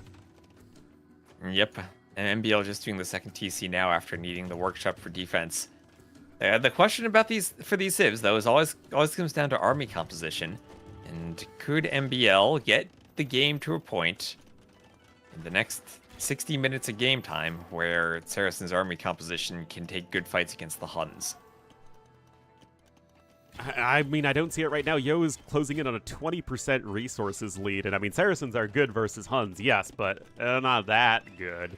And Yo, of course, knows that, so he knows he needs to play aggressive. Yo knows he needs to make something happen in Castle Age, which is why I love the triple range Cav Archer play. Too often, I feel like we see players not commit to enough archery ranges when going CA. And I think there's just something hardwired into people's brains with Huns make lots of CA. And Yo is still doing that here for sure, as he is unafraid to take these fights. Well, 2 towers, scorpions, he doesn't care. He just wants to kill Vils here. And you know it's working. I mean, it's working at the cost of a lot of Cav Archers. Maybe he thinks that the long run... Maybe he thinks long-run Cav Archers die to Saracens anyway, so might as well just use them for Vils now. Yeah, but everything dies to Saracens long run, right? You know what? I bet if you pulled all 8 players at the tournament, you wouldn't get even close to a consistent a consensus on whether or not that was worth it. I don't even know if anyone would know if that's the correct play. I think recognizing the eco situation where he's up 20 Vils and is defending against camels that can't raid his own TCs, I think that makes it the right play. Because he's not in a position where MBL's able to do damage to him. Yeah, I agree with you because of the camels. The camels just lack any real offensive ability. The scorpions as well really lack that. So even though you really did lose a ton of units right there, and Yo is actually pretty far behind in the res destroyed right now, he will be able to bounce back from it more easily than MBL, but it's a really interesting decision there from Yo for sure. Yeah, but you see MBL's going to lose his camels here too. But since he went for the towers and the scorpions, he committed to defending against the Cav Archers, and all that resource put into defenses means he's not able to take the towers and push them somewhere else to attack.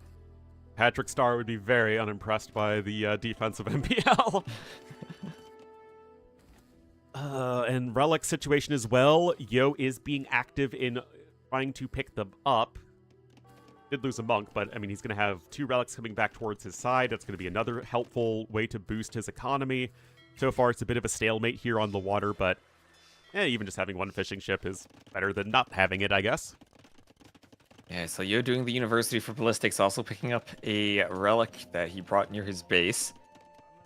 And if Yo could jump the stone, I think that's the next spot where there's an opening in MBL's base. That's a little bit exposed. You can see MBL is adding in another dock right now. I mean, Saracens can take this game in a number of directions. If you're playing full land, Saracens can do very well there. If you're playing full water, Saracens can also do very well there. It's just these are 2 such different civilizations in terms of what they are good for. And Yo's going to come in with an aggressive castle to you west. Oh my goodness. Oh, here come 15 villagers. Needs a tiny bit more stone. I don't think there's any way MBL stops this. I mean, okay, Yo gonna... Yeah, you gotta go for it. Yeah, just go for it. I love this, man. You cannot say Yo is being indecisive this game, and it is just a joy to watch. Alright, so Hulks and galleys coming over. Will they be able to tear the villagers down with grappling hooks to stop the castle? Not enough range. I don't think they have the range. No. They have 1 range. And the camels aren't, and the galleys are way too slow, and that castle is happening. Oh my goodness, the Cav Archers are still doing some damage here at the back. Yo ahead by 4,000 resources, adding in another TC. I mean, what a sick play. Oh There's my a goodness. GG from MVL. Loch Ness, a good map when it's not played like a game of Highland, and Yo will take game number 1. Yo just, went full Incredible Hulk that game. He's just like, I am going to go kill you, MBL. And he did. Just took that lead. Yes, he played a little bit more passive in Feudal Age, but once he got to Castle Age, it was all about aggression, but having the economy behind it, adding the TCs as needed, so that when it came to it, he could make that finishing move with the forward castle, with all those Cav Archers. And that Look was at the awesome. military graph and the military population when he lost the Cav Archers. Yeah, but he rebounded from it so much better than his opponent, right? So it all worked out, man. Yeah, but you can see at that moment the military population and eco population difference. How Yo's Vills are being trained at that moment, and MBL's just losing the Vills. Yep. Oh, it's nice to put those two graphs on at the same time. Graphs are nice. Can you do that? Yeah, you just gotta click on the button on the top right of the table, and you can turn graphs on and off. Yeah, there we go. Great side-by-side comparison there. It's always nice to learn little things like that. Yeah. I learned what I so learned much the with other casting day? with you. I learned, I was in the scenario editor editing maps, and I tried to create a new scenario by pressing Control-N, but I accidentally pressed Control Spacebar, and I learned that Control Spacebar is a hotkey for testing the scenario. Oh. What's the range hotkey? It is Alt-Q. Alright, that was Alt-Q, Yo's yes. last pick too, wow. Oh, perfect. And Yo getting Huns at the very end. I think he's probably planning for that in his drafts. Probably knowing that he really likes the Huns, but other players don't, so he doesn't need to prioritize them that well. Yep. And he's still able to get the Civ that he wants. And in that case, it's almost like some of Yo's picks here are extra bans. Because he knows he's probably not going to play them, although they are there as an option, but mostly taking them out of the hands of MBL.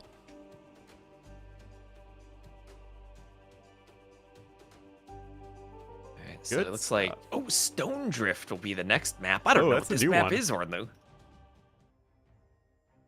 Well, We'll we be will learn drifting. it together.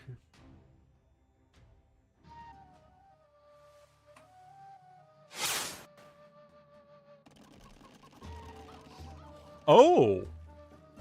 It's full islands. It's team islands. It's Team Islands with Stone Islands. Huh. And no back fish. Or no back deep fish. Now back Deep Fish.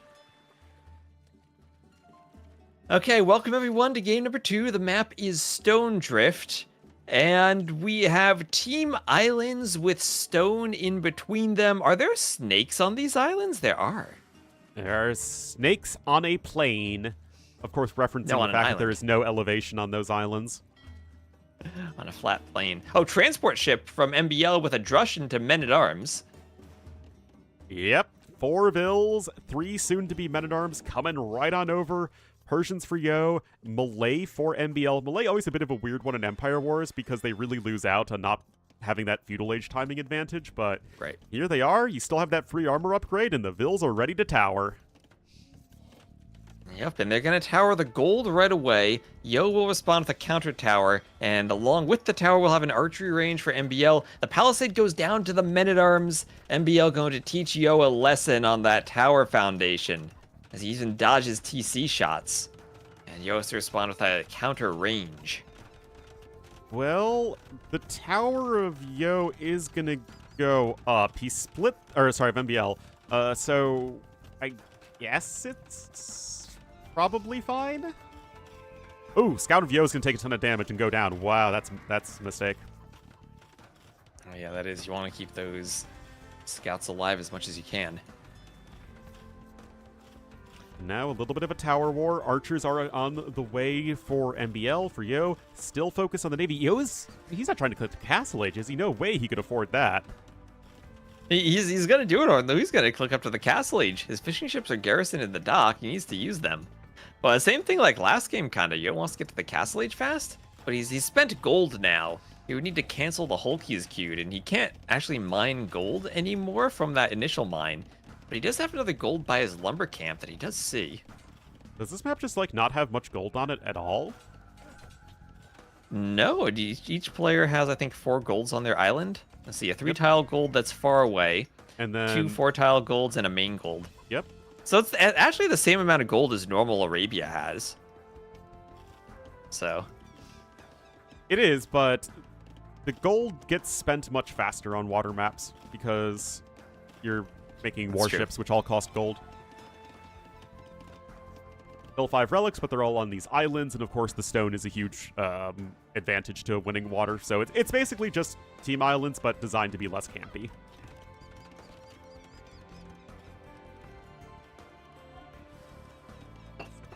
Also, it buffs civs like Koreans and Malay, who can like drop a bunch of water fortifications very effectively. Vills fight the scout cav. So MBL about to lose his scout down to 3 HP, but oof, it's close. 1 Vil hit now takes the scout out. Oh, come on! Yo, No.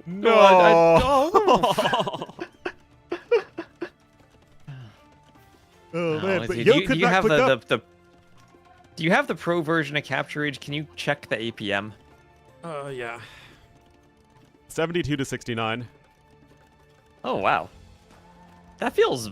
Didn't we have like 100 to 110 last set? Well, I mean, it was Viper Sebastian in the last set, and this is Yo MBL, so yeah, that checks out. But Yo and MBL both have healthy wrists. They should be faster. Yeah, that's true, but they never were all that fast. And here we are, Castle Age is now in for both players, but with the power of Malay, MBL will be getting there faster, and is he going to be able to use it to apply even more pressure, or does he want to add eco behind it? So I'm interested in how this map will play out, whether we'll ever see a player take the middle islands. Because part of me says, no, that's never going to happen. I don't know if you saw much of Stronghold Frenzy, Ornlu, but we had this one map where there was an isolated pond in a corner with 7 relics on it, and I would watch games where it would take about 30 minutes for players who had a transport ship and monks actually to click the monks onto the transport, go to the island, and come back. Wasn't that a carry? Akare? No. Oh, well, that was one of them. This was, I think, Narok? I forget what it was. It was crazy, though. Oh, okay. Now, Akare, that was sudden disaster. That was double Castle Conk. Yes. Double Castle Conk or double Castle Arambai every game. All right, Yo with the forward stable coming in. He's going to be making a night here to raid the eco of MBL, and neither player have any chill this game, as we have the elephants MBL, coming he in is on a the forward other side. stable, and he's going for an elephant. The Muma kill is ready for battle, and honestly, the elephant with the assistance of the swordsman gonna be pretty good at knocking down the tower, but scooching back for now. Monks for healing from the Malay. Persians do not like fighting monk rushes other than the extra TC for defending against Mangonel, the extra TC HP. And MBL will see the knight charging into his base. Those 2 villagers just standing around for now, as both players' economies are at the absolute limit at the moment, as you're trying to attack and defend at the same time. And are those shallows that will stop MBL from walling that knight out? Oh, he has to do the gate. I really have no idea, and this is why I'm not the biggest fan of terrain layering. Yeah, I try to be very clear on what is what when I do maps, and I know that these are... Trzini's coastlines are always a point of confusion, I think, for me when I look at them. Yeah, it's, I mean, they look pretty, but not exactly the easiest to discern. We do have the Spearmen starting to get some good value, and the TC actually also helps kill 2 of those knights, as Yo is going to need to defend on the other side as well. Elephants do have conversion resistance now, but still going to end up getting converted at the end.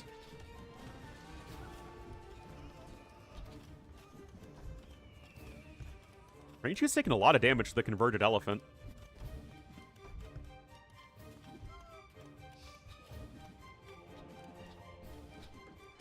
And medium warships also coming in here for Yo, so it's still at least going to try and have some presence on the water, although MBL is actually here with some of his some ships of his own. Just not enough range because you don't have enough war galleys. Yeah, you can attack the lumber camp, and that's it. Can't do anything to the Vills. So second TC for Yo. How's the Persians? I'm sure he wants to have TCs. But now medium warships for both of them. Elephant fight with monks behind for each of them to heal or convert. And MBL deletes the elephant. And the few still has straggler his range elephant. units are going after the monk. Ooh. Monk is forced back. Elephant goes forward immediately to help kill the enemy ranged units, but just a little bit of an overextension there. The monk will go down, and MBL still working with a bit of an eco lead. Yeah, MBL converted a skirmisher there, which meant the monk was useless against the elephant. But maybe it would have had to just die to the skirms anyway, since he charged so aggressively. Yeah, interesting decision there for sure. Meanwhile, it should be a Hulk fiesta here on the water, War Hulks for both players. I'm really confused about the fire ships being mixed in, because it feels like, why wouldn't you just make more Hulks? This feels like it should be a galley map soon, and I mean, MBL is going war galleys, and he is finding the fishing ships of Yo, so they will go down. Important win there for MBL, who's going to get a second TC up in time as well, so MBL going to get himself set up economically much, much better than in the previous game. Although he does have 4 idle villagers stuck on his opponent's island. Yo has 2 on the other side. He's actually taking some of his opponent's stone, and actually just now looking at it, most of the stone is in the middle of the map. You only have 700 on your regular island. Yeah, and so the snakes are usually supposed to be able to wander onto water, but I guess they're modded in the map not to do that. Yeah, what is the point On of the snakes stone even islands. being on the water? They don't attack ships. I don't know. I had a problem that I put snakes on a map, but they were bugged out, and when they wandered, they all went to the south of the map. They all went in the same direction. Oh. It was like Auto Scout if you turned Auto Scout on for a bunch of scouts and they all follow each other. Yeah. It was all the snakes went and attacked one player. That is He got amusing, at Milmano least. Jaguar rushed. All right, and Elephant will go down to the villagers.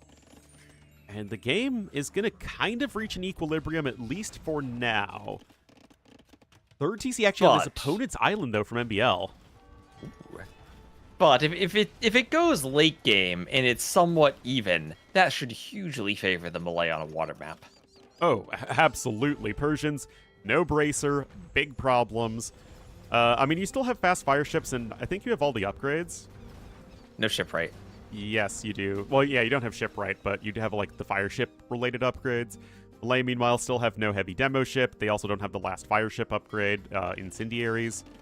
Not like the end of the Heavy world, demo. but harbors should be awesome. He should be. Let me tell you, T-West, if I see fishing ships garrisoned in harbors to add a gajillion arrows to sink enemy fleets, I'm going to be so happy. I would Oh, love look to see at that this. too. TC over here to the east. All right, so both players TCing each other's island. Interesting Does move. MBL have Atonement? I feel Does like Atonement should shut down Yo's push. No, MBL doesn't have it yet. Oh, Monk can jump into the TC and at least force the Knights away, but the Ram is going to be a different matter. You have nothing to really stop that at the moment.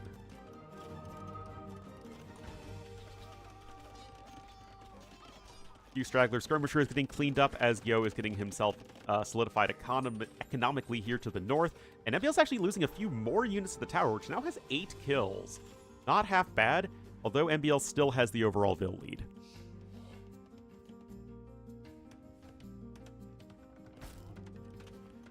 Yeah, that house being rammed, that'll go down.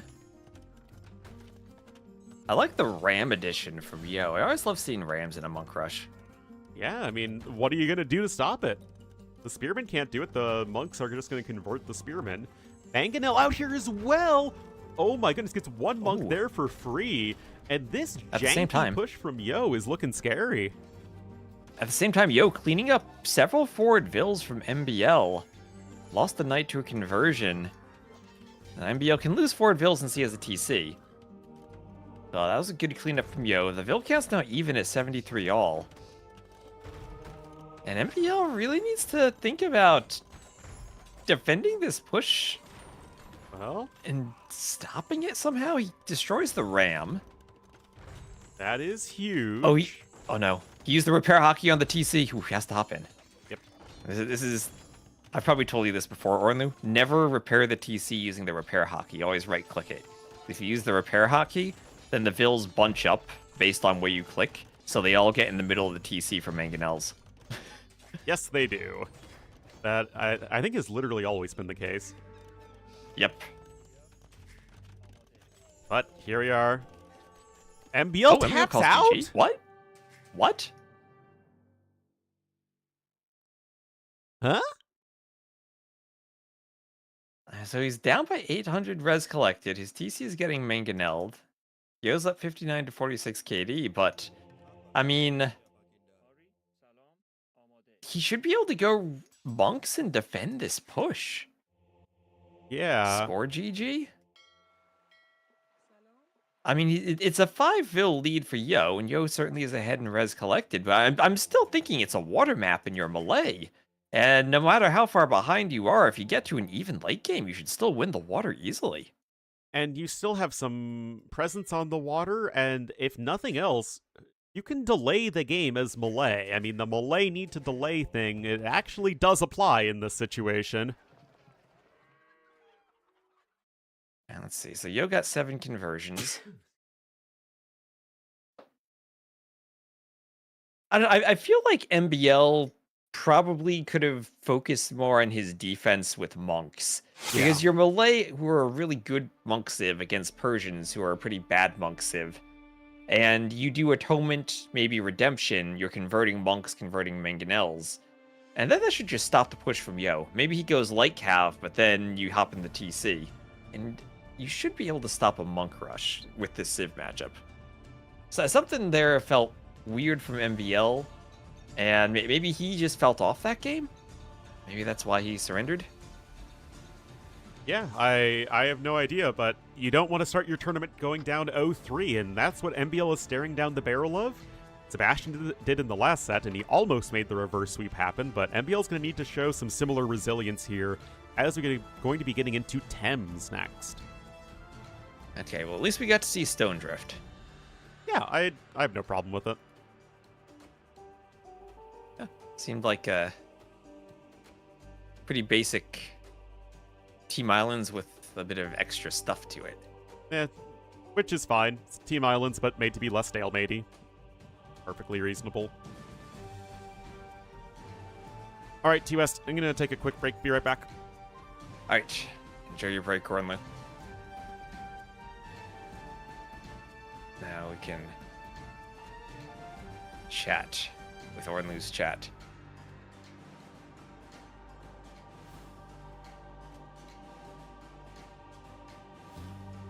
Will we see an intense battle? An intense battle? Oh, that's the type of puns we need when Ornlu goes away. He doesn't know. He doesn't know the puns we have when he's gone. And can everyone just spam the chat so that the pun is away by the time Ornlu gets back, and I'll drop it on him?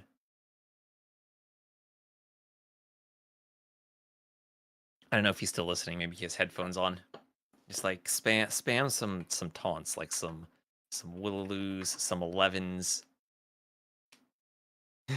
It's good to me. Heck yeah. A land in Paris would be insane. How do I have to pronounce that? The river.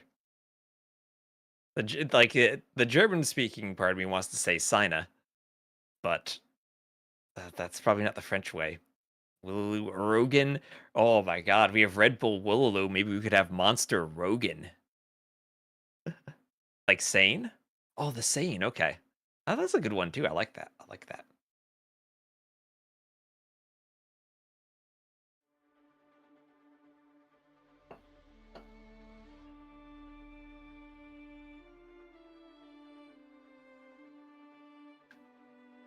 Alright.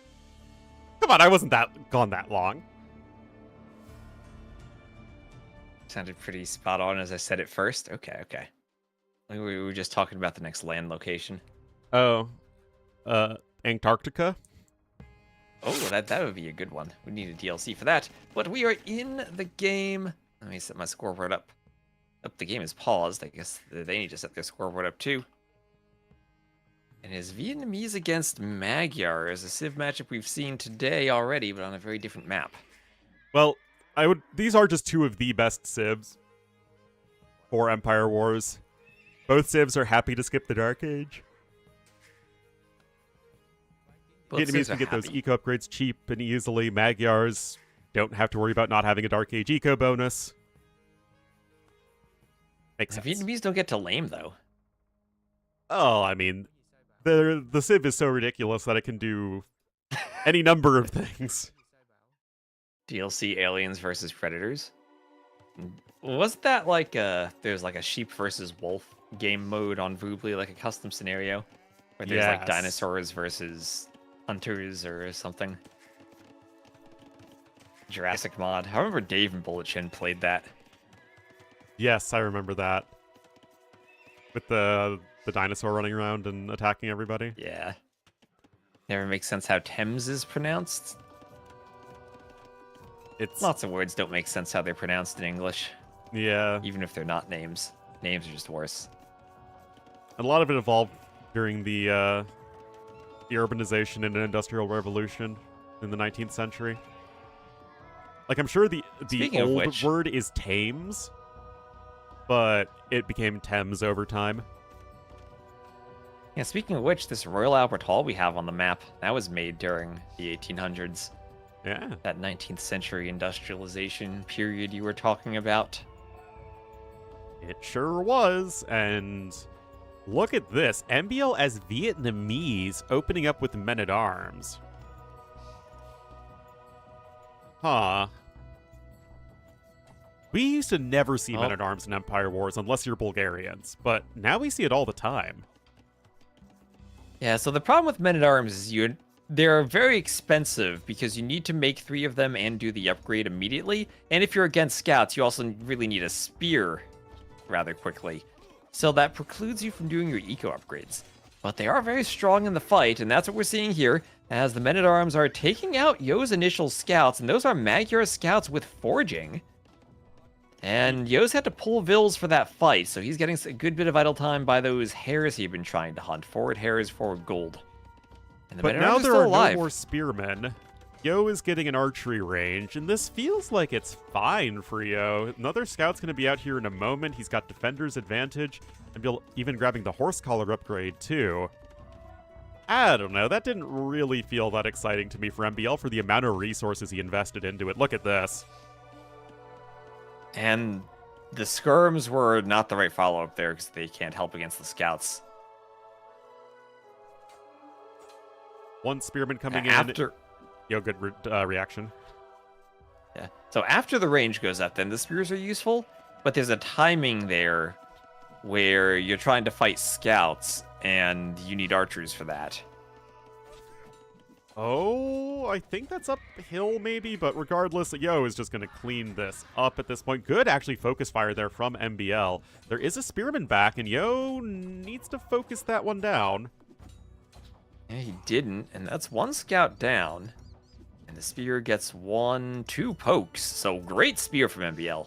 When Yo had only a single skirm. He did what he needed to right there, and he does have horse collar, which is nice, but Yo has 24 Vils on food. He's got 10 farms to MBL's 8, and he still has plenty of natural food to take as well. He's even, what he did with his early spearmen is he went and picked up some extra piggies over to the north of the map. So it feels like Yo is just getting himself set up really well for Castle Age. Oh, level 37 Hypno. Thank you for the sub to T West. Hypno. Well, that sub packs quite a punch. Thank you, thank you. Well, here we are. Scouts running into the base of MBL. He is a Vill ahead, Yo with a bit of idle TC time, but he, that is to say Yo, on his way up to the Castle Age. Spear is poking the scouts a bit. And MBL does snag a Vill that Yo is trying to wall with, but Yo might do the exact same thing. That's true. 37. That's a prime number with a prime sub. But that's a legit sub though. Yep. Well, Archer's coming in now. Yo, forgetting the scouts, the spears, they get 2 killed and almost the 3rd. I looked away just before that because I'm thinking, the scouts are just going to run away from the spearmen, but no! They get the pokes in as needed. MBL is only a little bit slower to Castle Age, so he's doing just fine. MBL's army should finally be trapped and killed at the back of the map.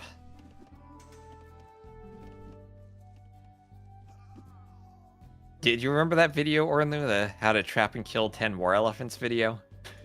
No, I don't remember that. Oh, that's one of the most viewed AoE2 YouTube videos from like 15 years ago, before anyone really was like an AoE2 YouTuber.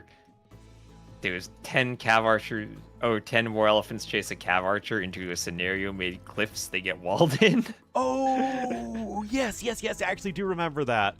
Yes. Yes. Yeah, I remember it now. All right. Classic YouTube videos there. So Archer's here from MBL, killing a Vill, stopping some of the wall, killing a bear. That is a forward TC from Yo. It's a very forward TC from Yo, but it does guard a huge swath of the area in front of his base, so it will be protecting his eco quite nicely. That said, we have some scouts here, we have some archers for MBL, and Yo is playing defensive skirmishers with Magyars. And the difference between this game and the game with Viper and Sebastian is that in the previous set, Viper was able to keep up with the Vietnamese eco.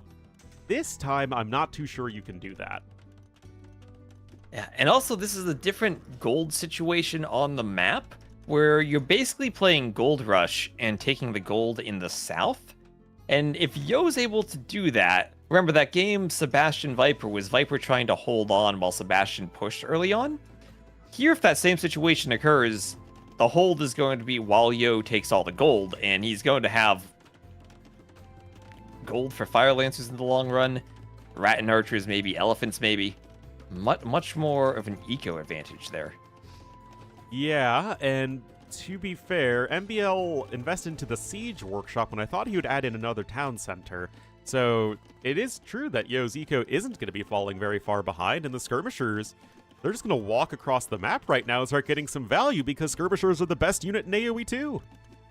They are. MBL has to be careful though. He made a market as part of the wall in the south, and there's a hole between the wood line and the market. So Yo might be able to run through that at some point. There's a hole in the middle, too, by the stable, and there's a hole at the north by the shallows. So every side of MBL's base actually is open now. Yeah, walls don't do that much in this situation. Skirmishers can start sniping some spearmen, and Yo is really getting value out of these guys here when, in a normal situation, they really should only be useful at defending. Yeah. So what kind of bonus is the Royal Albert Hall? It is 25 housing space and 25 additional max population. So you get it, and you can skip building 5 houses as long as you hold it. And also when you get it, you get a total population limit up to 225. Or if you're Goths, you get 235, which is amazing. I actually had no idea what the RAH meant, so good on you for recognizing that. But yeah, I mean, Yo's doing all of this off of one-range skirmishers. Just feels like he's getting away with so much value, and I mean, good micro there from Yo. This is kind of crazy.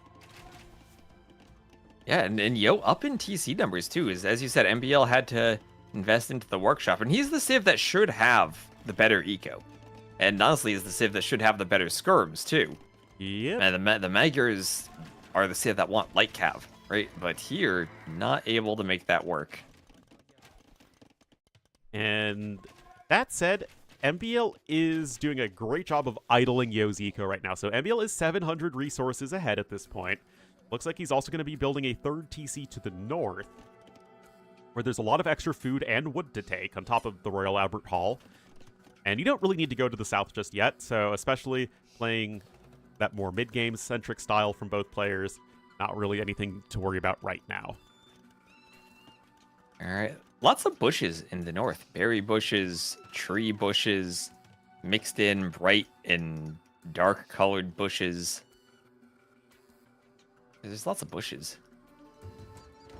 Very astute observation. It is bush central over there, and oh my goodness, this is what MBL is looking for. Some nice mangonel hits, and he still has a Vil advantage. Yeah, interesting that he managed to get that Vil advantage despite the fact that he added the TCs much later. Yo had 5 minutes of idle time. And that's that Magyar's economy. No bonus other than the cheaper scouts, and since you go in skirms, you basically have no eco bonus at all. And there we go. Siege Workshop now coming in defensively for Yo. Does have 21 Vils on food, which is still decent, and just all of that good idling that MBL did on the farms from Yo just really hindered his own villager production. And right now, MBL has a way better army. And still has the crossbows wandering around. No ballistics, but they can make their way towards that gold. Yo needs his skirms in the right spot, or he needs MBL to stop moving under a TC. Well, the Bears are certainly getting in on the action at this point. But they will eventually die, and I mean, Yo's losing a lot at the moment. Well, MBL just lost all of his forward crossbows there. He did, but he still has reinforcing crossbows, he's got a few knights, and he's got 2 mangonels. And Yo's going to do a bit of a counterattack here, but I'm not too sure how much that's actually going to accomplish. Yeah. So those dead bears in the middle, were they more or less successful in the football team? Well, Bears made it to overtime in the divisional round when they won 5 games the previous year, so better than the Giants. Yeah, my Giants won a couple of games at the end of the season, which was awful because they didn't tank hard enough and didn't get the first draft pick. Yeah, not even the best Can't tank even job lose ever. properly. But, oh, villagers are forward here. All right, T-West, is this Ooh. a messed up gather point, or is this MBL trying to build the forward? It's MBL trying to build a forward castle. Skirms from Yo against 2 mangonels. The skirms should go down here, right? Like they should. Oh, big hit there, even if it is a little danger close. Several Vils are okay. killed in the process, and now Yo's in the really uncomfortable spot where he's just stuck making skirmishers. You have some knights, but they have terrible upgrades, just +1 defense and, of course, the attack upgrades you get for free. And that's not going to serve you very well versus those crossbowmen, although the mangonel snipe is good. MBL finally getting his own eco upgrades, but I'm kind of liking this for MBL.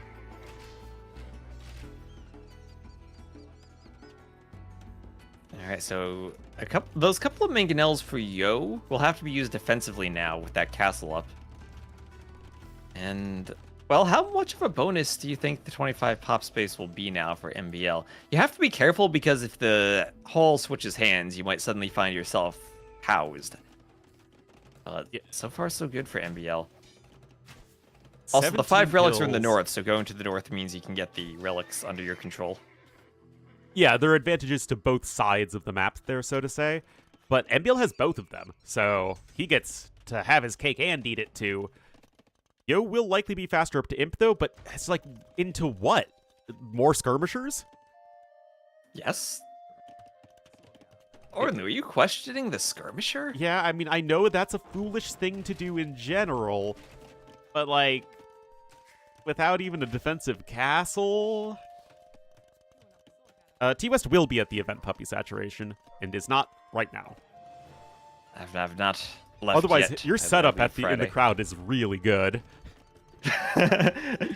Imagine that. I have my own microphone and everything in the crowd. I got like Capture Age running on my laptop. I somehow have my laptop plugged in to a UK outlet getting power. There you go. Imp is actually identical for both, so Yo not even able to leverage an advantage there. But while Yo's macro was worse early on, MBL's has been a bit rough recently, as now the idle TC time is basically caught up and Yo has reclaimed the resources lead. That said, Vietnamese are one of the best early Imperial Age civs in the game, and Magyars aren't, especially if you don't have a huge blob of units left over from Castle Age. So I'm kind of confused as to what Yo's doing. Oh, man. And, well, maybe Yo just wants to go Skirmisher. But right now, MBL has control everywhere on the map. And what felt like should have been an early eco lead for Yo never materialized. MBL's now idled the TCs, but Yo idled them much earlier. And he's ahead in Vittles now, but only +5. And also Americans have a 3-point plug, McNeely. Fun fact. So Brits can't even We have claim. both a 2 and a 3. Yeah, but you don't really see the 2-1s anymore. More in, like, old buildings. Yeah, but the 2 is still the more common, like, male end of the plug, usually. Yeah, that's true. Well, University coming in here from MBL, and, like, what are you going to do? Go Cavalier Skirmisher? That doesn't feel especially impressive. Yo is now coming in with his first castle, and MBL really looking to point some points on the board.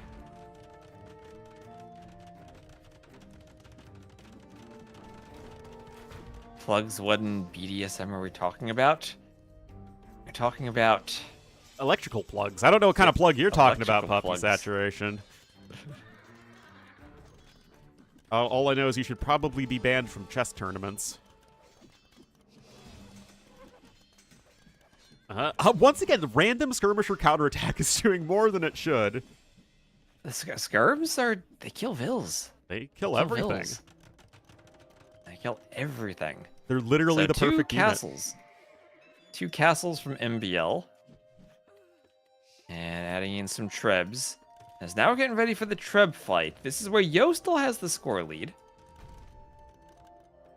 He does, and it's a little bit awkward here for MBL, but you would think that if both players make a Oh switch my into gosh. skirmishers, Ornlu, Vietnamese do. the but- Treb from Yo, it spawned in the wood line and it can't get out. It can't reach the castle. Oh my goodness. What a tragedy! This is what Yo needs to do. He needs to ungarrison another castle in the back and then Treb cut his Treb free.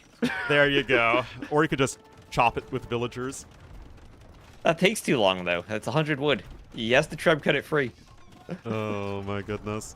That is actually Oh. quite unfortunate there for Yo. He has another Treb coming out, but that castle is going to be tough to utilize, but the good units from MBL are his archers and skirmishers, and they're very cheap to get going, especially since you also have that free conscription, which Yo was not able to afford. Like, Yeah, I have well, no it's idea good. what Yo's supposed to do that's any good right now. I think Yo's just dead. That was almost in Tem's Treb battle, but the Treb got stuck Yeah. and did not.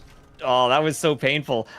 You see this all the time in early feudal with an archer or two. I've never seen it with a Treb. Yeah, that's a new one. As don't worry, your intensity joke was very much appreciated. Yo gonna try and push to the north, but his gold income is gonna start to look really bad really soon, as MBL has total control of the south. He's going for rattan archers and skirmishers at the moment, and he'll have bombard cannons.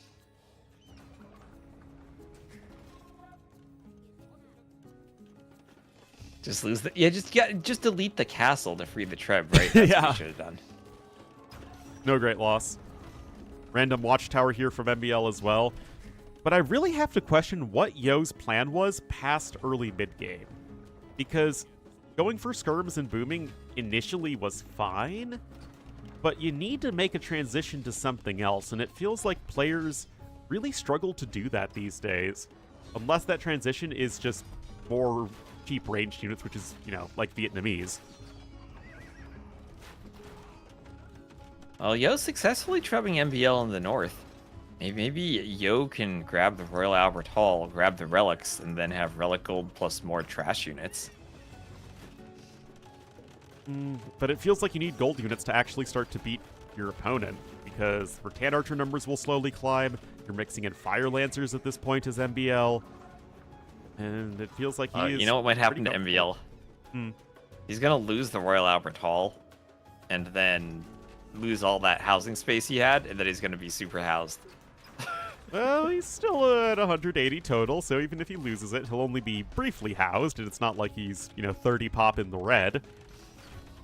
Yeah, I think he just moves forward and wins at this point. I really don't see what Yo can do. He's lost so much. Somehow Yo's ahead in res collected, but he's going to lose another castle now. It's 3 trebs. They have a hill. And he's so far behind in resources destroyed, and I'm just not sure where Yo thought he could win the game. He didn't take map control. The resources were fine for him, but he couldn't really spend it on anything, and he was just... It's like Yo was himself playing Vietnamese. Like, that strategy feels like it makes a lot more sense for Vietnamese than it does Magyars.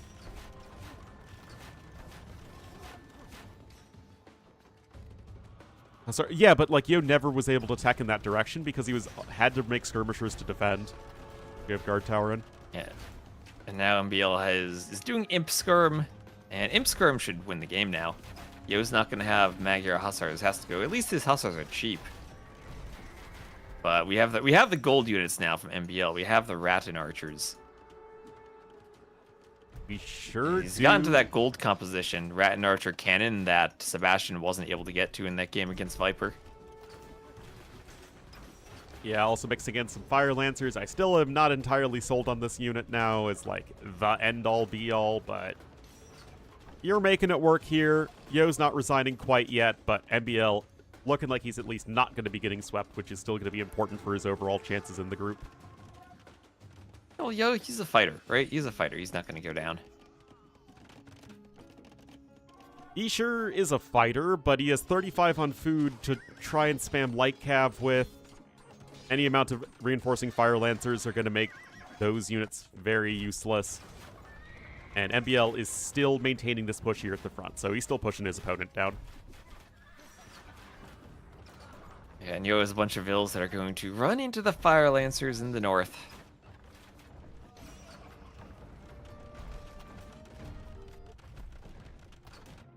And there we go. GG is called.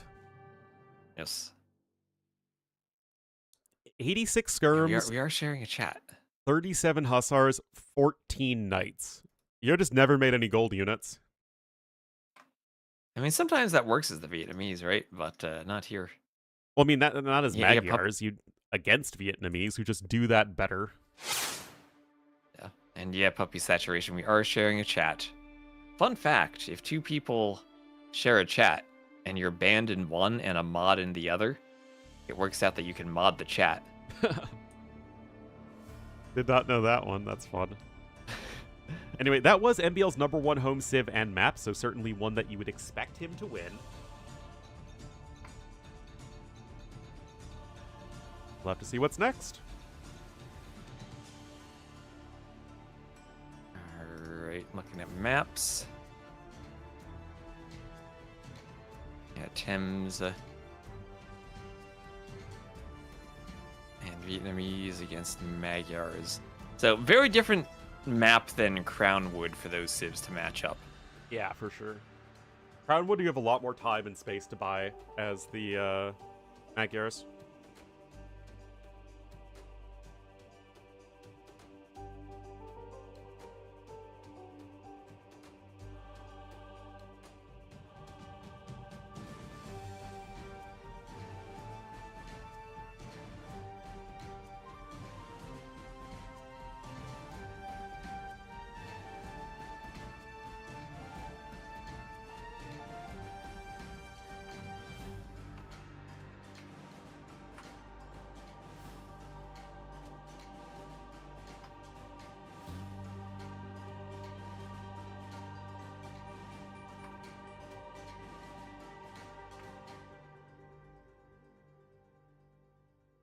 All right, Blue Wells is going to be the next map, so we're going to go back to the water, where Yo has been having the advantage thus far.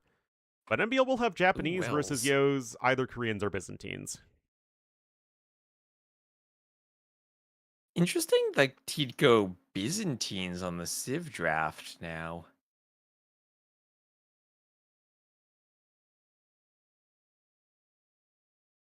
Very highly picked too. Don't you just go Koreans on Blue Wells and Byzantines on Henschhold? Yeah, that's what I'm thinking. I mean, Koreans have been pretty good on Henschhold too, and you could go Jurchens on Henschhold if you take the risk of going for the boars early on. Yeah, it's possible. You'll have to see, though. This is almost certainly going to be Japanese, though, from MBL, and then Franks for Yeah. Henschhold.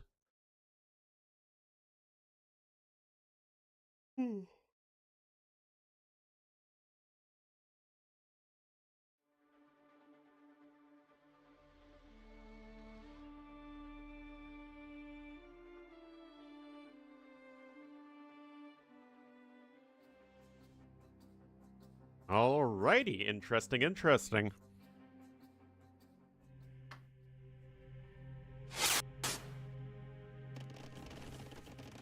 shared chat bot massacres. No idea, but here we are, guys. Game number 4. Still one game away from the victory, but he did drop the last one. It'll be Yo in the blue as the Byzantines to the west, and to the east in the red as the Japanese. It will be MBL, our second time now seeing the Blue Wells. Okay, let's see if Capture Age decides to load. There we are.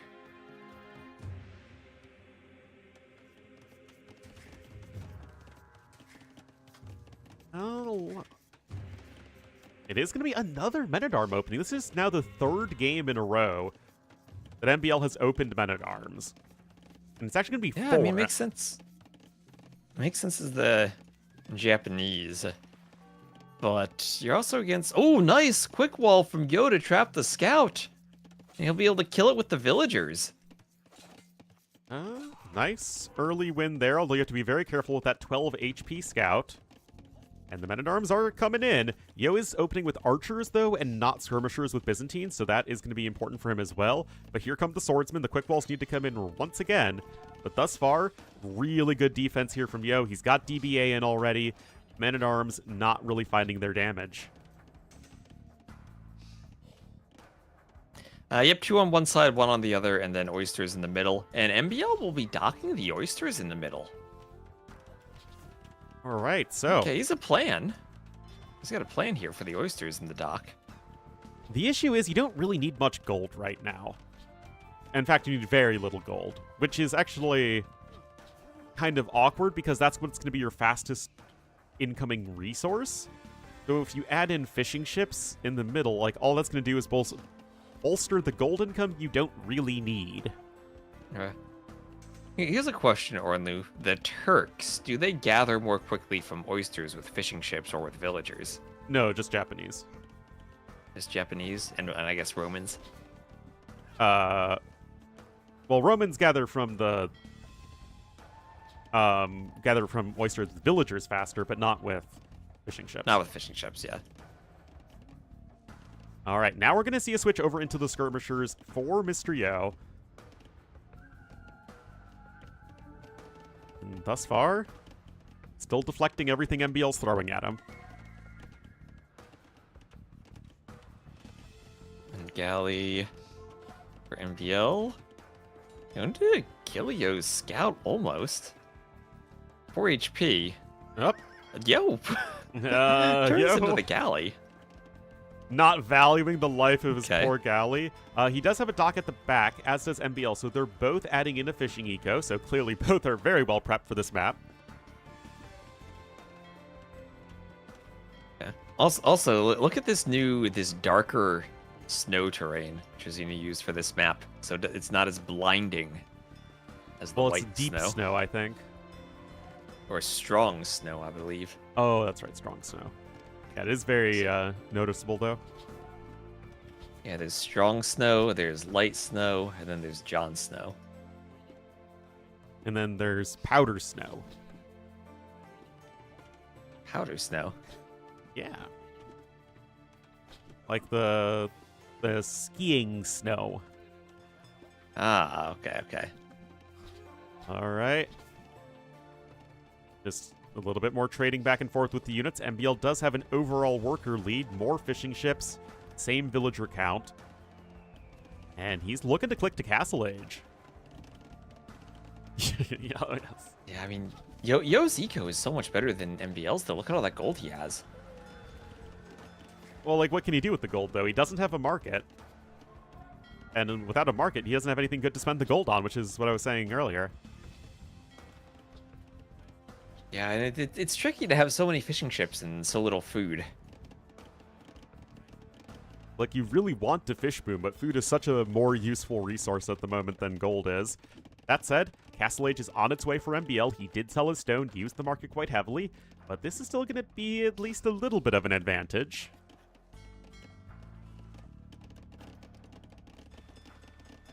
Fishing lines as well, players are doing a good job of prioritizing. Yeah, fishing lines, and then gill nets will be available in the Castle Age. I think they should swap those two upgrades and do gill nets and then fishing lines. Why? I don't know, I just feel like gill nets has been there for a while. Just like, that should be the first one. The new, right new fishing line should be second. But fishing lines are less upgraded, or less technical than gill nets are. I guess. Well, scale barding armor coming in. Yo's certainly going to want a few knights here to help with the enemy skirmishers. And that's actually barracks number 2 for MBL. Are we going to see the power of the long swordsman here? We are. I mean, if there's anyone who might go cataphracts, though, it's Yo. Can't go Go for cataphracts another without dock. a castle, though. And MBL's going to try and He leverage can some sort buy of one. timing here, but with only 12 on food? Is Yo gonna click Imp right away? I mean, look at those Byzantine resources he has. It's very cheap for him. But what would he need Imp for? Wouldn't he want a bunch of army to stay competitive on the map and not die? He could do that, Ornlu, but he's Byzantines. You gotta be thinking he's going Imp right away. He could go Imp to your castle and treb everything, as MBL's trying to do more TCs. But he doesn't have any stone income. To the cataphract point, you still don't have the availability of that unit or that building. Nice wall there, and those swordsmen, once they get in close, certainly deal a ton of damage. Is this MBL or is this the Viper with the quick palisade gate to try to trap in Yo's skirmishers? Gets quite a few kills there. And so far, Yo losing a lot of army. Well, that forward dock is nasty now that he's going fire galleys into fire ships on that pond. He should be able to destroy several fishing ships, as only 5 can garrison in the dock, and they won't all fit. Yeah, and, you know, it's the combination of Byzantine fires plus fires in general doing a ton of damage here. And those MBL's fishing noticed. ships are going to have a really bad time. I mean, these are Japanese fishing ships, and they are going down so fast. Oh my goodness.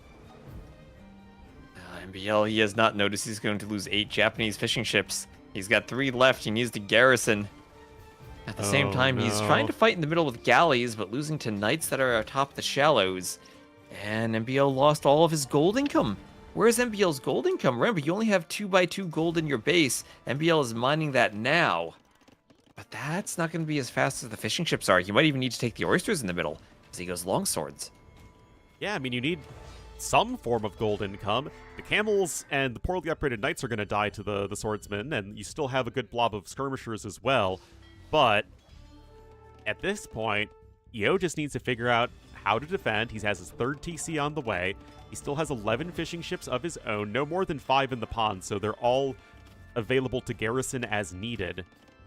And if Yo can still have some pressure here on the outside, he should be doing very well. MBL going heavily to stone now, but I mean, what else does he do with that much gold to saturate with fills? He's up to the next stage.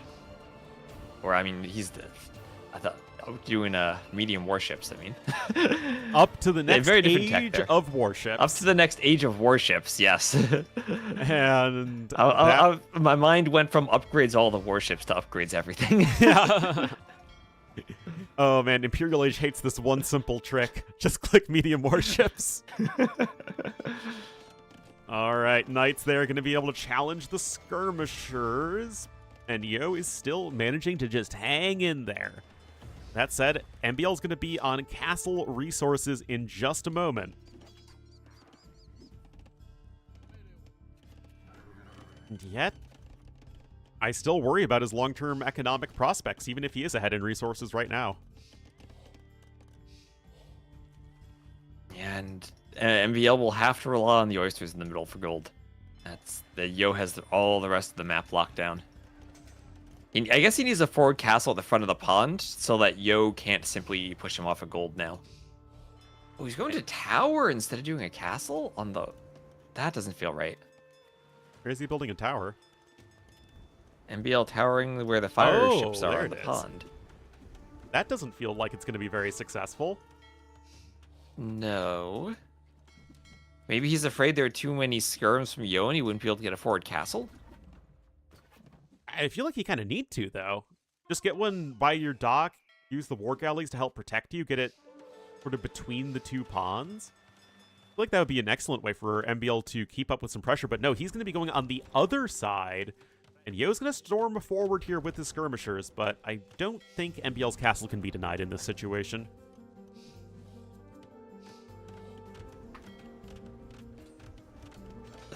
Yeah, I mean, that's a lot of skirms, but MBL skirms too. I'll imagine a demo right now on MBL skirms. Remember those days? Yeah. But the only way, T-West, to stop a bad person with a skirm is a good person with a skirm. As that is really all these guys have hacked into significantly. Some samurai are on the way from MBL, but those are still going to be sort of gold intensive, and you have very little gold income, as you've actually pulled your bills from those resources. Yeah, MBL's about to put 16 bills on gold. And he maybe just needs another dock to inundate these oysters with drop-off locations. Actually, it probably would have been better to have done a dock than a mining camp there, because he'd have been able to drop off closer. But he wants another castle, Ornlu. One castle isn't enough for him. He's going forward.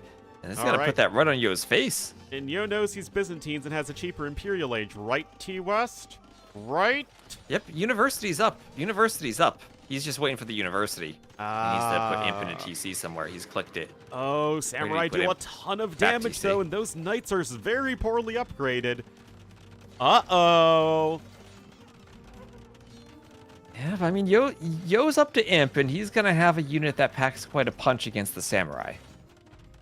He will. He has 94 villagers. His own eco has gotten significantly better at this point, when it was kind of even for a while, but that's just having those villager numbers doing its job for you.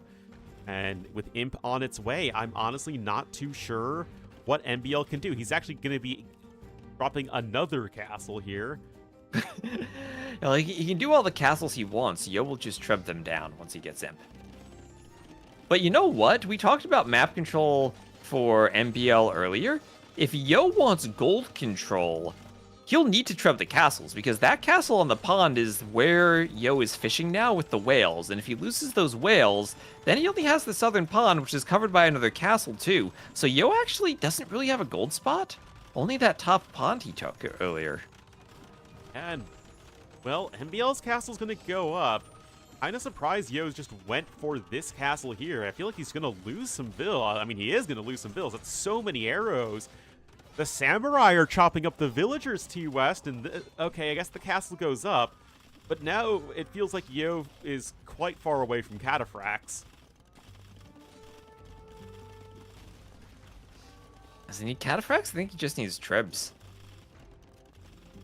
Trebs and he wins. The Trebs will need to be safe from MBL's units, but MBL's own eco is so fragile behind this. Yeah, but MBL only has melee units, so Yo can wall on the trebs, and he should be absolutely fine to treb. Yeah, that's true. That's true. Ballistics is going to be huge as well for just killing any stray units under your buildings. You can be drumming up some siege ships as the Byzantines. And there is another castle from MBL. So MBL trying to castle every single pond to stop Yo from taking gold. But, I mean, Yo can do a Droman. He can drum that up in the southern pond. He can do trebs from the castles in his base to take out castles. And I think MBL will struggle to keep all of his castles standing. Also, heavy warships from Yo, who can maybe go for some Byzantine fires. Or just Carracks in the pawns, because those are probably the best thing anyway. Well, Carracks feel kind of underwhelming in late game, honestly. I feel like... Yeah, but you're fighting Warhulks at this point. Yeah. They should just be strictly better. Well, you don't have Blast Furnace. So you don't get... That's Byzantines true. don't get a full navy anymore, which is unfortunate for them. Poor Byzantines. Changed way too much. And all of you get cannon galleons. But yeah, Hulks actually don't get They any don't get more the full attack in navy. Imperial Age.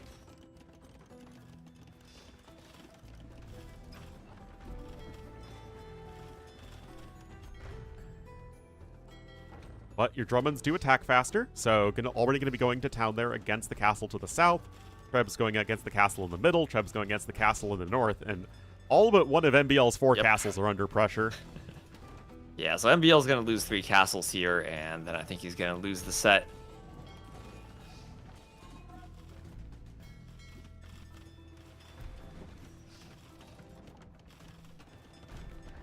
And Yeah, castles... that's 2 castles down. We have 2 Drummonds as well. You have to be careful. You don't want to go into range of the castle. The Drummond will die quickly, but MBL taps out anyway. And Yo will win his first series in RedBull, Wololo, Londinium against MBL, who will be dropping. Still took a game, though, but obviously not the start he's hoping for. Yeah, that second game, I still feel like he resigned when it was still a winnable game for him. Yeah. But good to pick up a win in game 3. I think it's an issue, though, for MBL that he lost every single water/hybrid map, and it could only win the land map. You can't go deep in a tournament if you can't win water maps.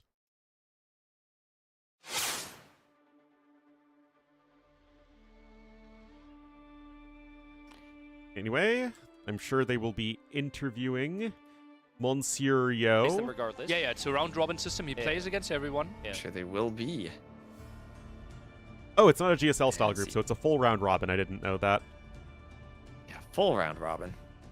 So, what if we need to break ties?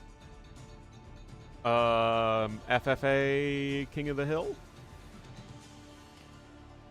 Do we have time for that? That might be very long. Do the maps support that? They probably do. Alright, still an entertaining set, though, and next is Liry ACCM. Ooh. Okay, Liry ACCM. Tallest person is a tiebreaker. Tallest person? Oh, doubt would just be way too OP there, then. Yeah.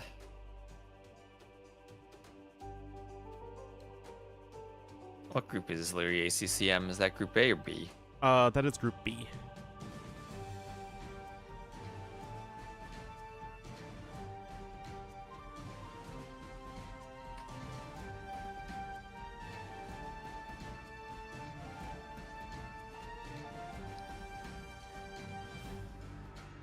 Title updates.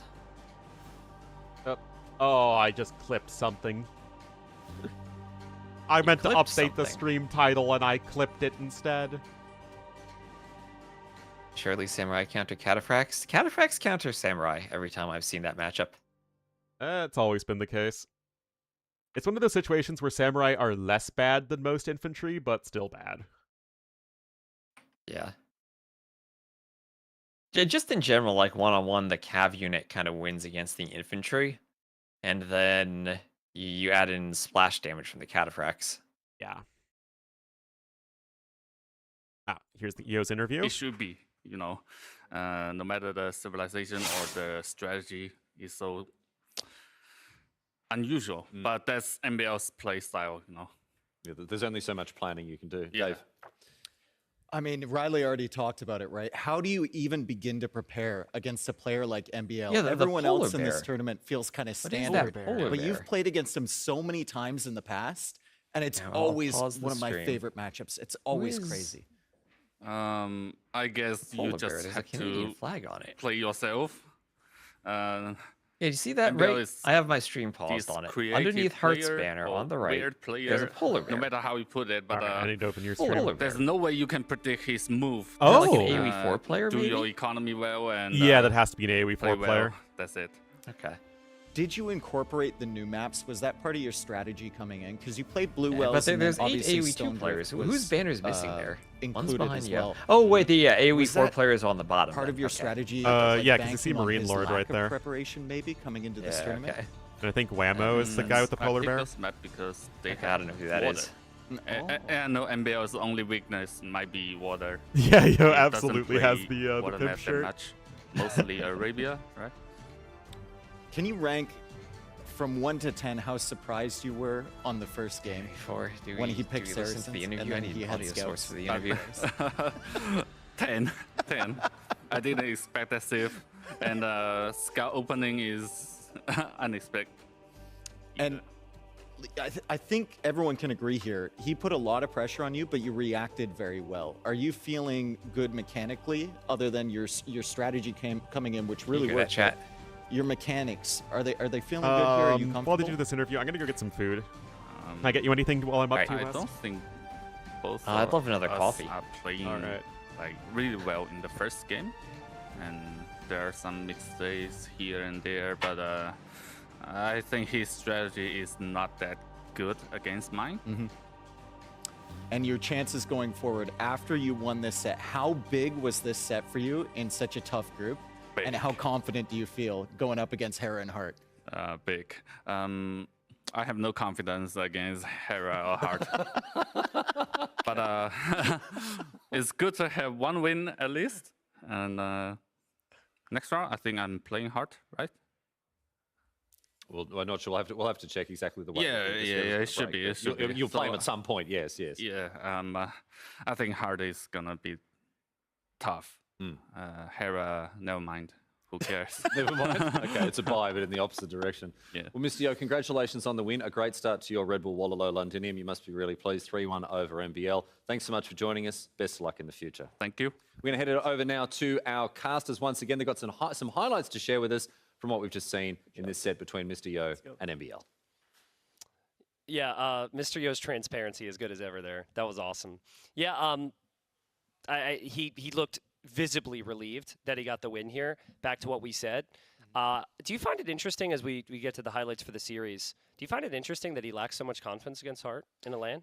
I was a bit surprised how hard he judged that one, right? Yeah, Especially hard to struggle a bit in lands, right? Yes. We have to say, like, we consider him maybe top 5, top 6 even in online games, but he didn't have, like, any breakthrough sets even in the last lands, right? Yeah, so yeah, that was my like, feeling as well. Ranking him so much higher than himself, I was surprised by that. Well, I mean, they have a lot of experience playing against each other, and I think for players, it's just going to be based on how each player feels on the other side of the screen. There's no question on Heartt's talent. He was saying that, though, about Hearttt. We'll see him later. He was actually in the semifinals last time around. I think he got swept by Hera. But yeah, we'll see what Mr. Yo does when they run into each other here. But he said he didn't expect the scouts. I didn't expect the scouts from Saracens either. Yeah, well, that is a wild strategy, right? You can use the market. It is MBL. You need to always do a really good job of scouting. And that CA dive, yeah, in the end, all the CAs are dying, but MBL's economy is simply 20 villagers behind here. The key moment of the game. Yeah, it was huge. And that's exactly the game you want to start off the series. And Mr. Yo, I think, led with some confidence going into the second game. But what is that, like 6 villager kills, but 30 idols right there? It's like it's Yeah, ridiculous. I think the worker efficiency last minute dipped down to like something like 20% there. And then he finishes the game with the forward castle. Just the perfect opening. Yeah, perfect timing there as well, right? Because actually MBL had the water control, just won the big fight, but it just snuck through. And then on the second game, Stone Drift, the landing there by MBL was quite nice, some nice aggression, but Mr. Yo able to clear up the first tower. Yeah, sometimes the question is how do you beat someone when they do the strategy, and maybe there's counter answers. If you can't beat them, join them is also a bit of advice, and that's exactly what Yo did. He counter landed his opponent after MBL went for the unusual landing, and he mitigated the damage at home. He won the Islands game. Game number 3 though. Again, MBL just bringing random things, chaotic things to the fold. Man-at-Arms, Archer, and Spearman opening. but Mr. Yo just couldn't really find a way to do significant damage to MBL this game. Yeah, and that was the big difference, right? Crossbows and skirmishes here doing so much more damage on the side for MBL. Mangonel Micro completely off the So spot, gets the kill at the bottom, gets the kill at the top, and keeps both of his Mangonels alive. Yeah, and honestly, you think about the whole series, Nilly, if Yo doesn't counter land, I guarantee you there's siege from MBL on his TC, and then Yo has to play counter siege, and then MBL wins that game, and then it's a different situation. This was a sick opening from Yo. Crazy, right? And yeah, Byzantine bonus, right? You have the better vision, you see this coming. Nice quick wall by Mr. Yo, and then the archer defense was good. And MBL, he went for some crazy aggression. We thought maybe going for some towers instead of 3 castles could have been an option here. He did not gain enough ground. Yeah, I think at a certain point, MBL just, I think the eco fell apart, the game plan fell apart, and he said, screw it, let's send it. And honestly, against lesser players, the send it maybe works. Maybe against other civs, it works as well, but Mr. Yo played it perfectly. Ends up trebbing down 2 castles, has the Dramans and the other pawns to take care of the 3rd and the 4th, and then Mr. Yo obviously wins the series. So, in my opinion, a great series to show us what the players are capable of. Kind of an expected series in terms of MBL's chaos being a little too much. He needs a little bit more control in the next sets. And Mr. Yo showing he's pretty on top of his game. Yeah, happy to see that. Typically a slow starter this time with the W. And I'm excited to see what's up next. Riley will guide us through it. Well, thanks very much, yes, boys, and a great job on casting that set. As we move on now to have a look, Dave, at what's coming our way for the rest of the afternoon. And while we do have ACCM and Liry setting up behind us, I want to talk about what is in probably many people's eyes the headline act today.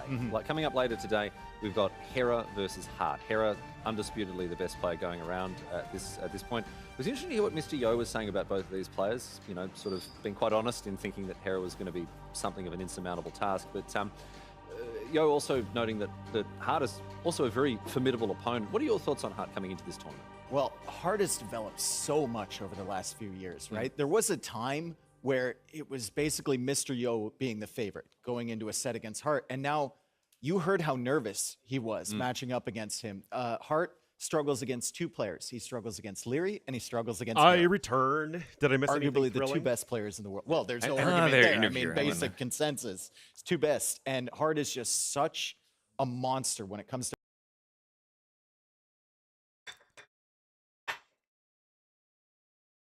Hearttt is such a monster. I don't know. Are monsters... Are hamsters monsters?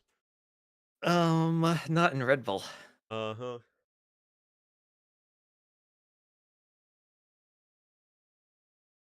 Yeah, Dave said the banned word. Uh-huh.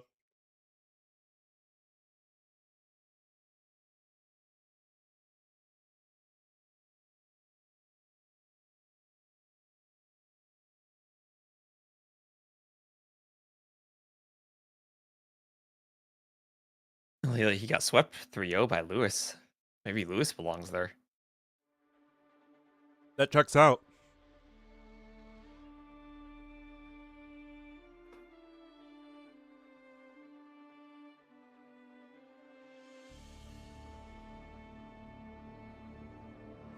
What's that camera starting at their shoes? Random person in the background. For us AoE players, essentially. It is a little bit like that. These are such high-profile events. Let's talk about your preparation coming in.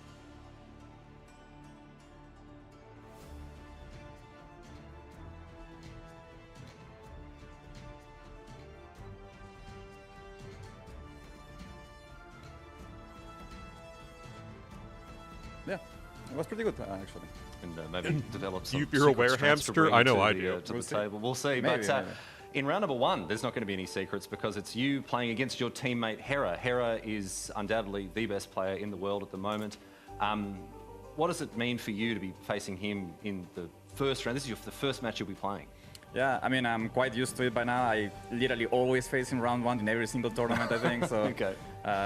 It's just routine at this point. Well, yeah, it's obviously special. Like he knows we prepare together, so like there's not many secrets between us. There's ideas that like sometimes in practice he would beat me, and I would tell him like your strategy is terrible. I'm just bad, that I can beat it. Okay. I don't think there's they're things trying to that, revive AoE 3. Things like that between us. But yeah, it's going to be a special match. I think it's nice to face him. they have the If I'm going to AoE face him, I'd rather costumes. get him out of the way first. You know? Yep. And then have an easier way. And yeah. All right, well, best of luck, not just against Hera, but for indeed the rest of the tournament. Hearttt, thanks so much for joining us. Thank you. Hearttt there chatting about the upcoming match against Hera, which, Dave, will be coming up later. Wait, isn't that today Riley on the throwing it broadcast. You from wanna stick Riley around to for that because Riley? That is must-watch Age of Empires. We turn our attention now to the match that's coming up right ahead of us here. We have ACCM facing off against Liry. Liry, a former champion, two-time RedBull Wololo champion. ACCM, someone who had quite an interesting and impressive road to this tournament, Dave.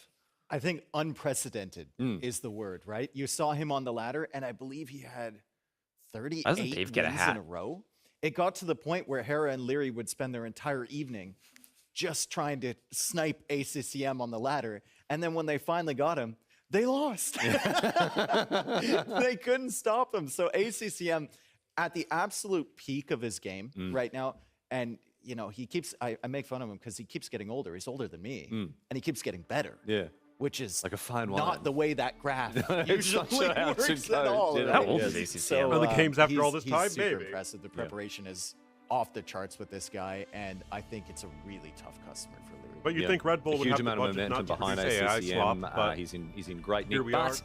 you can never count out the kid, two-time People Red thinking Bull S tier Wololo tournaments champion have Liry. budgets. We're going to get underway with this match right here, right now, as we throw it over to the casters. Mem and Nilly are standing by.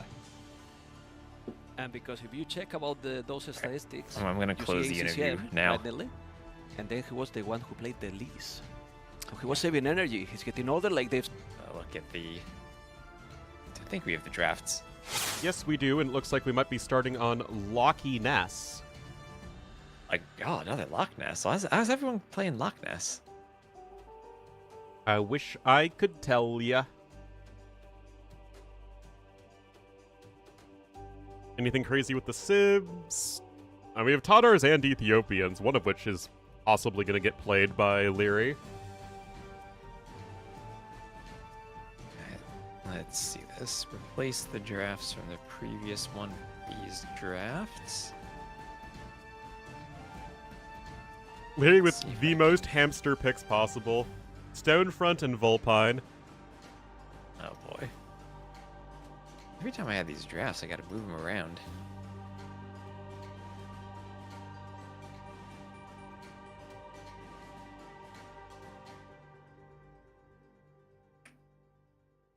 Well, I mean, we do expect some hamster picks in Empire Wars, right? It's a hamster game mode. That's true. We really should have some arena on Empire Wars. Arena with Empire Wars isn't very good, though. Yeah, it'd be better than whatever these maps are without walls. Yeah, that's true. Need less water, more walls. That's how to make a successful map pack. Oh, yes.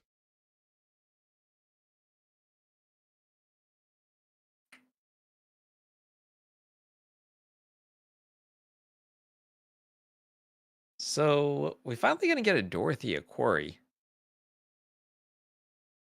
And it's a good thing that the oyster docks have been fixed. Loch Ness is Mediterranean. More like Highland if it doesn't end quickly. It's Did Highland you know with a the close original rush distance. Highland had a chance not to have the river? Yes, like AoE 1 Highland. Yep, just like AoE 1 Highland. Which is a crazy change to the map.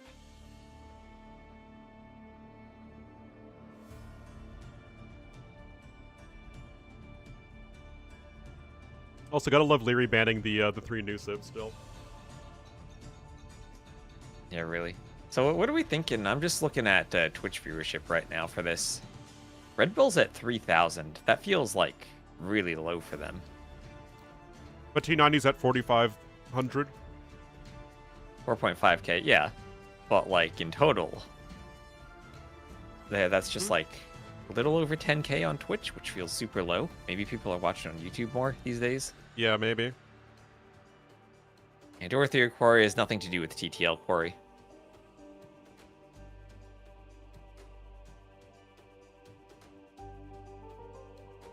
or TNT Quarry.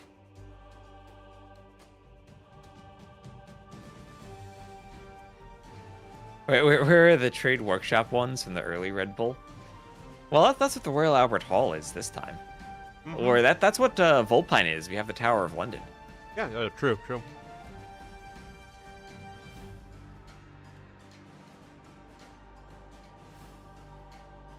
Even for day one, though, it's not like it's a Monday. It's a midweek Wednesday. Yeah, Ornlu not in London.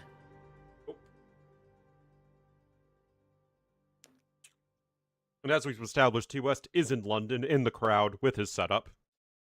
Yes, in the crowd. Look how young Liry is, 24. Really? I thought he was still I remember 15. when he was...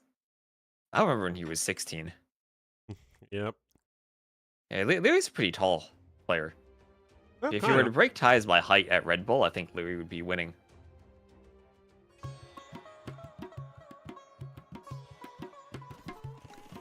Yeah, without doubt there to really shake things up. ACCM is 36. Wait, did ACCM finish above Liry in the qualifying standings? Yes, didn't he? Oh, I guess so. Alright, well, they are in the game. Let's see if I can get Capture Age to load. Alright, I am here! And we are once again on Loch Ness, played in all 3 series so far, but with 3 completely different Civ matchups, so at least that's interesting. We'll have ACCM in the north as the Armenians, and Liry in the green as the Dravidians to the south. I don't really care about changing colors, T-West, but do you have a problem with this? You are the one who is colorblind, so I will leave the decision up to you.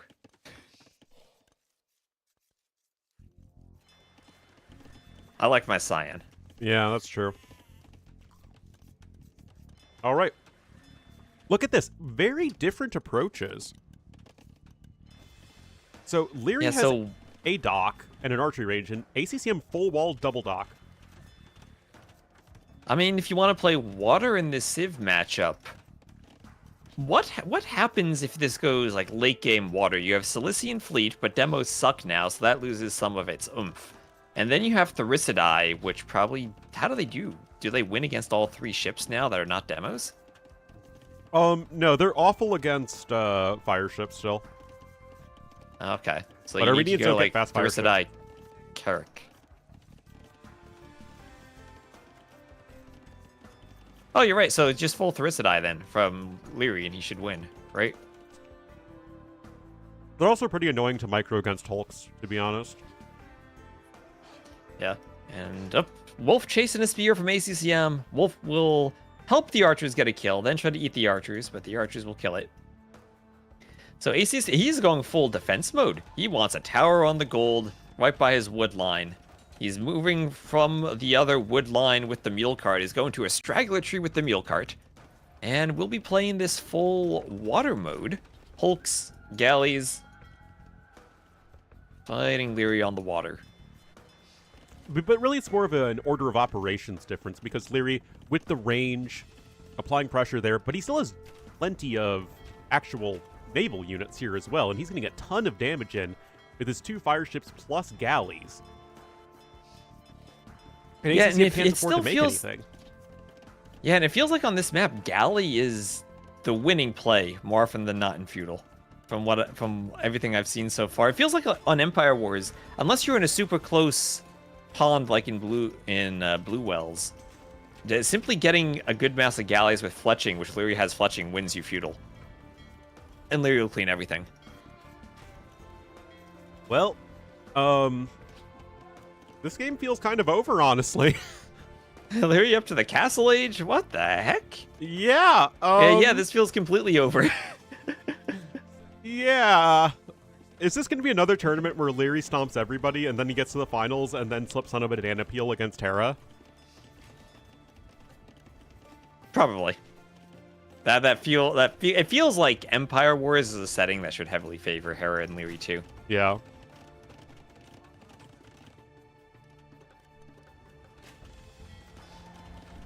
Liry's adding So fish. Armenians. He's ahead in resources. I mean, it's like ACCM literally bent over backwards to go for defensive naval approach, and just got rolled on the water anyway. Yeah, and it's like look at how much Liry invested into water. He has 7 galleys, but it didn't hurt him at all.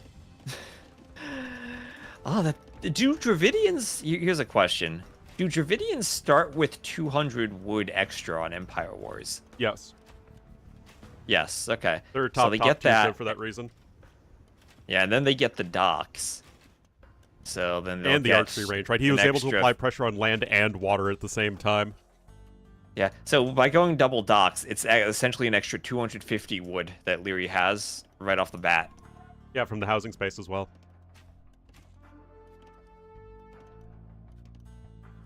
So ACCM will have 3 lumber camp or 3 mule carts on 1 wood line. They're trying to get the most efficient drop-off distance any wood line's ever seen. Yeah. I fear that this game has been practically over since like the 3-minute mark, and yet it's just gonna drag on forever. I mean, it's ACCM, right? Exactly, So which is gonna not make it all the reside early. worse. Oh, look, I see some cyan on the minimap, though. ACCM has 6 villagers that who are going to run into a wolf on the western side of the map. And let's use these 6 female vills. Yeah, who I was are gonna say gonna they're have all to fight ladies. that wolf.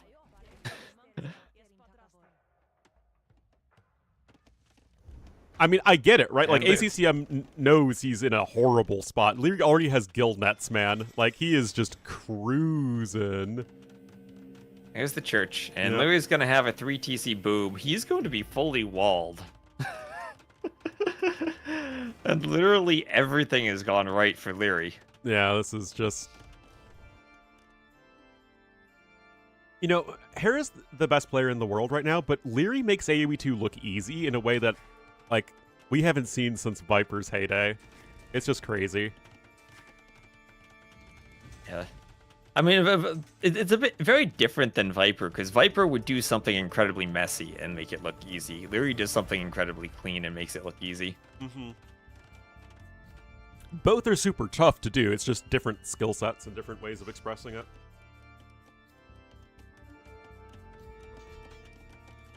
Anyway, Liry already has the Siege Workshop. He already has the Mangonel on the way, so he's doing just fine.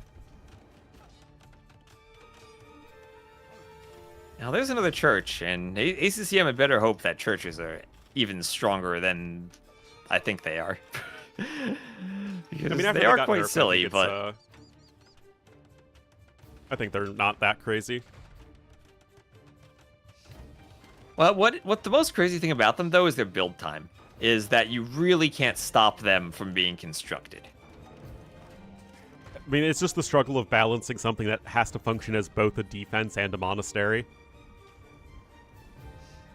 Church Rush, what is this last patch?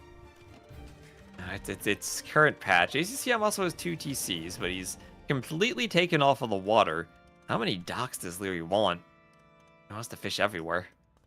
Well, he's going to be on his 4th dock as he's fishing out all of Loch Ness. 10 fishing ships with gill nets, and I guess also the Dravidian bonus, which is kind of relevant here with the extra carry capacity. Yeah, carry capacity. You've even sending a Vil to sneak that final dock in. That's at 80% right now. It doesn't look like ACCM's going to Vil fight there.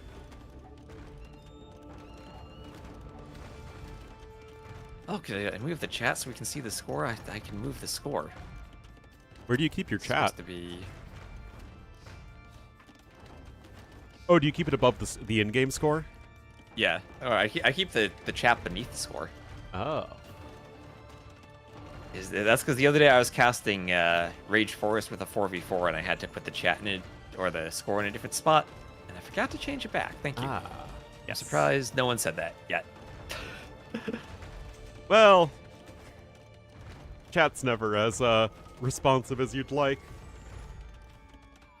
Anyway, were Liry not comically far ahead in terms of economy, this would be a scary push. But unless Liry really screws up his defense, which he's not going to, as he gets the 1-for-0 Mangonel kill there, he's getting Devotion. I don't know. This doesn't feel like much of a game. It feels like he's doing every upgrade that you would ever want, too. I remember he also gets an extra 200 wood when he hits the Castle Age. So Dravidians feel like they're amazing. They sure are. As long as you don't need a bunch of cavalry, which is a lot of these maps. They definitely feel better than Armenians. It's not like Armenians need to have a Dark Age. I mean, they're still... It's not like they have a ton of Dark Age bonuses, but they still feel like a civ that would rather play Dark Age than not. You don't think the spears are that crucial? Well, the mule cart discount also is pretty nice for your early builds. Well, it feels like Armenian should still be a good civ for this map. If they want to go Warrior Priests to get relics and get 7 of them. Will Liry Fight make on the elephant water. archers? This is Liry and not Viper. Yeah, this is not Viper. Liry will make crossbows. He'll make skirms. He'll make galleys. Well, right now he's just making mass monks with atonement and devotion. Those monks are actually not with enough faith on them, which is kind of awkward. Oh, and then you Mangadel the one you convert. Well, the one thing about fortified churches is they're much cheaper to repair than TCs are. But Again, if it wasn't such a comical eco difference, then I would be agreeing with you. And very, very comical, as Liry even has wheelbarrow added in. I know the Armenian upgrades are a bit more impactful, but not going to be 20 Vils and wheelbarrow impactful. Yeah, Liry's also got a castle here in a second. I mean, you could really even just mix in a few Arumi swordsmen at this point and say, and get the kills. Yeah. I guess Liry is lucky that they added Dravidians to the base game, otherwise he wouldn't have them. Yeah. That's what Liry gets for not being much of a content creator, is he doesn't get those free DLCs.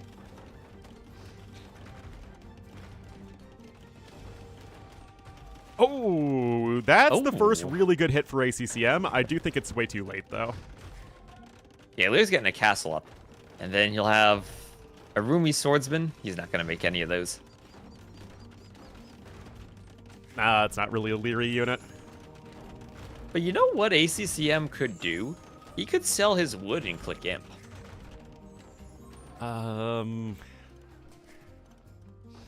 He's getting a castle. At least come close to it. And that castle doesn't really prevent the push happening at the front. And ACCM could be interested in going on water. Now, the overall villager numbers, like the villagers, is only 13 better for Liry, although he also has better eco upgrades. But this just feels like the damage is already done.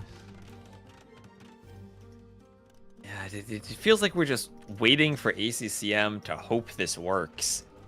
And Liry has light cav. He's going to start raiding. Yep. Part of me thinks ACCM needed to do that castle on the hill over to the left. And then maybe try to wall up a bit more on the coastline. Make sure that nothing gets in.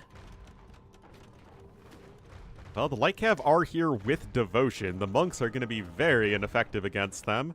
And that doesn't work out in the slightest there for ACCM, so he's going to lose all those monks. He does get one conversion, but... Oh, boy. Dravidian light cav, OP, right? Yep. Oh, my goodness. Oh, no. And Liry even clicks up first anyway. Too.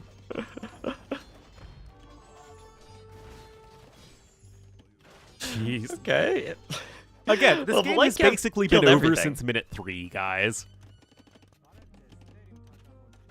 I mean, I think it was over since minute 1 with the opening, with the walling versus the dock range. Yep. The Dravidian eco, it feels like that shouldn't be how a game plays out. That the player who goes for the range also wins the water. But yeah, exactly. The start is just that good. Dravidians are such a strong civ right out of the gate. I would imagine... Actually, Armenians were pick 3 from ACCM. Oh, I don't like that at all.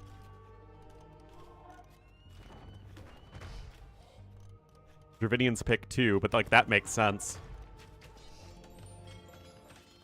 Like, I at least thought it would be a late pickup there for Liry, or sorry, for ACCM, but no. So Bodkin and Imperial Age on the way for Liry. ACCM has a competitive imp time at least.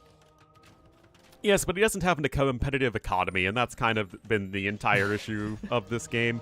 ACCM also has not really taken many good fights whatsoever. He doesn't have Shipwright as an option late game either. The Nope. Dravidians do. And Shipwright should apply to Thericidize, right? Yep. Why did Dravidians have Catapult Galleons and not Cannon Galleons? They do not have Catapult Galleons, they have Cannon Galleons. The Capture Age says they can build Catapult Galleons. Well, Capture Age is a liar. They absolutely can build Cannon Galleons. Okay. So I was like, this is supposed to be like a gunpowder-ish save too, right? Yep. Dravidians have all the gunpowder things. Hold on, let me check the game. I just want to check their tech tree. 'Cause I know sometimes Capture Age is wrong. We had doubt with that fast fire situation. And yeah, they have Thericidae and Elite Cannon Galleon. No capture or catapult. Whatever's.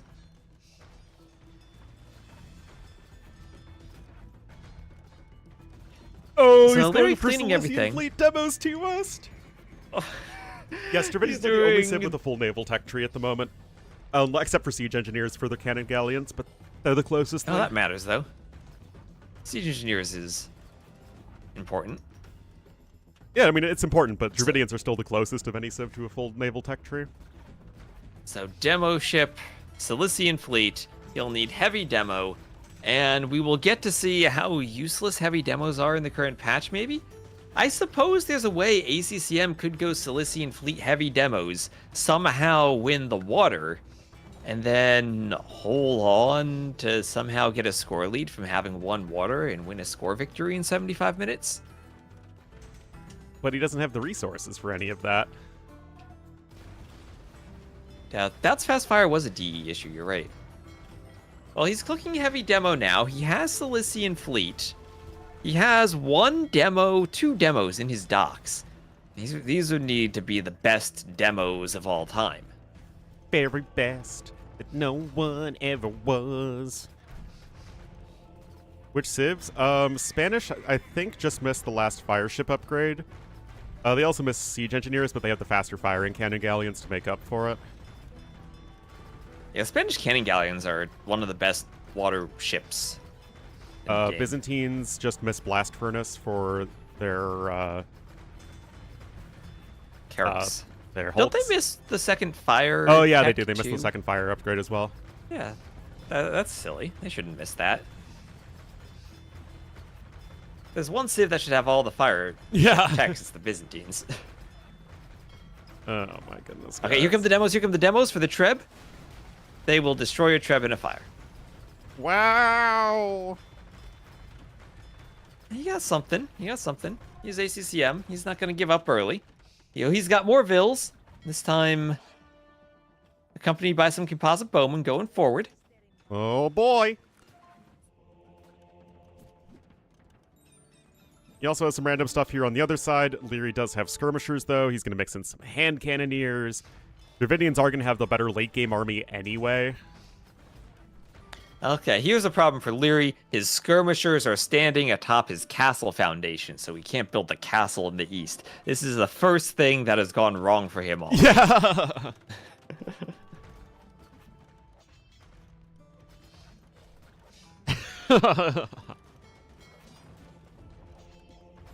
Well, And now, since ACCM's going bowman, Liry can comfortably go Dravidian skirms and Trebs to take out the churches.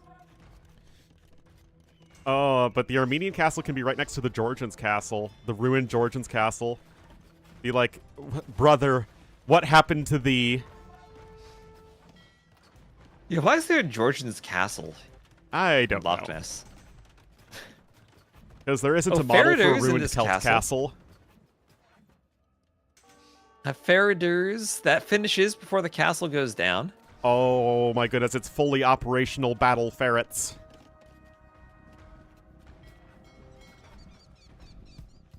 I don't think ACCM has much to use Faradir's for. He's only on longsword, and he's against hand cannoneers. Yep.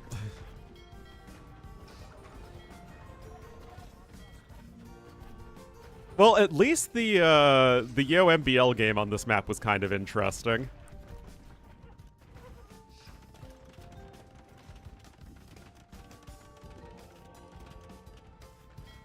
8,000 more resources for Liry. Absurdly far ahead in the KD as well. Has more map control. Has the better late game Civ. And ACCM going to try for a ram push on the right. But his workshop will be taken down when he only has one ram. Can 100 HP champions run down hand cannoneers? That's what the siege towers are for, right? Or rams. I mean, they're definitely much less bad than regular champions, for sure. I mean, if you have enough of them, you can run them down. Now we have two-handed swordsmen. So the build counts are still just about the same, but Liry's 60 military to 25. Now, a lot of that's on the pond in the middle, but he's starting to treb ACCM's farms, and we'll get to the TC soon. And on top of that, Liry's had so many more villagers working for longer and with more efficiency. So it's really the resources, and Liry just has so many more. I guess a little bit less known, but way more everything else. Here we're seeing whether the champions can run down those hand cannoneers. Some trebs will block the champions. Not something we see every day, but, you know, if it works, it works.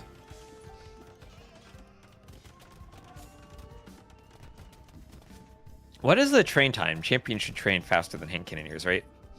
Yes. I'm pretty sure. Oh, Liry has an elephant? He's an elephant archer. Oh, he's had that for quite a while, but it hasn't really done a whole lot. Okay. He might have mispressed a hotkey, maybe? That or actually, he probably, like... likely. I don't think Liry would misclick, though. He probably had the game bug. Like, you click one building and too quickly. And then it doesn't transfer the buildings, and then he just queued an elephant when he pressed another hotkey. That sounds more likely. Yeah, that checks out. ACCM never even got handcart this game. Like, Eco is so much worse. Now we're at 28 hand cannoneers. It's not a mule cart upgrade, right? Handcart, you know, matter for Armenians to get handcart. Yeah, you got your mules to pull the carts for you. That's true. You already have something pulling the cart. You don't need a handcart. Yeah. You already have domesticated animals. Oh my goodness. Yeah, animals pulling carts is like us having AIs make banners. They're taking our gerbs. Oh, I forget the name of it, but there's like a philosophical, I guess, thought experiment that was like a horse that was like, oh, don't worry, cars aren't going to take our jobs. And even if they do, then we'll still have other reasons to be horses and be useful to humans. And, like, of course, that never happens. Yeah. We have 49 hand cannoneers, guys, against 15 champions. I know our Armenian champs are good. They're not that good. I think the hand cannoneers win the fight. So ACCM, he has no map control. He lost this game 36 minutes and 37 seconds ago. And he's still a fighter. He's holding on. And to be fair, it's not that Liry hasn't been trying to close it out. It's just that this is a map that takes a very long time to close out. Yeah. That's why you pretty much never see Highlands played. Yeah. In AoE 2. Because it does take a really long time to finish the games. Unless you have, like, a forward position on the other side of the river, then it can be very fast, but other than that, no. Yeah. Yeah, the only time Highland becomes competitive is on standard victory when you're racing for a wonder. Yes. And then you just immediately resign if your wonder is slower because you know you're never destroying the enemy wonder. And you sneak rams and try to snipe the wonder. That's all you can do. Yep. If this goes another 10 minutes, how will this go another 10 minutes and be better for ACCM?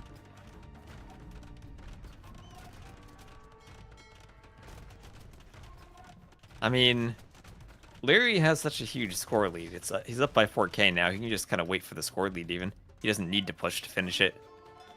No, I mean, we're not at the point yet when Liry can literally walk away from his keyboard because eventually ACCM will trade down Liry's army, but I mean, it's the next best thing. And he's up by 25 pop. He just needs to find a way to finish the game off. And the issue is lack of siege, of course, in that ACCM has so many buildings that just take a very long time to go down to Liry's army of almost exclusively ranged units. I mean, he's got his trebuchets and he's working towards it, right? It's just not fast. Maybe at midnight, but I don't think it's midnight yet in the UK. What do you mean? Chat asked if Liry turns into a pumpkin. Oh, okay. Well, castle goes down. 3 castles to 1. Heated shot coming in for Liry. Heated shot. ACCM just needs to get warmed up, I guess. He needs to get warmed up. Yep. Sure, why not? Yeah, and he needs to make sure that Liry gets tired out. You know, it's an age difference of 24 to 36. So ACCM has to hope that the young kid won't be able to keep up with the old man.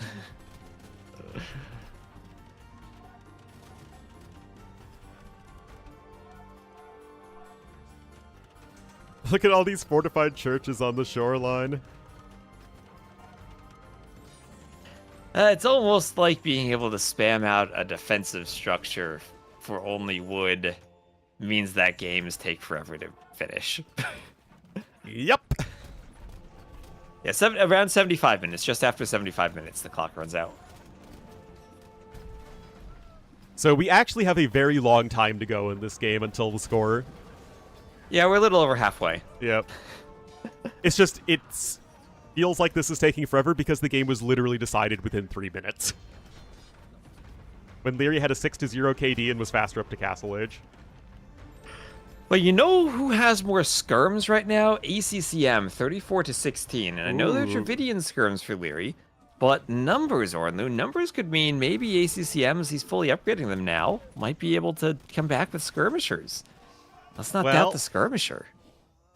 He's around, what, 150,000 resources destroyed? Or no, 15,000. That doesn't make any sense. Yeah, 15,000 resources destroyed. Well, it's within 10k res collected, so that's still, you know, doable. But it's the wrong direction. He's behind in resources collected and in KD. Well, it's almost 5k score.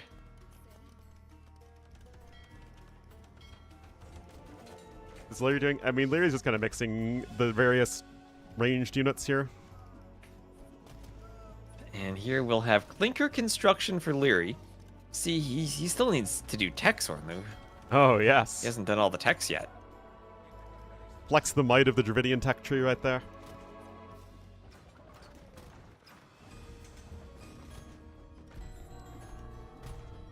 I mean, honestly, I think that instead of getting all these techs that don't matter, mixing in some siege elephants would be an actual better play to close out the game, if I'm being actually critical here, but it really doesn't matter. He doesn't need to play to close it out. He just needs to chill now. Yeah. There's nothing ACCM can do. ACCM he doesn't need to tax himself mentally. He can just be like, I'm gonna sit here 45 minutes, nope, 25 minutes. Or no, 35, no. Yes, 35 minutes till the time limit. Or 30 minutes. There you go. Yeah, 30. There we go, 30.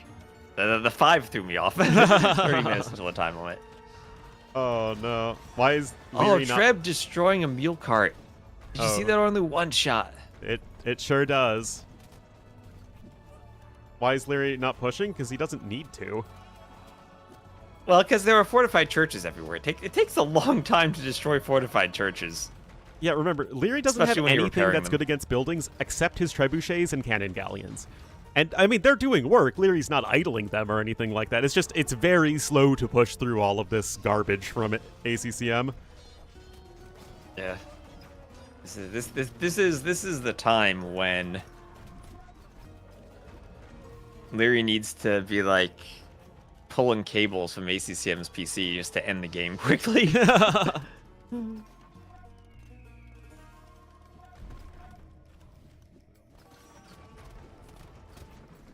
Liry's even going to have the relic advantage soon. Where's that last relic? Yeah, it's 3-3 right now.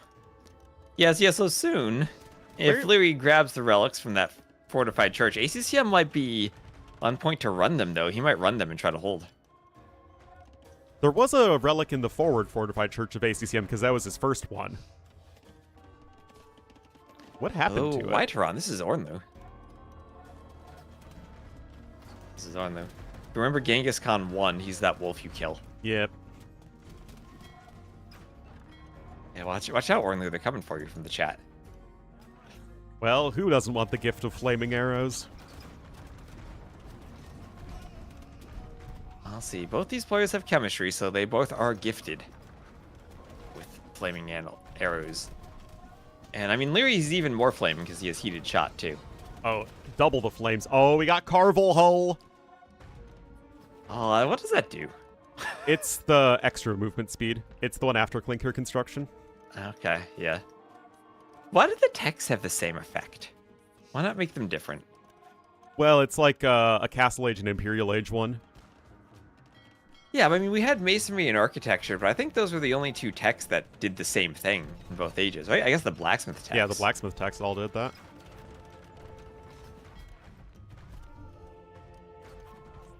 So what do you think about techs being at the university now?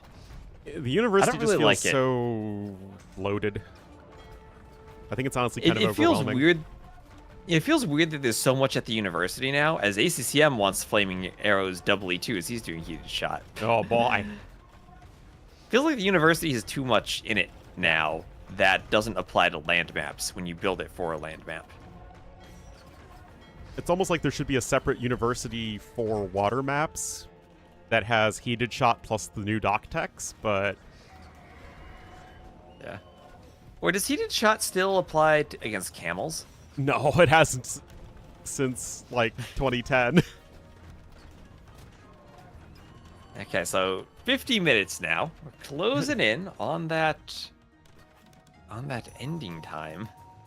As ACCM, well, like, is ACCM gonna stonewall Vils in the corner? Yeah, heated shot affects the fortified churches, but it affects them like castles. So you have 4 extra attack on your first arrow.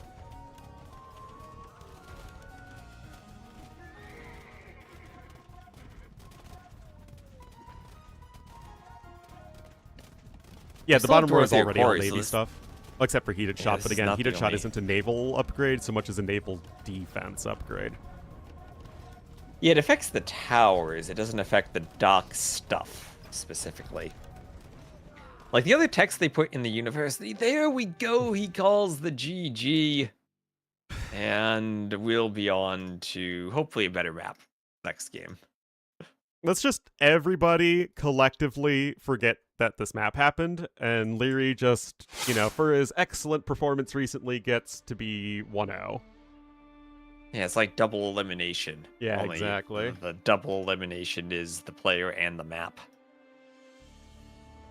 All right, that's Dravidians over Armenians, and I mean, Dravidians honestly did just look way better there. Liry able to go for a hybrid landed water opening and then immediately win both.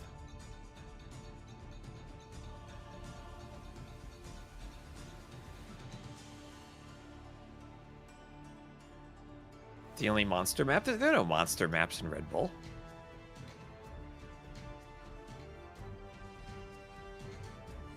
Just put all the water techs there. All right.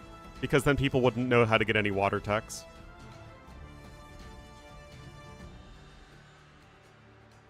I mean, is that really a problem? Why do people need to know how to play water? That's fair, that's fair. Yeah, the Yo MBL game on that map was fine. It was just the first and most recent series.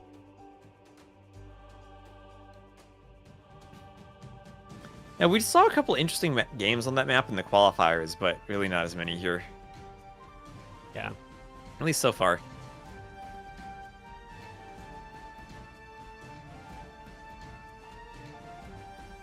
And what do you think of the Brazil maps, Ornlu? Do you think they compare to those? Are we gonna have some sleepers there, like the Islands map, maybe? We could. It's hard to say until a bunch of high-level players test them. And I know you've been doing some show matches, but I haven't seen any of them. Yeah. I think that the Amazon River one might turn out, because you kind of have the corners that are far apart, into a boom map. Mm-hmm. But I don't think it's going to be a boom and takes forever to end map. Well, that's really all that matters. Yeah. There's the triple tunnel like map that you're kind of far apart, so it might take a while to end, and you can wall it. But it's so hard that- to wall. It's hard to wall, yeah. So it's hard to hold walls in the late game. Yeah.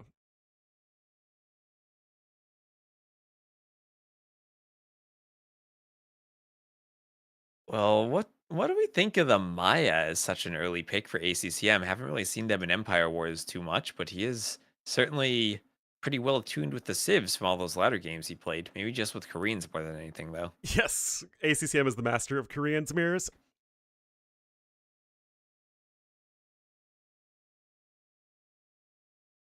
Up, we're going to Crownwood.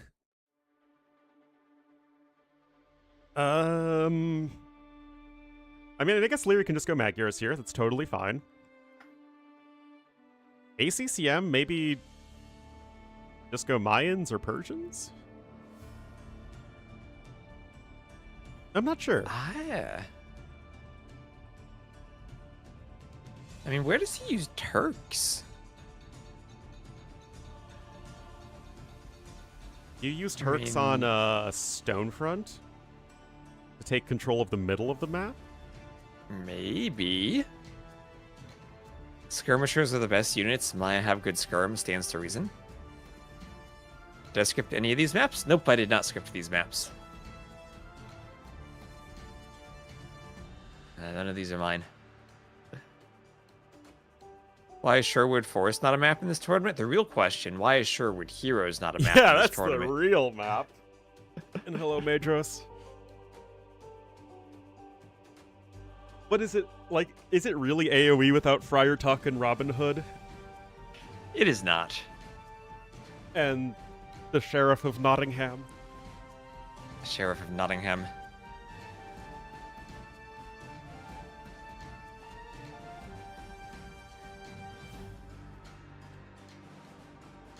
Don't know why we're delaying the next game so much. Hopefully we'll get into it shortly.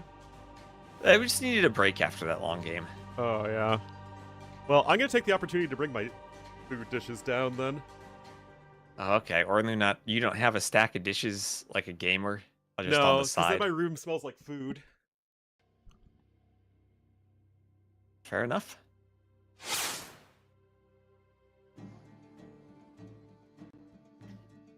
Oh, looks like Liry's moving the mouse like he's playing a game. He's moving the mouse like he's playing a game, so you gotta hop into the game. Call out chat like that, please. Alright, DE, are you gonna load? Okay, hold on, I gotta click a button to load into the game. Wait, why? That dashboard, what happened? I can't click the game. Oh no. No, the dashboard says they're in a lobby on Loch Ness. I gotta use the in-game spectate tab. Sometimes the dashboard breaks on Firefox. I don't know why. We're in game. I'm getting there. I'm getting there. So swap that, and it's Turks now against the What the heck is this Civ matchup? Oop, I gotta swap the sides too. There we go. All right. The what? Okay, so we're on Crownwood. Ornlu's gonna come back, and he's gonna think it's a joke. It's April 1st. This is an April 1st Civ matchup. Oh my goodness, it sure is. We have the Western Turks versus the Southern Turks. Okay, so Turks for ACCM, Kumans for Liry. I mean, I guess if we were going to play Age of Kings, we would use Mongols for Kumans, right? Yes. Yeah. But okay. Did the players, like, is there some UI bug where they thought they were going to play Arena and these were the civs they picked? That would make much more sense. I mean, it's just so strange. I mean, Turks aren't good enough anymore. Like, you can't just play out most of these old civs, with the exception of the original Asian trio, and just feel like, oh, they're just generally strong enough. Oh, and Persians. The original Asian trio? You mean Japanese, Mongols, and Chinese? Yeah. I mean, those are still top-tier civs, as are Persians. Saracens, you can kind of mix in as you want, became top tier. but most of the other civs aren't. Mage of Kings aren't all that great. Yeah. Persians were never really top tier until we kind of got all these hybrid maps, and they got their Dark Age bonus, too. Yeah. And I think people just kind of realized over time how good their eco was. And they had always kind of had bad matchups against Aztecs, Maya, Huns. And I think that made them a bit weaker than they really were, or seem weaker than they were. Yeah. I mean, especially since Savar was added and you have a much more viable Paladin unit to go for. Yeah. Well, 1v1 viable, at least. In team games, I still think that the Paladin probably was better for Persians, but... Yeah, it's at least pretty close. Yeah, 1v1s, just getting to it more cheaply is much better. And they're way better against archers, which you see a ton more of in 1v1s. Anyway, Liry has like a gajillion units right now, you know, give or take 2 or 3. Double range and 1 stable, just good production. Yeah, well, that's how you play Kumans on Empire Wars. You use the discount of your production buildings. And then the question for Liry now becomes simply, how does he balance clicking up to castle versus adding the second TC? We saw Viper played that about as perfectly as you could in that match against Sebastian on Henchhold, basically drawing the exact line he needed between dying to scouts and getting to castle with 20 extra vills, which was a very thin line. Yeah. But he made it look easy. It was the line of, oh wait, this is how you were supposed to play humans the whole time. But forging is going to be coming in. You do get 1 free Pierce Armor on your Scouterinos as the Turks, which is very helpful. Oh, 1 Vil going to go down, though. Liry's already ahead by 300 resources. Yep, and there is bloodlines for both players. So is this full feudal scouts from both? In which case the Turks do kind of have an advantage from an extra Pierce Armor on their scouts when there are so many archers mixed in. Yes, but Liry has the advantage in that he's Liry and has a way better economy. So ACCM has to be careful of that Wallingville out there. There's bloodlines.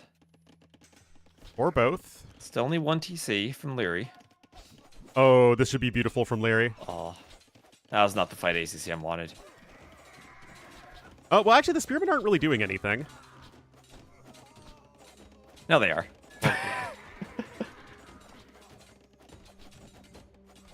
But does it get cleared in the end? Does it get cleared? No.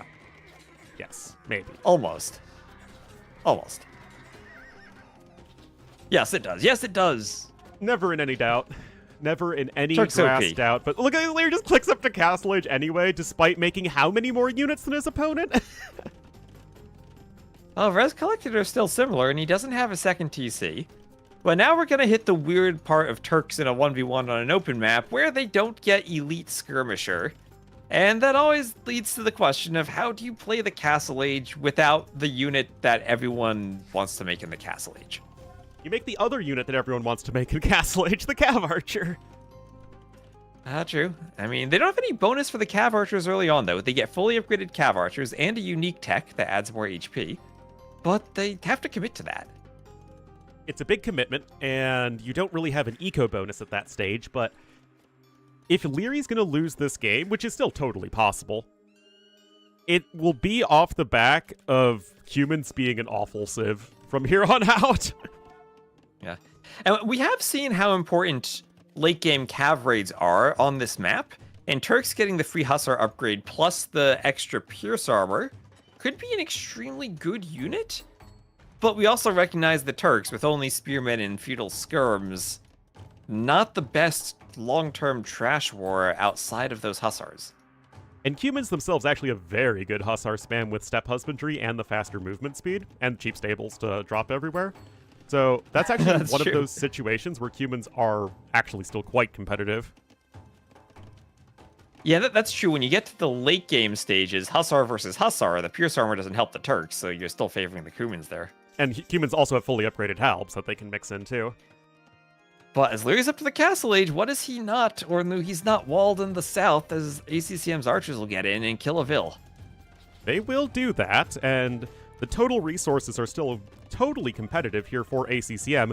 The issue is that Crossbow and Bodkin are about to be in, and like, what are you supposed to do against archers? And this is what you can do against the Turks, is you can play super hard into skirmishers, as in, like, you play really hard into the stuff that's countered by skirmishers because your opponent just doesn't have it whatsoever.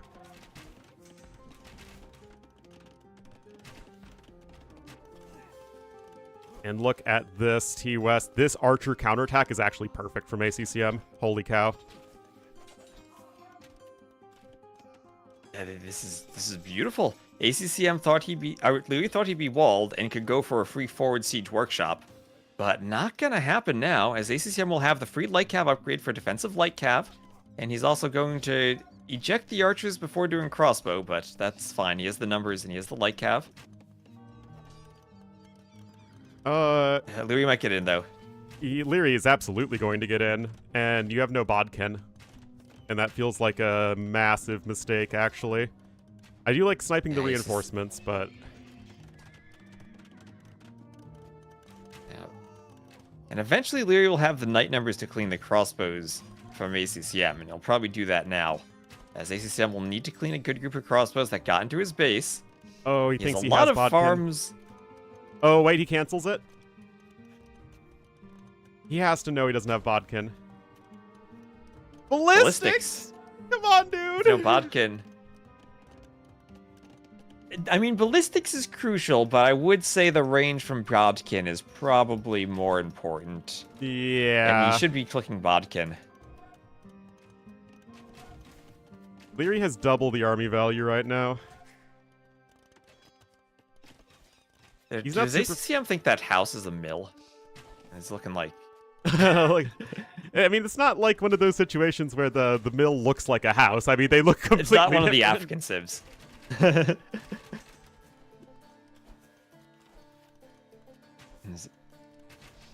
is it with Wait, players it's not the getting poles upgrades where the today? Folvark and the blacksmith can get mixed up. On this map, actually.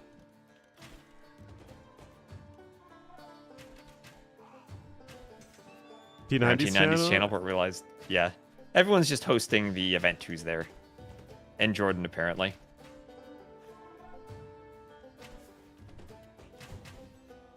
Which I'm not a fan of, personally. For, like, any event, not even just AoE 2. I feel like you need to be doing something unique on your own channel to stream it. Yeah, it'll boost viewership overall. I guess. Oh my gosh, I realized when I'm on Friday, I'm on my flight and I'm just flying there. What if I just, like, have my PC set up streaming it? See, doesn't that feel like you're benefiting without putting in literally any effort or doing anything that adds to the quality of the product? Yes. The banners are AI, Ornlu.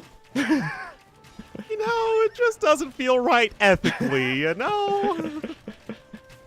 Dude, this game is so over, man. I still don't understand the Civ picks, but Liry made it work. And, I mean, something at least went wrong for Liry this game when he wasn't walled. But then something even more went wrong for ACCM when he didn't reinforce the walls, and Liry had a bigger group of crossbows that got in. And, I mean, even if ACCM does get Bodkin there, you're still trying to out-micro Liry crossbows. And the issue is that Liry was over a minute faster to Castle Age, and he had archers right on top of his opponent as soon as he hit Castle Age. So what ACCM wasn't able to do was actually keep his opponent at home for him to leverage that timing. So, like, it really didn't even matter what Liry's Civ was at that point because he had just had so many more units than his opponent so that ACCM could never go out onto the map.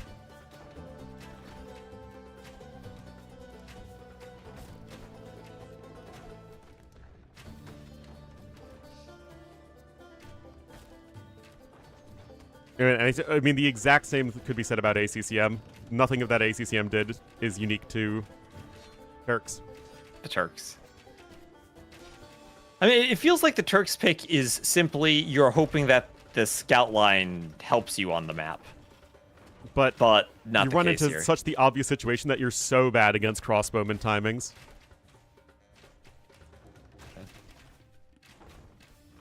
And then Thank you, flashbang for the sub. all with the sub to T West.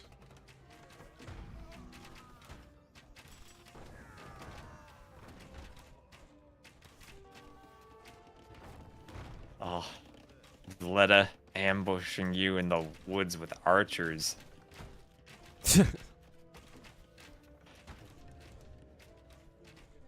So this game feels like it's over. ACCM has nowhere to go with his villagers. Nope. Did he also lose the mangonel for free? He did lose the mangonel. He traded there and lost it. And he can't afford to do any more mangonels because he has 0 gold. He has to sell wood to do another mangonel. But there's a knight by the workshop for Liry, which makes it feel like the mangonel won't be all that useful. Oh, never mind. The TC kills the knight. But there's a fresh knight with more HP now. Oh my goodness.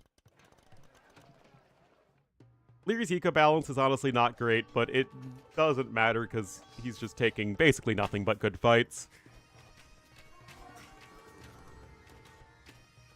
His vill count isn't even insane, it's just he has had so much army. His military population has at no point in this game been behind his opponents. At literally no point. And now he's up by 12 vills. He has all the map control.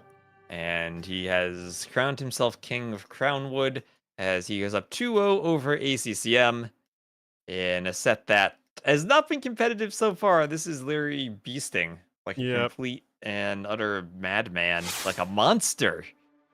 Oh! Against ACCM's RedBull. Uh-oh. The RedBull police are going to come for you. RedBull police, they're going to clip my wings. Yep.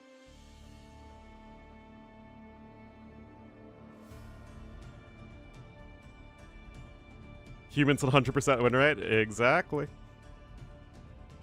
Everyone's got to prove Hera wrong.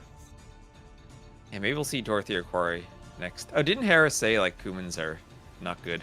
Yeah, but I feel like that was just clickbait type thing. Probably. Or just... Gotta clickbait the videos. Just, I guess that is what clickbait is, just overselling something and making it sound more extreme and dramatic than it is.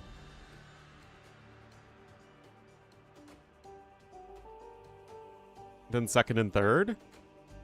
That's pretty reasonable. Between Hera and Liry is closer than anyone in Liry. Maybe.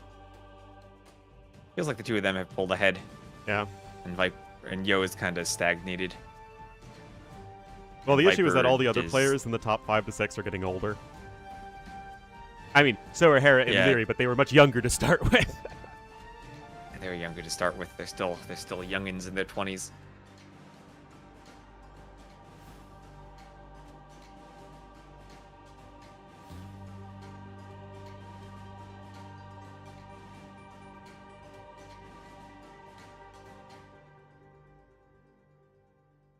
Favorite player is Sebastian. His micro is just insane. Sebastian's a young player who benefits from getting older now. Yep. But the issue is that Sebastian was starting from a point of being much further behind. So as long as Hera and Liry continue to get ahead, then Sebastian's going to still have a bit of a hard time keeping up with them. Let me ask you a question, Ornlu, because I don't drink Red Bull, and I see all these refrigerators in all of these setups. Mm-hmm. How cold is Red Bull supposed to be when you drink it? I've only ever had it cold, but I don't like Red Bull, so I only drank it because I've never they gave actually it to me for free. like. Yeah, I've had those situations where like I just drink it because like it's there, but like I don't ever actually like it. No. So my experience of drinking it has been very rare, but it's always been like room temperature. It's like not. Oh, I've never really? That sounds refrigerated it. gross. Yeah. That goes from Does like it? I don't like it to I don't drink it. I gotta say, I've really been liking the warm beverage coffee though. That's much better than Yes, energy I drinks. am much more a coffee guy. I'll have to figure out how to get coffee when I'm in the Airbnb in London. I need a I'm coffee sure plan. they'll have coffee. I hope so. I might just have tea in the UK though. No, they drink coffee there as well. Tea is for tea time. Ethiopians are an archer civilization focused on rapid power spikes and sustained range damage. Faster firing archers and strong age-up bonuses allow them to dictate the tempo of battles. Oh my god, this AI slop. It's so bad. Ah.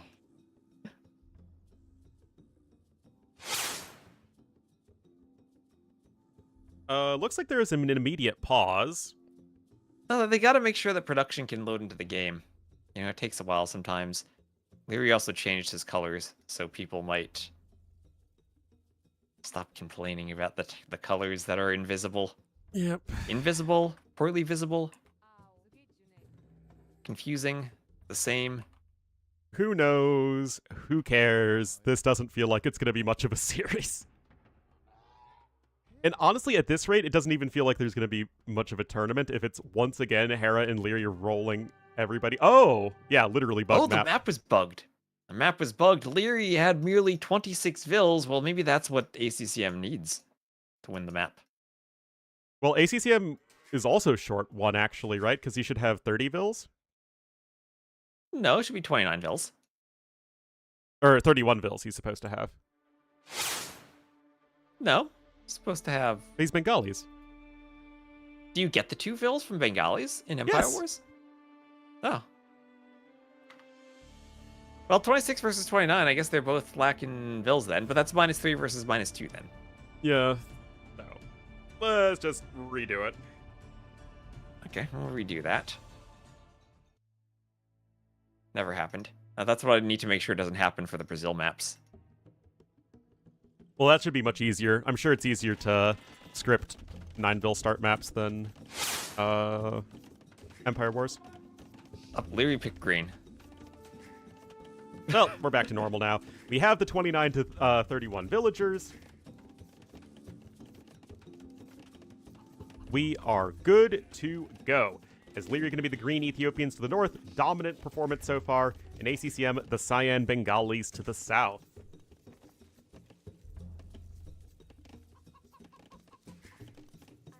So, Bengalis, an interesting pick. They are very good in Empire Wars. They're a civ that don't want to hang around in the Dark Age.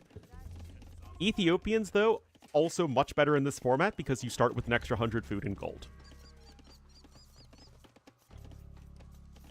And the spear going to, avoid poking the scout. Well, this is the 3rd set today. Yes. Last one is Hearttt. And that one, I can't imagine Hearttt being anything other than 3-0 Hera.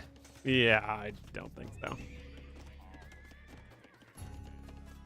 But we press onward, and right now, ACCM is still 2 villagers ahead. His eco will be better. Liry, meanwhile, adding in some scouts to complement his own archers as Ethiopians. And Ethiopians are a civ we just don't really ever see enough for my taste, because I am a big fan of them. You're a big fan of them, really. I feel that Ethiopians, they shine as that team game flank, and then they're kind of a weird civ because they're okay on closed maps, and they're okay on open maps. But I don't feel like they're great outside of that specific team game flank situation when you go only archers into more archers. Well, that's because Ethiopians feel balanced on the other maps.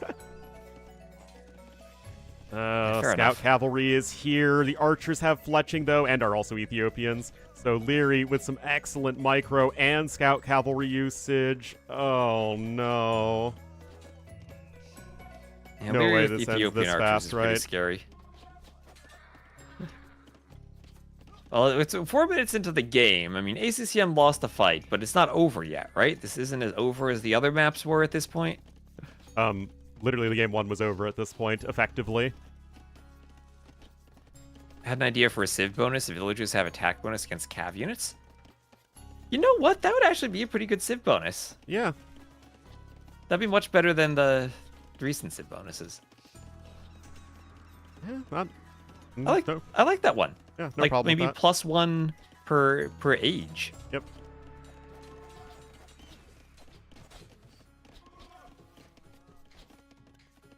Like that chat message shouldn't have a kappa there. That's legit a good bonus. Except you couldn't make it a Dark Age thing, otherwise it would be a Degenville rushing civ. No, it wouldn't. I mean, it's just a scout that you beat.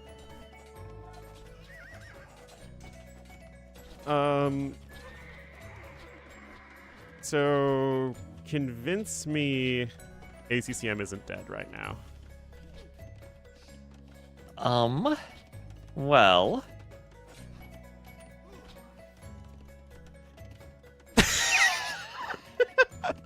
He's almost walled. Yes. You know what? Yes. He's down in archers, though, and he's making skirmishers, which is not what you want to do here. You know what? Maybe ACCM holds on long enough that we get to see Torsion Engine siege onagers from Liry. Huh.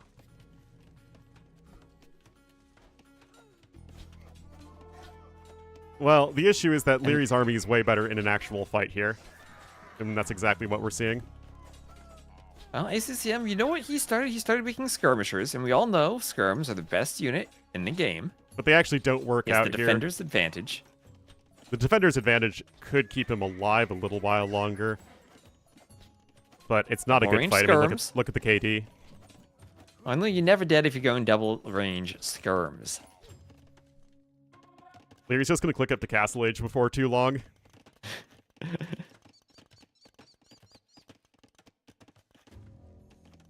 At least wait. I'll tell you why ACCM is not dead. You want to know why, Ornlu? Hit me.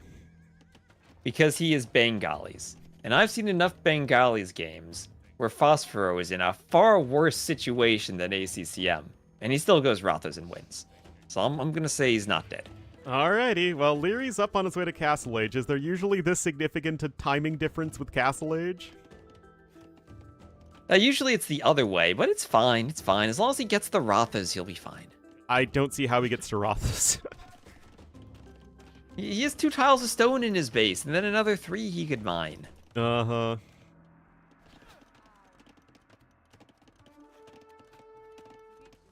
Yes, there is the other way around.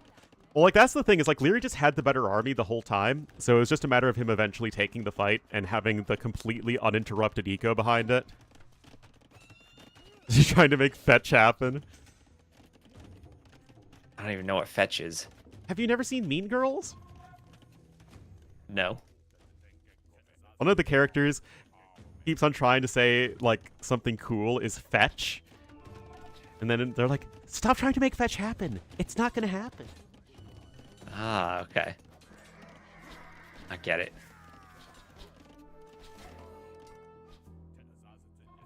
Oh, we're trying to make an ACCM win happen.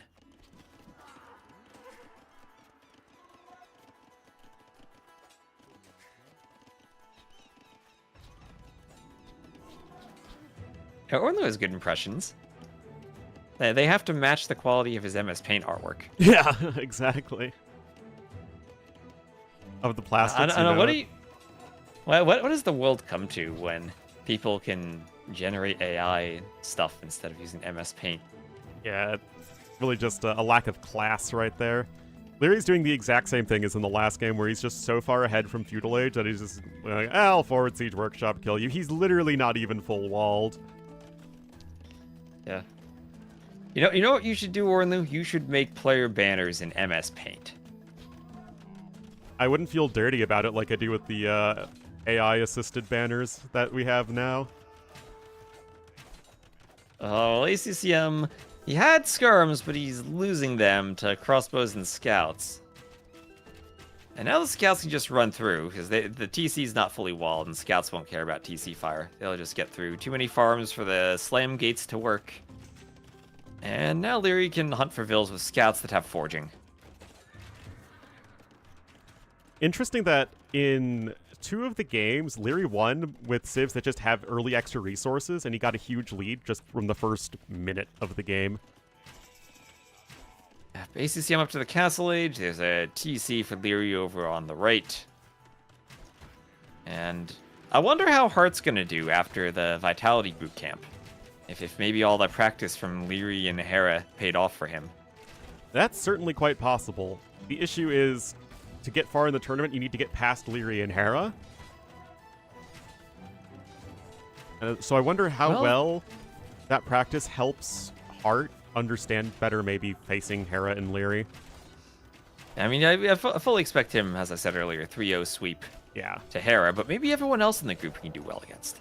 So there's a range going down, and ECCM, he's going Elephant Archers. Yep. All right, he still doesn't have Bodkin, though. ECCM needs to get Bodkin. That's true. Doesn't have ballistics. He's against the Mangonel. His range is getting rammed down, so he's going to have 3 Elephant Archers total. Yep.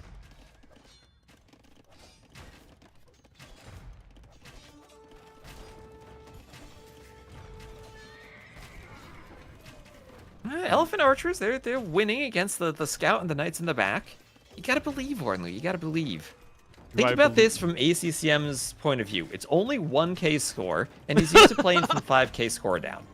Okay, he's been in far worse situations than this and kept playing. It's okay for him. It's okay. Oh yeah.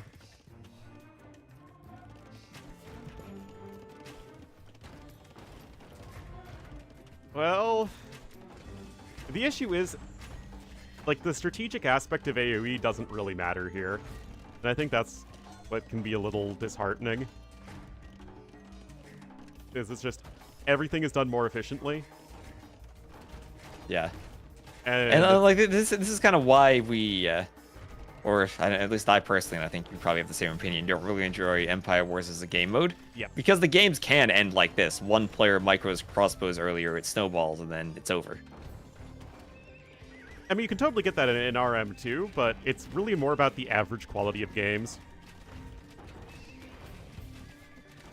Like, AoE can always produce really fun and exciting games so long as there are 2 evenly skilled players. But when you're looking at how well a map or game mode performs, it has to be over the course of an entire tournament, and how often do you see the map, and how often do you see good games on the map?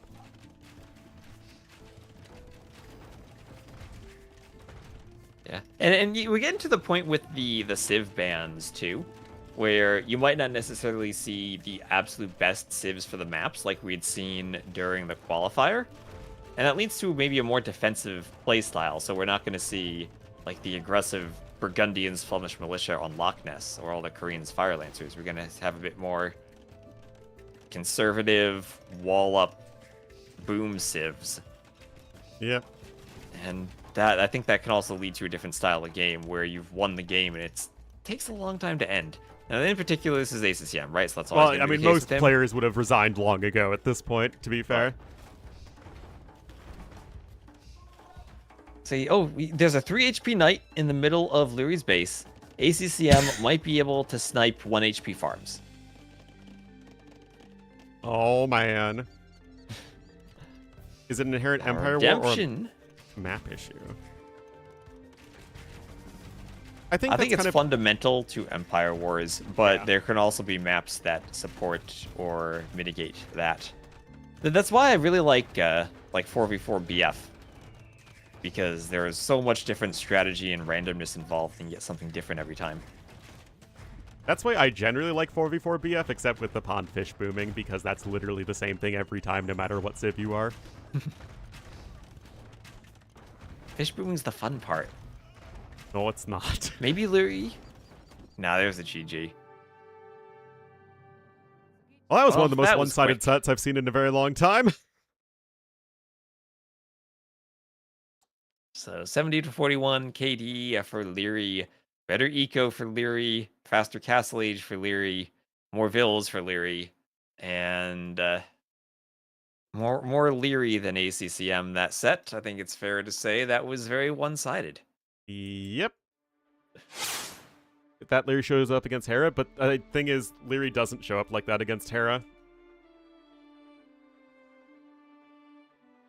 Well, I think the thing is he does show up like that against Hera, but Hera also is good enough that he can Well, yeah. play against that. And, you know, they're earlier in his career, Liry would show up like that against Viper, and Viper would win. But Viper is not quite at the same level he was. Yeah, of course. But I think Empire Wars does really play into Liry's strengths as a player. For sure. Right, so it's not just like game mode and map, but also like game mode plus map plus player. Yeah, all of those things combined. What would be a one-sided set? I don't know, a post set with a bottom element.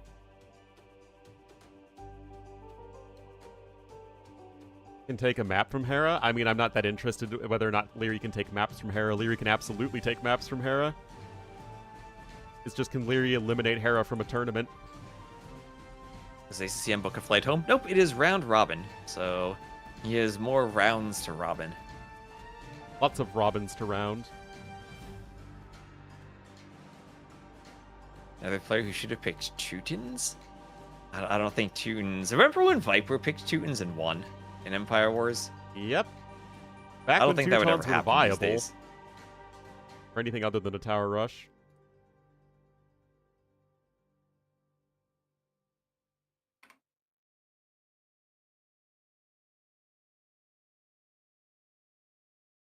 All right, so Hera Hearttt will be our final set of the day. win, it must be Just great update my to titles.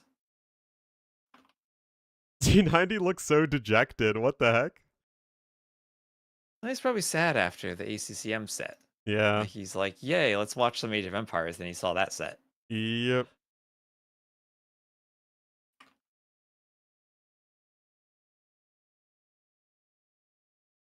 Now, this group stage, it's kind of weird because only one person gets eliminated. Or Wait, one what? person from each group gets eliminated. What's the point of a 4-person round robin then if you're only eliminating one person? To string out the content. Huh. When Britons were good, Britons are also not good. Yeah, remember when they were probably like the 4th or 5th best Civ along with Celts right after Aztecs, Maya, and Huns? Yep. Good And times. did good you have times. someone... Do you remember many years ago on YouTube, there was someone who went on all the YouTube comments saying nerf Britons? Do you remember that guy? Oh, I do remember that. They were so angry. Yeah, they wanted the Britons nerfed.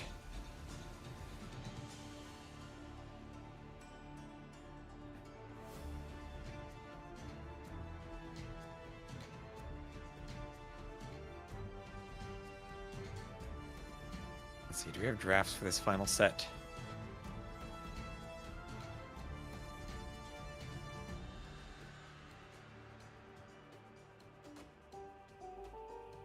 Play one set, that would be so sad.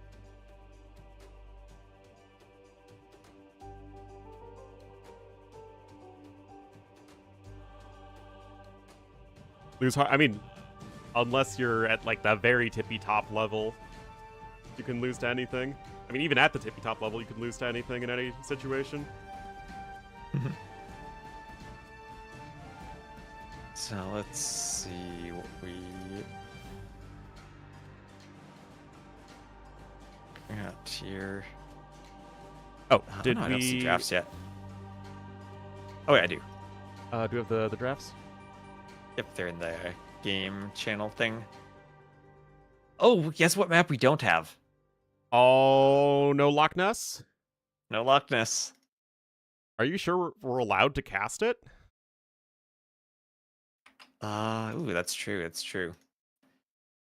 maybe we actually have to get on a boat in the middle of Loch Ness and find the monster to be able to cast. That would take a very long time.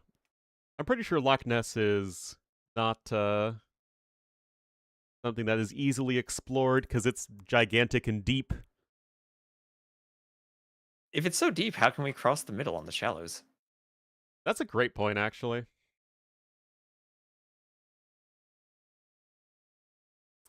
Biggest set of the day? You think so? I think that was Viper Sebastian. Yeah, that was definitely the most interesting one. From a competitiveness sense and a storyline sense. Storyline. Yeah, these days AIs just come up with the storylines. Yeah. Viper won.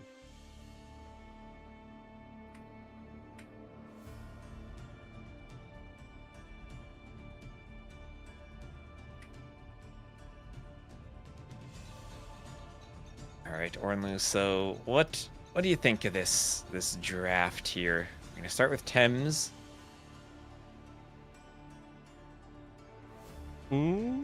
Potential. Oh, Glacis. I barely remember Glacis. Oh no, Glacis is the wall one. That's right. Yeah, that's the wall one. Okay, yeah. That's the wall one with the shorefish and ESTAB demos. Yep. Oh, I just realized they have whale icons now. And rabbit icons.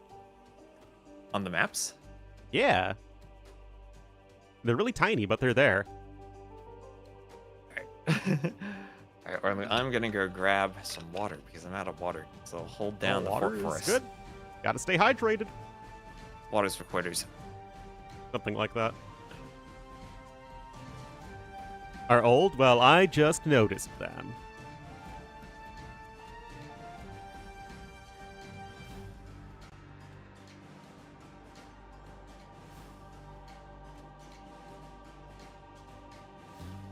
Oh, wow. The official RedBull stream made it red versus blue, like, boring people.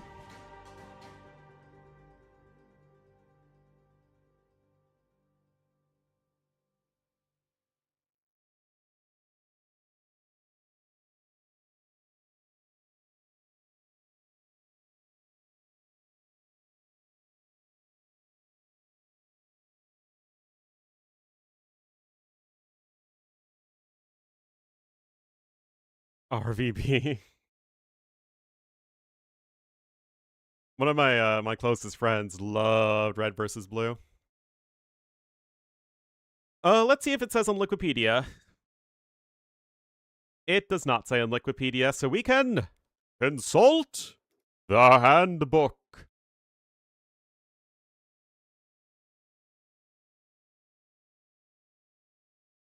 Dun dun dun dun dun. Production format.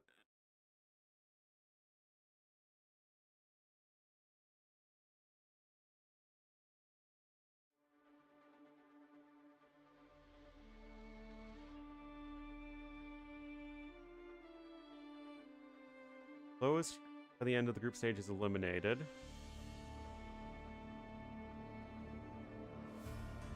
Doesn't say. Well, you'd think the tiebreaker rules would be in the handbook. But I don't see that anywhere. Oh, yeah, good call.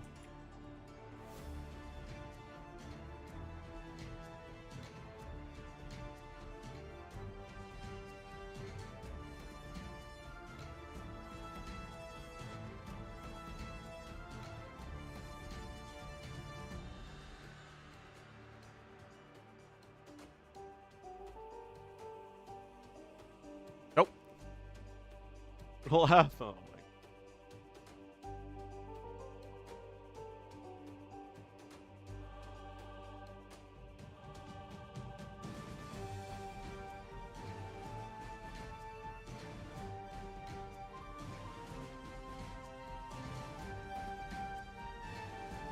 Well,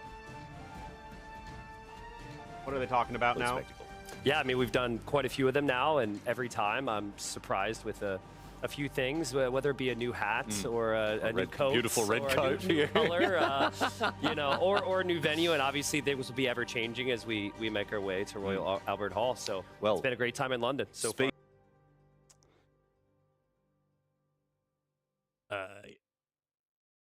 Riley's podcast. I don't listen to any podcasts. Able to play footsie? Well, maybe one skill at footsie is an important test for AoE 2 players. They're at RedBull's.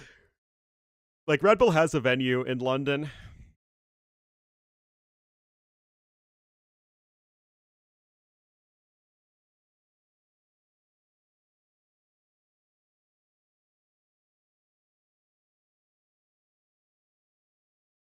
On the manosphere? I am missing out on the manosphere.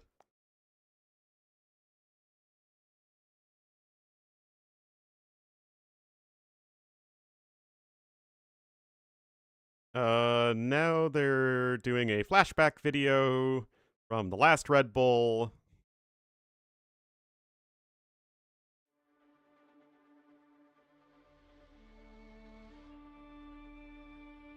Being a podcast enjoyer, yeah. I literally only follow AoE 2 streamers.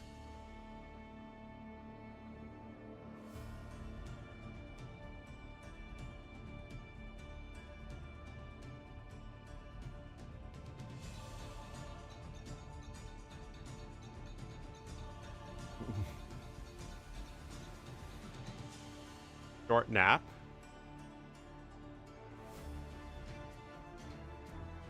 I mean, it's very nice flashback highlight video.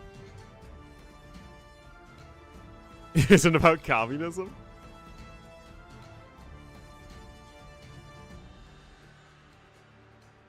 The Ornlu sphere?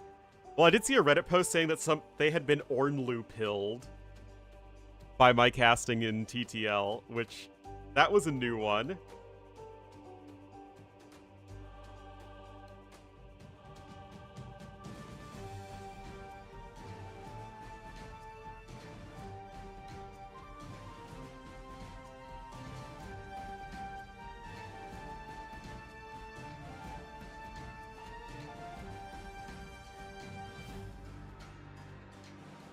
It's just communism with extra steps, which is pretty funny considering how not lefty Tolkien was. What color does the Ornlu pill have? Gray.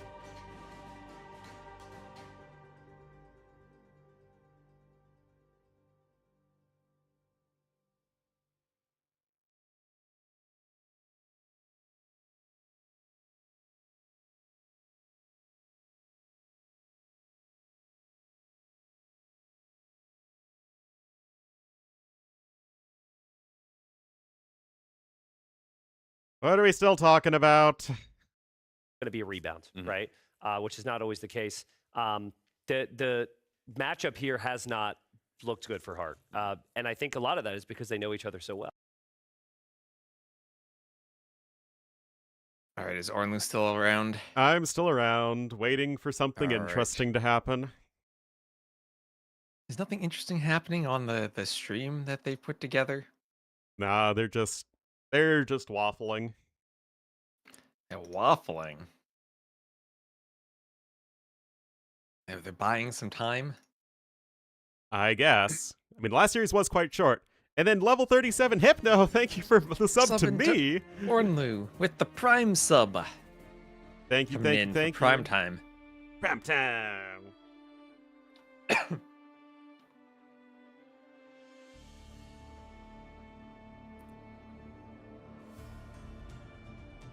Imagine this, Ornlu, in the future. You know how this is going to happen? Those costumes they're wearing? They're just going to be there in like a t-shirt and shorts, and the costumes are going to be AI generated on the camera. Yeah, that checks out. Wait, do you know what? Oh my gosh, we have Ralph the Mouse Diff Tom using the Prime sub for Ornlu. Took Smacks sing for Thank the you, win. Div Tom. They're just going to have an AI T90. Like, none of this will be real. You know, he just leases the AI rights to himself for the event. Yeah.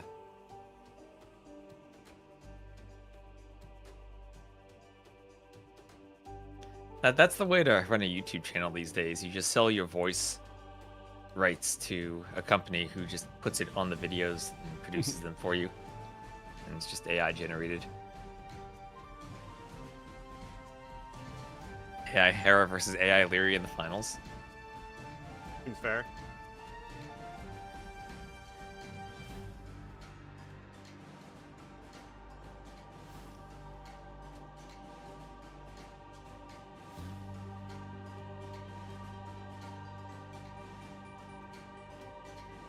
So where are they right now? Yeah, the RedBull venue in London. Yeah, but like this feels like it's a very small indoor area based on the sets. Well, it's a studio, I think. Okay, so it's like a studio. It's not like they're at a public place where people can watch. I mean, I think there's extremely limited public viewing. Yeah, RedBull literally owns this venue. Okay. Our base said, but I forgot. Useless. Yeah, it's also an AoE 4 event. Is there any AoE 4 until the weekend? Don't know, don't care. When's the last time you've touched AoE 4?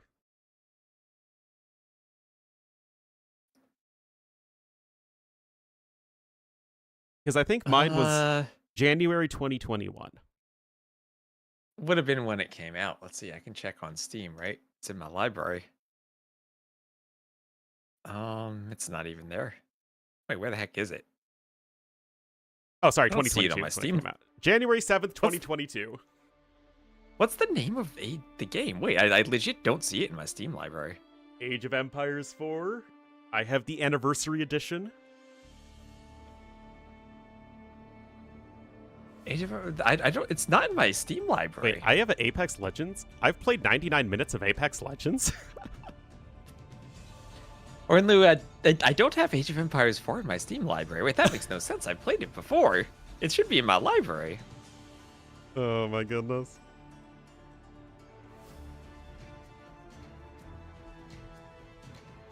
All right, are we in the lobby? It's in my personal. It's in my Steam library. I've played 66.7 hours. I don't see it anymore. Did I hide it maybe because it was so bad? Well, I probably did. I had to at least play it for the campaign. I did that too. Oh my gosh. But I also thought, you know what? Probably counted my beta I would at playing. least. I thought I would at least like stream the campaign, but then I stopped because after the first campaign, I realized I would create better content by licking my microphone. Still fun. It's probably significantly better than when I played it. Because I think it's gotten better over time. But the thing with AoE 4 is just, why would I play AoE 4 when I can play AoE 2? AoE 4 is just like... It's not like an Age of Empires game. It's like the generic RTS game that they put the Age of Empires label on. And like, it's a playable multiplayer game. But that's about it. Yeah. Playing Age of Empires 2 right now. That's true, McNeely. That's very true. Fine. So much about the banners bug me. I do wish that Age of Mythology Retold had like more support behind it. So I think that's actually a pretty interesting game. But I think they would need to put more effort into the multiplayer system to make it a viable multiplayer game. And the very basic system they had for AoE 3, where you don't really pick the maps and you just go and play, and there's no even like mediocre pick ban system like in AoE 2, makes it really tough to pick up. Because you kind of have to learn everything all at once. How to play the water maps, how to play the land maps. Open maps, closed maps. They're not really closed maps, but how to play different builds. And I think what really holds it back from being a more generic multiplayer title is that it's very build specific for different civs. and that it's learning the game is there's more spreadsheets than you have to learn for AoE 2. Well, games are usually It doesn't very really matter for the snowball-y. campaign. I just think that with the myth units and the fact that you get one for free, as well as like the civ bonuses and god powers, it just makes a very snowball-y game. Yeah. Part of me feels that I kind of preferred original Age of Mythology to the changes that were made in the Titans with like the free myth units and stuff. Yes. The issue is that myth units were never seen in the original Age of Mythology. Like, that's why they added them, the free one. So I guess they're adjusting their settings. Look at Hearttt adjusting that monitor setting. And should I show the stream? They're waiting. Huh? What's going on here? What is that draft overlay too with the crosshair on the Civ icons? Yeah, I mean, I guess you could say they were sniped or something.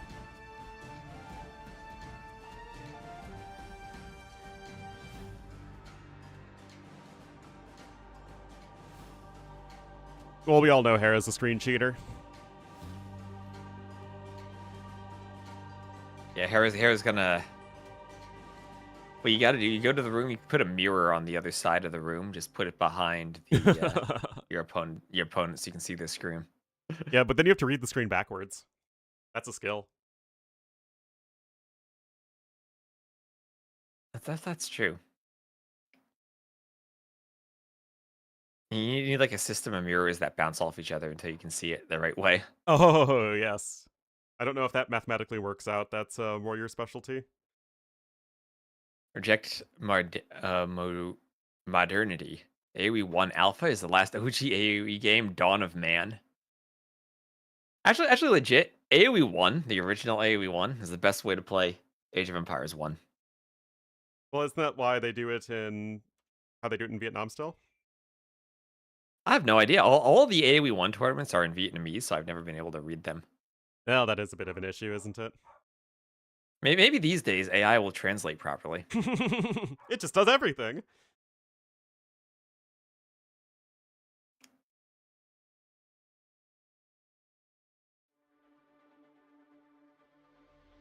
They really need to raise the eye level of the screen the casters have.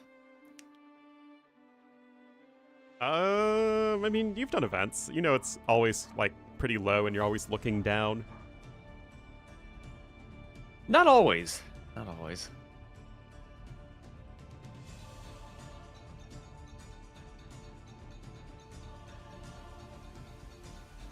Well, I can't be showing Hera's Discord like that.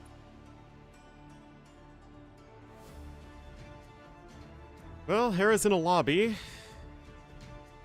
And now he's no longer in a lobby, as is seen on the screen. Also, Hera definitely had a notepad document open.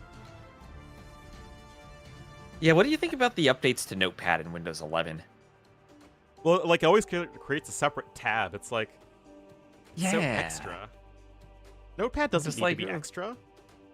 Yeah, of all the things, don't update Notepad. Keep it simple. We use Notepad because it's simple. Oh my gosh, I'm getting their Twitch channel prediction. No, I don't want to predict their channel points. I just want to watch this stream. Kumins seem very successful today. Is there a map they are especially good on? It's less of a map and more of a style. I don't know if you agree with that. Yeah, it's just you want to be super aggressive with them. I think the impressive Kumins game was the Viper one. Yeah. The Liry one was just Liry being Liry. You didn't really need Kumins there. But the Viper Sebastian game, he timed them properly for the TC.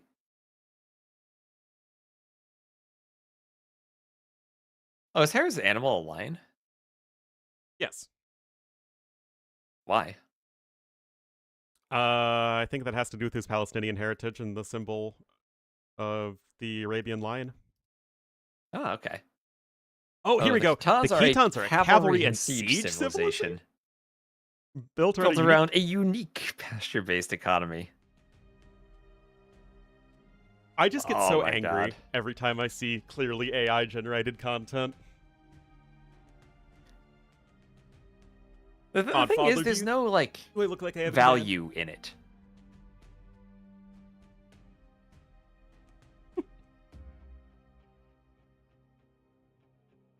Had the impression a lot of pros don't think the humans are especially good right now. I think it's that on Arabia they're not particularly good. Let me load into the game. But on other maps, I think they have their uses. I think they're a really good arena civ still. Oh, yeah. And they're even better on maps like Hideout. It might be the best hideout civ. I failed to download match content. Let's try that again. I also failed to download match content. But I Okay, tried I just again clicked and it it in game and it worked. AoE's weird, man. Anyway, welcome everybody to the final set of the day. We will have the two teammates playing. We'll have Hearttt in the red as the Ketons to the west, and to the east, in the blue as the Romans. It will be Hera. So I think I've seen this map where the Ketons are really good. And they do have, as the AI would tell us, a unique pasture-based economy. However, they were nerfed. Their pastures were nerfed, and their trash unit production speed was nerfed since the qualifier. And that's certainly quite relevant, as Ketons are probably in a pretty good place right now. Okay. Well, they still have the +2, or the double effect of the blacksmith attack upgrades. So Yeah. forging and iron casting will be good for them. And it would make And this- sustained army production better or whatever. Yeah, this is a map where you kind of got to make that decision. Do you wall up and go for the Castle Age fast, or do you commit to feudal? And Hera has a really nice wall garden so far. But Hearttt getting in on the woodline, 2 archers. Fighting the Vills, they have fletching. Will And Hera +1 get back defense. to the TC in time? Down she goes. Very well done. And Hera is certainly somebody who is not untouchable, especially in a group stage. Like, Hera will Exactly. always pull it out. Okay, that sounds wrong. Hera will always make it work when, the tournament's on the line, he's in the playoffs, etc. But, I mean, this is far from the world's most obvious 3-0 sweep, although, of course, certainly we think Hera's going to win, and actually, everything is coming up Millhouse for him right now. Yeah, he's winning the fight at the front against the Vills and the Skirms. Those Vills need their attack bonus versus Cav Civ bonus. Yeah. And, you know what I think makes Hera the most touchable right now? What? They're in the same room. But how does that make him untouchable? Or could That just makes get him up and touch touchable. him. Oh, it does make... Yes, I mean, I couldn't agree more. That's why, when you were gone, someone suggested that they play footsie with each other. That's how you Didn't really Arbe say AoE he'd too. kick his opponent under the table? Yeah. Oh, we have a pause. Oh, tactical pause incoming. Hera's got to go check the tech tree. Yes, Romans, they have everything in feudal age. Very good to know. They have scorpions next stage too. Oh. Did you know they also can build centurions from the castle? I've never seen one, so I didn't actually know that. No, I've seen one. One to boost up some legionaries. To boost up some legionaries, or just to be a unit in its own right, like to kill some rams or something? Mostly that. Alright, so hopefully things are getting a bit more settled now between these two players. KD basically even. Well, not KD even, but like the score, the stuff is even. You know? Yeah, also, what group are they? Are they Group A? Yeah, they're Group A. Yes, they are Group A. Still, those faster training trash units are coming in for our Ketons player. Very helpful Are bonus, Romans even the after most it's busted nerfed. civ? I don't know if they're the most busted. No, Romans are just the most That's what brain dead Koreans were. civ. You actually they're the lose most brain busted on cells Dune every Springs. time you play Romans. I don't own them, so I've never played them. Maybe that's healthy. Yeah, that's very healthy for you. just like Okay. Ooh. a silly eco Heart. bonus, and then who cares what else they have? They have scorpions. So Heartt finishing his wall there. So Scout Archer versus Scout Skirm. As Hera clicks up to the Castle Age first. Heartt feels like he has more feudal military here, but he has to be careful not to let the Skirms get out of position against Hera's scouts. It's really And tricky might need for to both market players. his way up.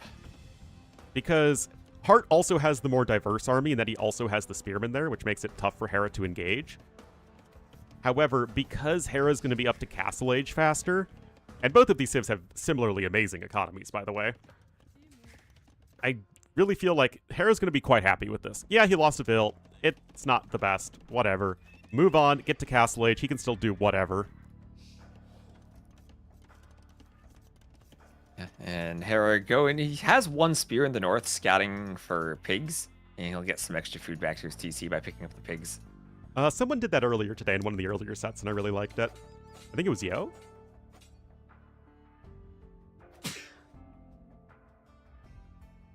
So now Scout's at the gate of Heartt. But Hera doesn't want to engage, doesn't want Heartt to run around and get into his base.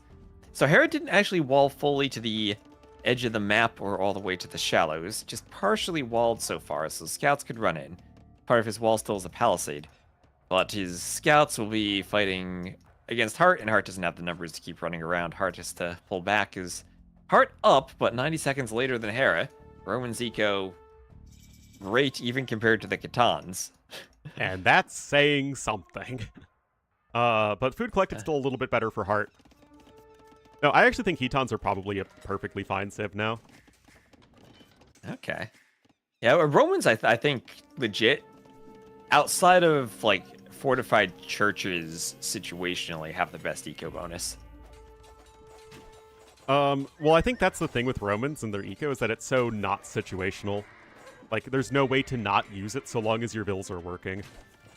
Whereas, at their peak, Poles and Cumans, for example, have way better economies, Khmer as well, but you have to be much more intentional with how you use it. Anyway, this is a thing that's happening. Yeah, Hera just goes into the gate. Heartt tries to wall, but doesn't really get the wall up. There's a pasture there. And those vills now have to deal with crossbows and light cav and Hera. And that's looking pretty rough for Heartt. He has one military. It's not the best. 1 to 13. Hera will get a second TC in the north, put it by some deer, some foxes, and a wood line. I feel that players forget about foxes sometimes. You get so much gold so quickly from them. Yeah, honestly, I feel like a lot of the issue is, especially in a map or like a setting like this, it's very hectic. So even just shift queuing the villager oftentimes isn't worth the APM, I think, in the eyes of players. But yeah, I do agree. It's a lot of resources that you can get for free. Well, it's not a lot as so much as it's just like instant almost. Well, yeah, I mean, it's instant resources are really good. Bulls are really good for a reason. And then Eddie Banks with the 39 months. Thank you so much, Eddie Banks. Thanks for using your Prime on Ornlu. Yep. He's a Prime candidate for using a Prime sub. Oh. So you're saying I'm not divisible? You're divisible by yourself. And one.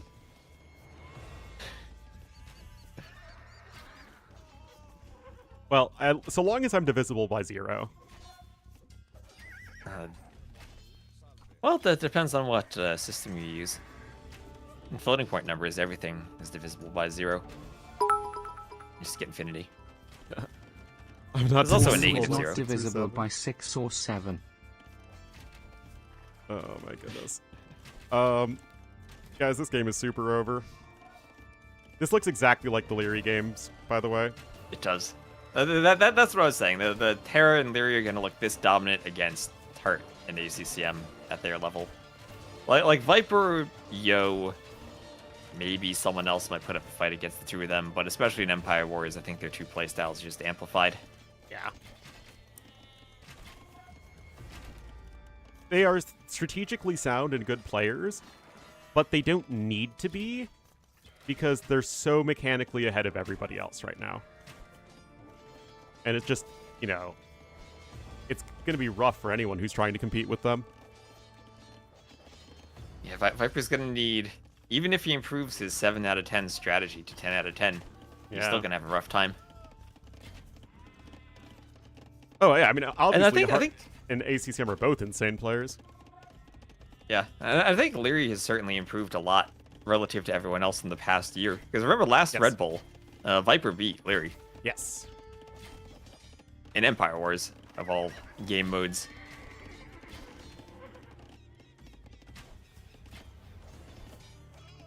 So, crossbows from Hera. Heartt's wood line is not looking pretty here, and there's the GG.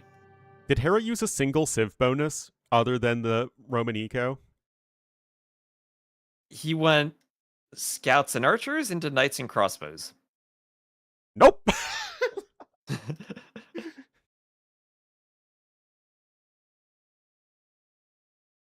So, he had twice as many kills, 60 to 29 KD. He was up faster. And that was out-ecoing the Catans in a food-based race to the Castle Age. Yep. So, GG there.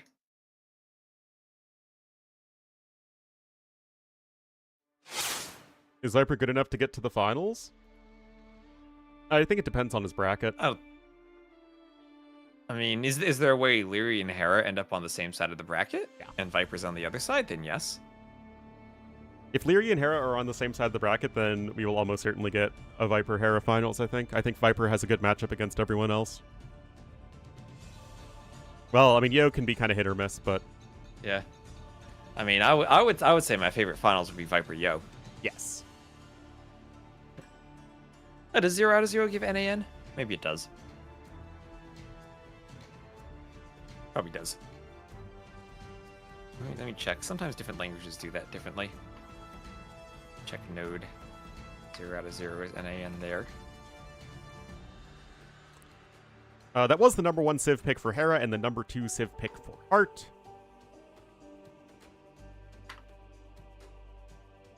And, oh, they're already in game number 2. Oh, Python gives you a 0 division error. That's weird. It doesn't do floating point arithmetic. Let me see Java. That's NAN. Yeah, All so right. the way that Hera and Liry would be on the same side of the bracket is if they don't get first place in their group. One of them has to not get first place in their group. Probably not going to happen, but Blue Wells will be the next map. Heartt will change to green.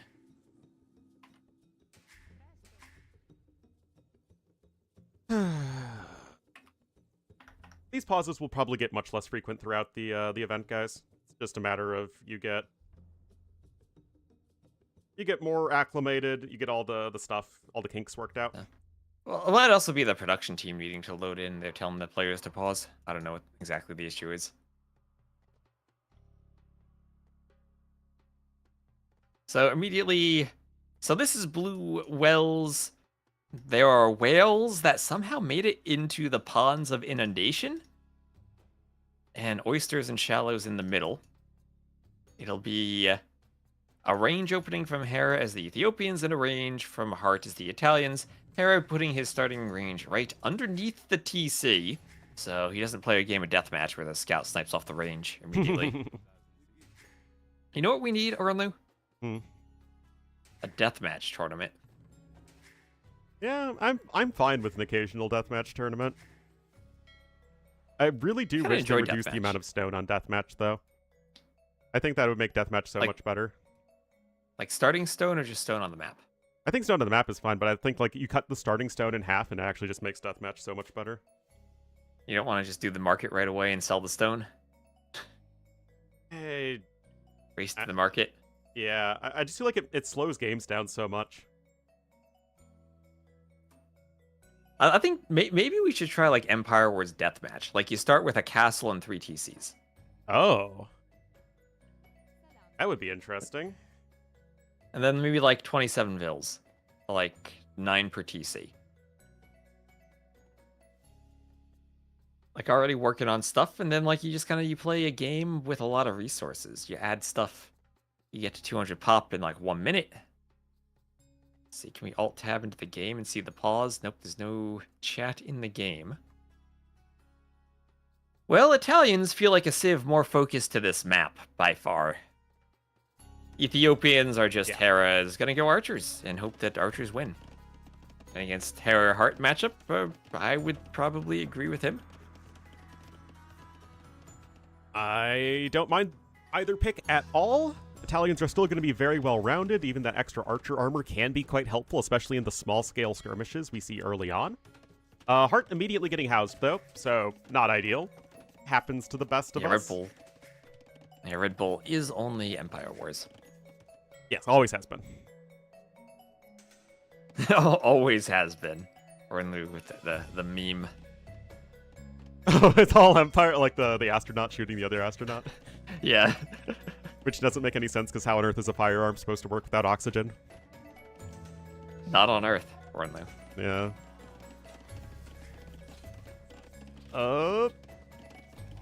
Hera able to save that archer. I mean, it's just, I don't know about you, but the amazing thing about these pro players is their ability to, like, micro all of those units while also keeping their eco running. Like, it's just being that fast. Yeah, the eco is always the important part. Yeah. And that's what I think stood out in the Hera Liry set at the end of TTL. Was there were games that felt like Liry had probably won, but Hera kept the eco running and had a better late game civ matchup. And I really think it's his biggest strength is just his eco efficiency, and at every stage of the game. Liry's is just as good as Hera's early on, but in a long game against Hera, it is weaker for sure.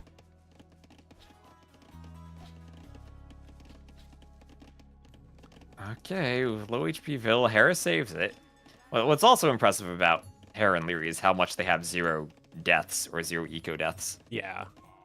No matter how messy the game is. Well, it's just being able to focus on every individual unit.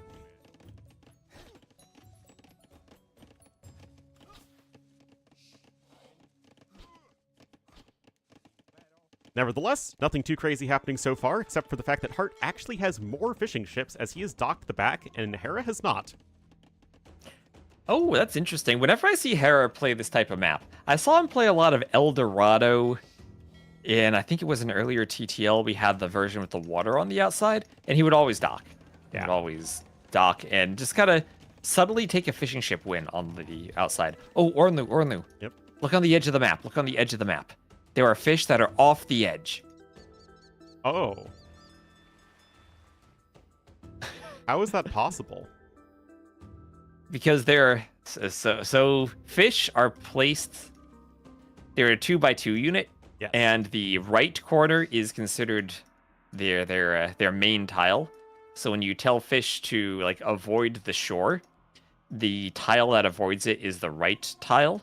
So you end up with unbalanced fish on the left and right side of the map, where on the right they're a different distance off by 1 compared to the left. Ah. So to balance that, Trzini takes a invisible object that is a 1x1 object and spawns it and spawns the fish along with that object. So the fish then is centered and actually like takes up the middle of 3 tiles. But he didn't use a min distance to map edge of 1. So they hang off the edge. Oh. Well, the more you learn. That said, actual kills in this game, bare minimum. Hera with 3-1, not really that big of a deal, especially because Hearttt is more extensively fishing. It's just Hera is up to Castle Age faster. And I really want to see a stat that is Hera's win percentage when he's up to Castle Age faster versus slower. I really feel like so many of his wins are just him off of a timing advantage to Castle Age. Yeah, and he just found Heartt's army out of position. He killed some archers. Yep. Bring his archers back and defend by the time Hearttt gets around. There's Castle Age. Heartt's a minute slower. Yeah, like this is Crossbow crazy. Bodkin. I feel like a lot of players would keep your army at home to deal with those stray archers, but Hera is really showing his confidence here, just going to cross the map with his crossbowmen, or soon-to-be crossbowmen, and force that switch into the skirmishers, which is so... Oh my goodness, though. This is a mistake, like, straight up. Thought he was walled by that house and that the army would have to go around, but not the case. And Hearttt able to do some damage. At the same time, though, Hera Not able to push into Heartt's base. Heartt even doing the stable behind this to stay walled. And the archers from Heartt. This is where Hera could garrison the dock and use the fish as a tower. He has to pay attention to that, though. It might not be the first thing on his mind with all the micro. Yeah, I'm sure that's exactly the case. Meanwhile, medium warships, elite skirmisher, crossbow bodkin, all coming in here for Heartt. And, you know, kudos to him. Like, that's the thing with AoE, is like, sometimes you just lose games. You know, something small happens and it gets out of control, especially if your opponent is also insanely good and can punish it. That said, Hera's still okay in this game right now. And here's Elite Skirm for Heartt. Hera doing the workshop, and Hera has to do a workshop rather than TC. Almost always see Hera doing TCs and getting the boom advantage, but it all comes down to getting the correct read on what you need for the situation. I mean, that's always what Hera does, right? Hera is the boomer. And yet, beautiful like, micro here yay, from so many Hera. booms. And actually great utilization of the Ethiopian bonus. Heartt pushing Hera's woodline. I mean, Hera could be in trouble here. Absolutely. Oh Trying my to- goodness. Oh my... No Maybe way he's this not in actually trouble. works, right? Yeah, it works, Ornlu. He might lose a Vil. No, he doesn't. 1 HP is all you need.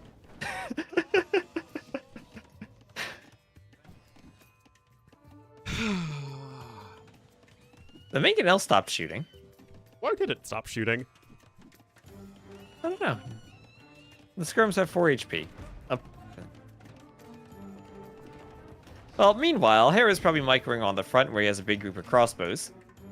Heartt's up by 4 eco units, and he's getting a second TC added in. Hera's doing the same. And yet, you still have the fishing ships on the outside. So Hera has 2 of the pawns.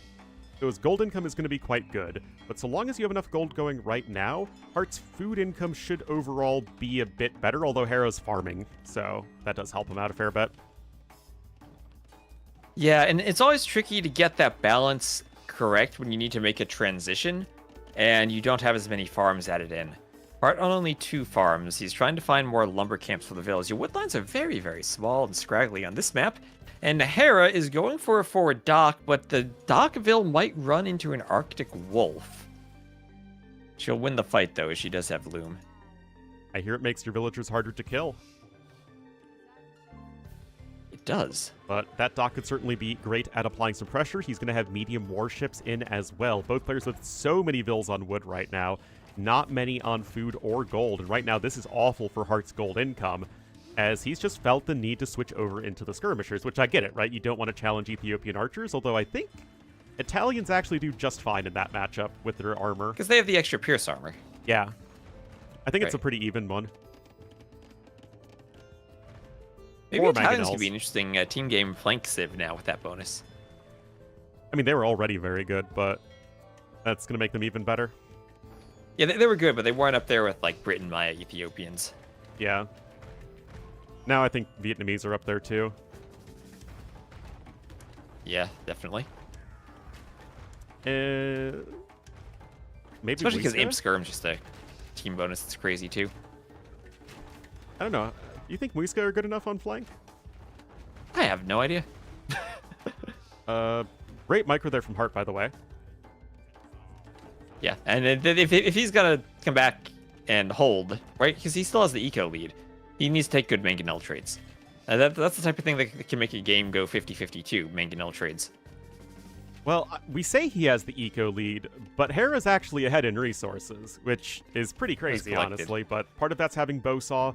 Part of that is, of course, just Hera's raw eco efficiency being as good as it is. Part of that's also 7 idled fishing ships that do not have a dock at which they can deposit food or gold currently. Also part of it. Ooh, Aren't Muiska bad Hera. at everything? No, they're actually, I think, really underrated. They're also super fun.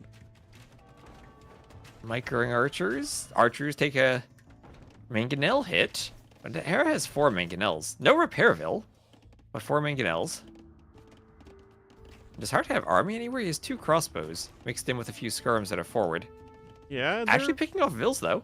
not getting an insignificant amount. No way. Hera's mangonels are all stacked up. Oh, I think Hearttt was trying to go for it, but his mangonel was not pathfinding very well. Decent. Muisca are literally one of the best monk civs in the game. They're basically Aztec level monks. Oh man, the Hulks on the outside are doing a ton here for Hera. Yeah, that's even with Hearttt having spotted this. The War Hulks for both of them. And Hearttt has to garrison the dock just to take the fight. Oh, I mean, good mangonel hits for Hearttt. Yeah, defensive War Galley. Oh, okay, Hearttt gets another mangonel hit. Oh my goodness. That's what he needs. That's what he needs. Hearttt Absolutely. clears 3 mangonels. I mean, this is where the color commentary becomes. See that clicking? Look at all that good clicking. I mean, it's like there's nothing that other than that was really good micro. Yeah, well, that's if you're gonna win against Hera, you have to have a game where you're winning the mangonel trades like that. And sometimes they go 50-50, but then you get a good streak and you get a few hits that go in your favor. Yep. And it really can be super finicky, the mangonel trades. Like, and anyone who's played it knows, it's just like one of those things that sometimes you're just feeling with like several hits in a row. I know it's not very scientific, but like it's a thing. It absolutely is a thing. Okay, and Hearttt deciding, I want to use the mangonels to clear the crossbows. Will Hera see this and dodge it? Yeah, he'll run away. I'll run away from that. University coming in. 6 mangonels for Hera on the front.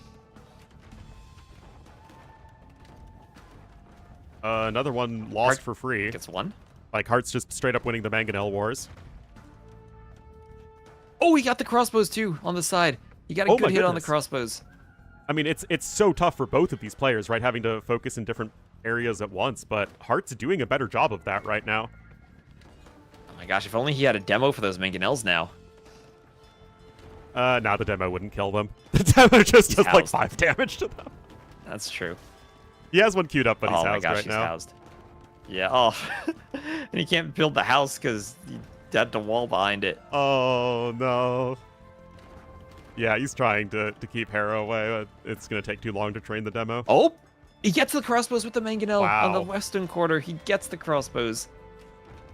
Honestly, this is just brilliant multitasking here from Hearttt. The demo's being trained, Ornlu. The demo's being trained. Oh my gosh. Oh, Hera's moving into the dock. This could be perfect. This could be perfect. He has Hearttt, to be paying perfect attention. Yes. He gets 3 of them. Oh my And the other one's 7 HP. Oh my goodness. That is really insane. I mean, it is something as straightforward as Heartt's multitasking simply better than Hera right now. There's so much for these players to focus on in so many different areas, and Heartt's doing a slightly better job of it than his opponent at the moment. But he doesn't have gold, and Hera still is fundamentally working towards that win condition. Yeah, he doesn't have gold. Even the 2-tile gold near his TC is forward. Hera has all 3 pawns now. Hearttt needs to redock just to get gold. Bowsaw, ballistics, wheelbarrow. Ballistics will help. But so far, Heartt's... If he wasn't taking such good mangonel trades, he'd be dead. But he has been, and that's kept him in this game. It really is one of those where I do think Hera is actually still playing better strategically because he's doing a great job focusing on that pawn control. And yet, it's still a bit dicey for him. There's still a little bit of gold you can take at the front here for Hearttt. But Hera still has to take better mangonel trades than he's been doing thus far. That said, he's about to click up to Imp. Ooh, how did that mangonel on 2 HP survive for Hearttt? I never know, man. It's like a mangonel shot will look like it's like a huge hit and then completely whiff just randomly. Okay, so Hearttt trying to redock the pond to the west. I don't know if Hulks can deny a dock. Yes, they can. Hulks can do everything. They don't have the range. They don't have the range, Ornlu. Yes, they do. Handcart now for Hera is actually he just goes Imp. Hearttt won't be too far from Imp himself. He is the Italians. Yeah? She'll get a third TC. Perfect. And that's like not only knowing that Italian Imp is cheaper, but knowing the exact resources it costs, which is actually quite relevant when you're, every second counts all the way up to Imp.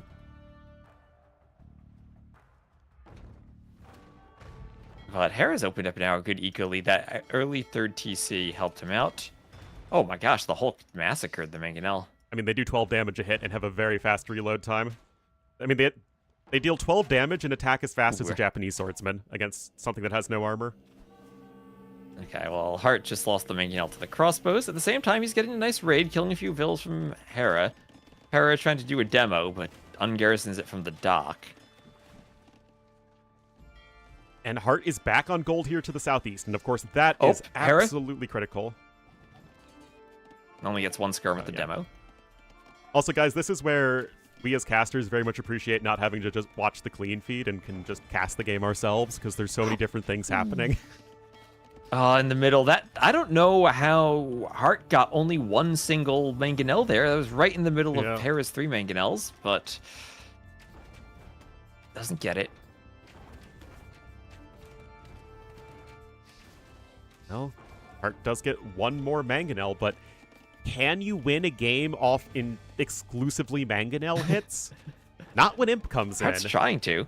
I mean, it's not like it's exclusively Mangonel hits. Trying, but the dynamic just completely flips in Imperial Age, where Mangonels are terrible against Imperial Age archers when you're paying attention to them. Yes. And at that point now, you get to the Imperial Age, and Hera's maintained 17 Ethiopian crossbows. And as soon as you get Bracer, you both outrange the Mangonel and you get one more attack. So you actually double the... or actually not quite double. It's... actually, yeah, you double the damage. It goes from 6 to 8... or 6 to... That goes from 7 to 8 attack and 6 armor. There you go. Yes. I knew you'd get there eventually. Yeah, you just got to remember your memes in the Castle Age. It's 6 armor, 7 attack. There you go. Great rule of thumb. Anyway, One forward Vil castle coming in from Hera. With reinforcements. Yep. I mean, this is not a risky castle by any means, and Heartt's going to have to build the castle back, and I think that's going to be a real issue when it comes to the gold control. Remember, Hera has the middle, so he can still access gold there, but he actually doesn't have much in terms of fishing ships. So that is a very real issue for Hera when it comes to maintaining the gold income over there to the west. And Hearttt actually has docked all 3 of the middle ponds. So he actually could control the gold. However, we're getting to Imp, where your gold is for trebuchets, and then your army can be skirmishers. Especially in this Civ matchup of Ethiopians versus Italians, skirmishers should be a great unit. You see one right there for Hera. Not only is the skirmisher a great unit, but it's one Hera's going to do so much better just with raw eco power. He's going to have handcart in a moment. His farming infrastructure is significantly better, and this is just Hera 101. Yeah, and the skirm is so cheap to go to for Hera because he's already going archers. The only thing he's missing is the armor. So he has fully upgraded skirms once those upgrades complete now, and he can add them in with trebs. I mean, that's also true for Hearttt. It's just Hera has the better eco from which to make them. And that really feels like the big difference maker.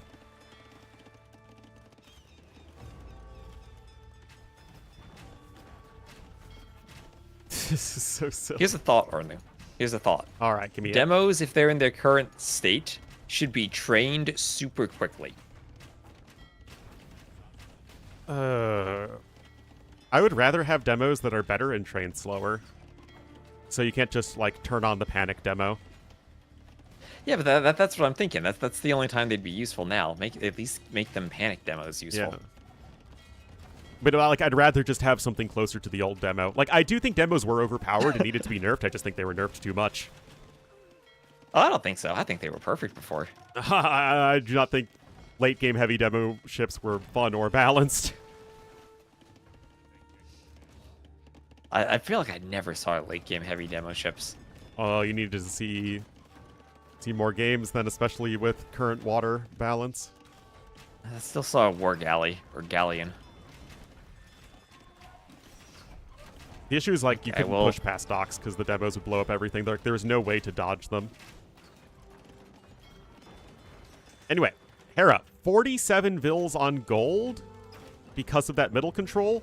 and the 5 on the west, because that was a really important cleanup, and it's going to allow him to sustain this, because, as you're saying, T-West, you just need Siege and Skirms at this point, and Hera has the lead in both of those, and now it just feels like Hearttt is getting out-muscled. Yeah, this castle will go down, and once it goes down, then the Skirms raid everything. And we've also seen throughout Empire Wars so far that the Skirmisher is the most effective raiding unit. Yes, very consistently. I mean, a great attempt from Hearttt, though. Hearttt wins this game against most AoE 2 players. Yeah, and it felt like he had all of the micro going his way almost. He was so far ahead in the Mangonel trades, but just couldn't get the eco working as well as Hera did. And that's the thing Hera does. His eco is so smooth, and it's always perfectly balanced. To the point where he can win games by taking the military fights and out microing you, but he can also just win games even when he loses that because his eco's better. It's why Hera can look so untouchable, is that it doesn't really matter what your strength is if you're like a more mechanical player or a more strategic player, because Hera is better at whatever your weakness is, because Hera has no real weaknesses. And the eco management, I really think, is his biggest strength over everyone else. Way more food and gold collected. 155 EAPM. What the heck? Knows how to use the mouse properly.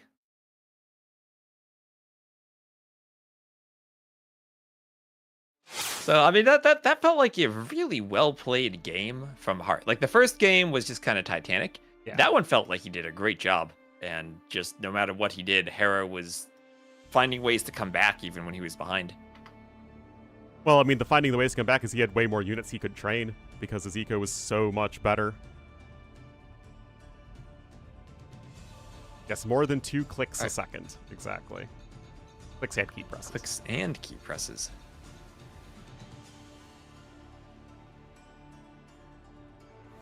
I've started going for... I used to use like the tanky-less keyboard without a number pad. I've gone even smaller. I've gone to the 75%, which just kind of smushes the arrow keys yeah, that's in too small and for me. The other keys. Yeah, too small for you.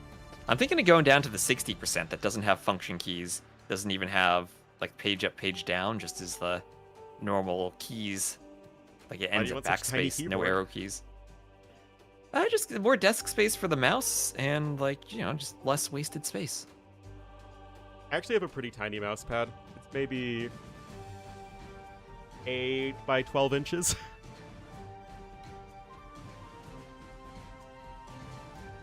I actually have I use the desk mat that I was given at the Noble Apartment Cup. Ah, yes. It's kind of a dark background though. I'm thinking of making like a collage of AoE 2 campaigns as a mouse mat.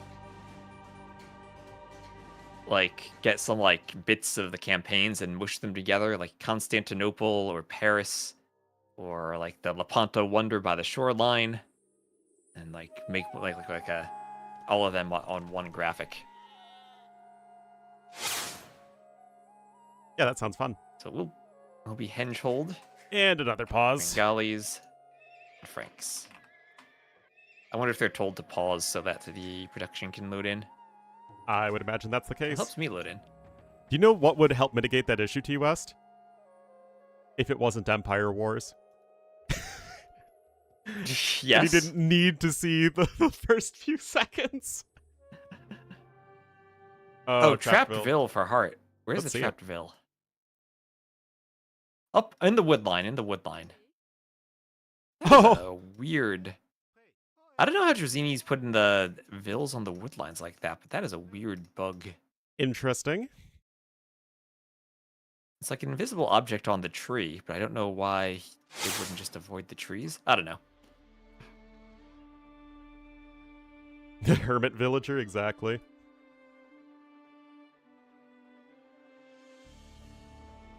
With no break key. I have never used the pause break key as anything other than pausing in a video game. What does break do?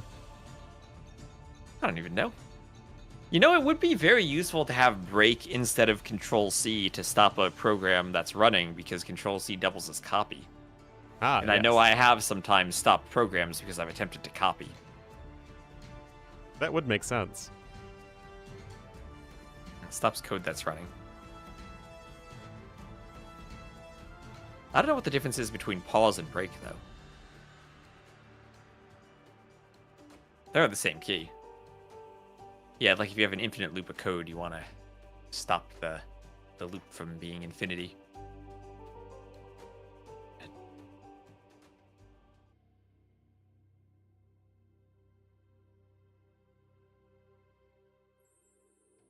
All right. All right, so we are at what could be the final game of the day. We'll have Hera as the blue Bengalis in the north against Hearttt as the red Franks in the south on Henschel. And right away, they are fighting for the boars in the middle. And it looks like there's one boar per player, and they got rid of the third boar, which wasn't balanced. I think that makes sense. I also think there's that only two. If you're going to have only 2 boars, why not just put it next to the players? Like, what's the point? You just send a Vil forward to take the boar. Well, you gotta make the henge important somehow, Ornlu. You can't just put it on the map and be like, yeah, it looks pretty, but it doesn't affect the gameplay. Why would that be so bad? Okay, so, Ornlu, I'm gonna tell you why Hearttt is gonna win this game. Why is you wanna know why? Why? Because all 5 of the relics are on his side of the map. Oh. So they are. That they are. Interesting. Well, that is certainly imbalanced, but we'll have to see if it comes into play. Hera's going to be the blue Bengalis to the north, and Hearttt the red Franks to the south. So, I mean, already, we have to cheer for Hearttt because he's playing the tried and true, respectable Age of King Civ as opposed to the smelly OP new Civ. Yes. And to be fair, it feels that Frank's more well-suited to the map, at least in the early game, because of the berries and their faster berry collection bonus. Bengalis feel, maybe all the stone on the map for Rothas could be nice in the long run, but they also feel more like just generic good Civ, which I'd usually say is better than the Franks these days. And this is Hera just playing standard. And I think that's interesting, because Hera's already 200 resources ahead, you know, somehow. Just Hera things. But if this map didn't have all the forage bushes, I'd actually say that, okay, Frank's open map Civ, Bengalis closed map Civ. I actually don't think that's enough, and I just think Bengalis are better than Franks, you know, in basically every situation. That said, because of the forage bushes, that's probably enough for Franks, at least for me personally, to think them a little bit of a better Civ here. Yeah. Also, Hera does have to be careful. He's not fully walled right now if he's trying to rely on that. He does have a whole one tile at the back of his wood line, but I expect him to scout that. Oh, yes. He should notice that. Yeah. I mean, it is Hera. It's a tricky thing to notice from his point of view, though, because he didn't fully wall by the TC, so if he grabs a Vil and tries to right-click outside, it might pass through the TC and not reveal the hole like you'd expect it to. I would say he's up to castle. Yeah, selling at the market, because, again, it's Hera. It's what he does, and he is going to have not an obscene timing advantage, but a notable one. But I think the real question is, what does he want to do with Castle Age? And if Hearttt just goes Frank Skirmishers in Castle Age, I will be extremely disappointed. Yeah, well, Heartt's up too, but, I mean, Hearttt has a really fast Castle Age. He's a minute slower than Hera. And he'll need to find something to do with the skirms, because right now the gold is at the front. I think it's always at the front on this map, but at the front for Hera, Hearttt will have a hill there. But because of the crossbow timing on 2 ranges, Hera should be able to fight the skirms once he gets up and push Hearttt back. Yep. And it's time for the double ranges as Franks. And chat asking, is this Ellie Archers? And you know what? I think it could be, but if it were, Hera would probably have a second mill, because he'd need more Vils on food than on wood. Yeah, versus Franks, I like Ellie Archers for sure, but I also think that Hera's eco balance is set up to go for regular archers. Yeah. It would definitely be interesting because you don't need to invest into farms. So you take vills off of wood, you put them on berries, maybe even go triple mill berries, and you should have the food as long as you secure a gold somewhere to go double, maybe triple range elephant archers. I think that could actually be a really cool strat. Yeah. Now that I've thought about it. And Hera should see that. Oh, double monastery. Okay, well, these Bengalis. They can do whatever they want with monks. Monks OP. Exactly. Okay, well, what did I tell you, Ornlu? All 5 relics, Heartt's side of the map, the hard counter to the double monastery strat. Hera scouted that, though. He knows they're over there. I'm so excited to see my Frank skirms and Bengali crossbowmen. Oh, there's Bodkin. We don't have elite skirm yet for Heartt. Don't worry, it's coming. There it is. So like, if you could see Hera's base the way we do and your Heartt, how do you play this? Like, you haven't sold your stone, so you could do TCs. Right now, you're forward. You're keeping Hera bottled in the base. And I think the play for Heartt is 1 monastery, collect the relics, and then try to boom and try as much as possible, like, not to fight, so you're not falling behind in army numbers. Yeah, I couldn't agree more, actually. Hera is so defensively set up, double defensive monastery, and it's still on the low ground. Heartt, of course, displaying some excellent micro, as he does. And yeah, 1 monastery, Hera's go ahead and pick up relics, add TCs. I'm glad we're all in agreement here. I'm glad there is a quorum on mid-game strategy for Heartt. The one thing that Heartt can't do is take his foot off the gas in terms of army production, and he's doing light cav now. So he wants to go light cav plus skirm, which should be good against the monks, because you do need something to help with a bonus against the Bengali monks, because the skirms will take a long time to kill them. Hill bonus is good. I actually think this is really bad from Hera. I do too. You just threw away 2 monks for free. Those aren't cheap. He's doing a workshop. Yeah, so if does Heartt see the workshop? He does. Yep. Light cap will be yeah, helpful. I think. Yeah. So the question then is, can Heartt figure out how many TCs Hera's on? Because seeing the workshop and all those crossbows, if he's going light cav, I think he can get away with just going 2 TCs and pushing light cav skirm. But that was a bad fight for Heartt, trying to snipe the Bengali monk and not having the light cav in the fight. Now Yeah, he Hera lost all the grabbing skirms. Sanctity very early on is super important, and an armored elephant? It has to be a misclick, right? Wait. Oh, Heartt's been on 2 ranges, but his production has not been sufficient. No way he just dies right here, right? Yeah, I think he dies here. Oh my god, that's like, he almost did the right thing until he fought Bengali monks.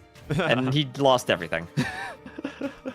And he gets converted and dies to the arrows. There you go. Oh my gosh, look at that. That is the bane of my existence in the pacifist campaigns, because that counts as a kill and I have to restart. Oh, rip. Yeah, well, Hera will grab the relics now. Heartt not doing the Viper Greed and grabbing the far relics first, he grabbed the close one. And now Hera with all the Bengali monks, this is working for him. Now you're not making anything useful at the moment. I mean, you're making Frank light cav and skirms. It's really not exciting. Yeah. And Frank's sort of that do have heresy, so maybe it could have been a heresy option in the long run. But here's why Hera has the armored elephant. It's so that he can push the monastery. Light cav gonna try and launch a counterattack, but Hera's got ballistics on those crossbowmen. And he's also got Bengali monks.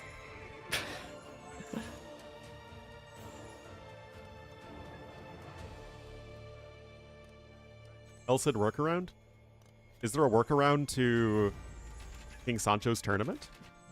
There is, Ornlu. You gotta watch the YouTube videos. Ornlu not watching I did. the I have QS watched all the videos. pacifist videos. It was just a long time ago.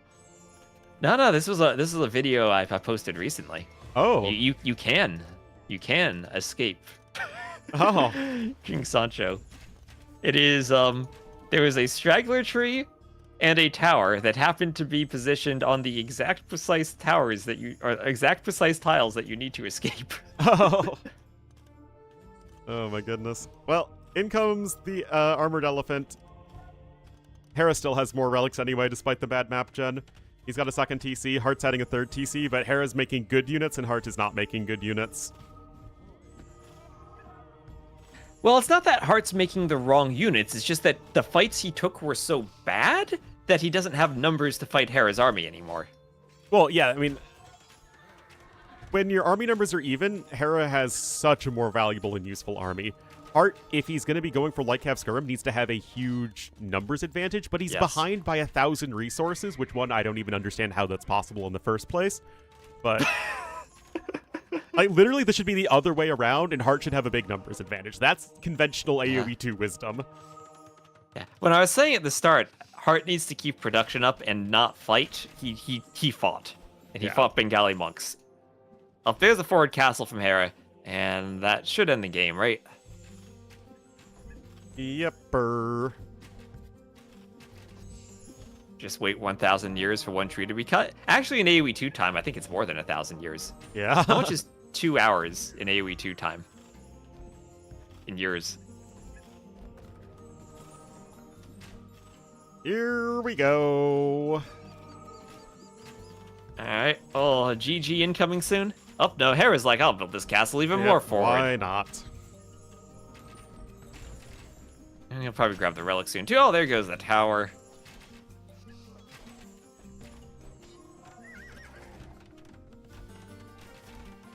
Res destroyed well ahead for Hera. Eco lead well ahead for Hera. Army quality, same. Yeah. And, well, we're seeing the power of monks and how just one bad fight can completely turn things around if you have maybe an advantage against the monks. So I think both of us were looking at that saying, yeah, Heartt's playing this the way he needs to. 2 TCs, pump the army, but he didn't have production, and he took a bad fight. And then suddenly Hera is ridiculously far ahead. I mean, Heartt still has 6 more vills and is down by almost 1k res. And that's just pure macro right there. There's no reason that Hera should be in a better spot economically this game, even with Bengalis versus Franks. Like, it's still Franks on a map with tons of forage bushes. Like, you still should be totally fine, but it just has not worked out that way. And this is just looking so one-sided. 1 year is 5 seconds in game, so 2 hours would be 1,440 years. That's how long I waited for the AI to chop a straggler tree. That is longer than the time frame of AoE 2 before they added the 3 Kingdom civs. Indeed. It's still longer than the AoE 2 time frame, even with the 3 Kingdom civs. That goes from what 200 to 1,600 now? Yeah, still longer. Yeah, so still slightly longer. Thanks. I do like the Frank Castle. Yes, the chateau. The only thing I don't like about it is I miss the old Frank castles. I know the Britons have them, but I like the Franks with those castles too. Yeah, I mean, it's just as iconic, right, for training your throwing axemen. The new castle look very strange training throwing axemen. 2 different eras of France right there. Yeah, it doesn't look like a throwing axeman castle. No. Could Hera send trade carts to Heartt's market? Yes, he could. Yes, he could. He could trade. We saw Viper accidentally trading with Lewis in our show match the other day. If Hera intentionally queues up multiple trade carts and sends them over, I think he might get banned or have a production for griefing. No, that's fine. That's fine. It'd be useful for his economy now. Ah, yes. But, yeah. It's so weird to look at this and say, yeah, Heartt has a defensive castle, he has a vill lead, but this game's completely over. Yeah, it's the resources, right? It's because Hera's 2,000 resources ahead despite everything, and he's got the better army. He's got 5 relics. He doesn't even have better eco upgrades. Mostly. It's insane. Heartt's getting into Hera's base. He can maybe do a raid. Some Skirm's the best raiding unit. Killing some vills. As we have long established. Well, to be fair, Skirms are like the only military unit, so, you know, what's the point?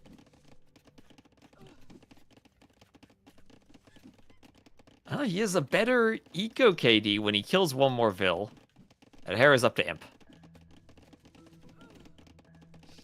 If the game doesn't end Yeah, before then, 6-5. Imp should close this one out. Hera doing a forward TC because why not? He's got outposts forward with lots of vision.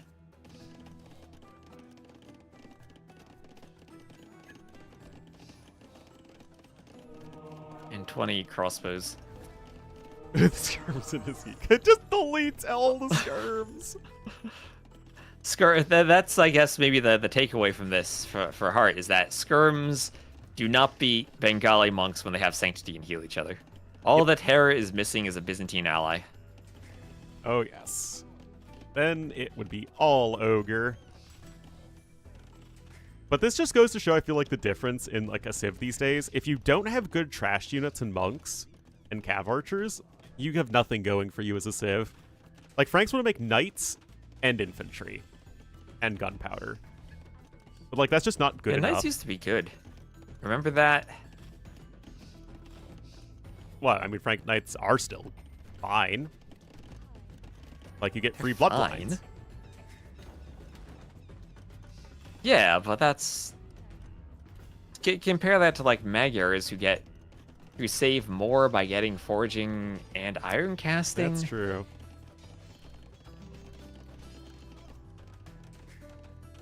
Hera's just getting all the TCs right before Imperial Age to get extra villagers. Oh, light cav rating Hera's Vills. Yeah, they're Look doing at that. 15 to 5 eco KD. A 15 Vil lead for Hearttt. Hera finally walling the hole at the back of his base with a market. Hearttt extending to the side for another castle.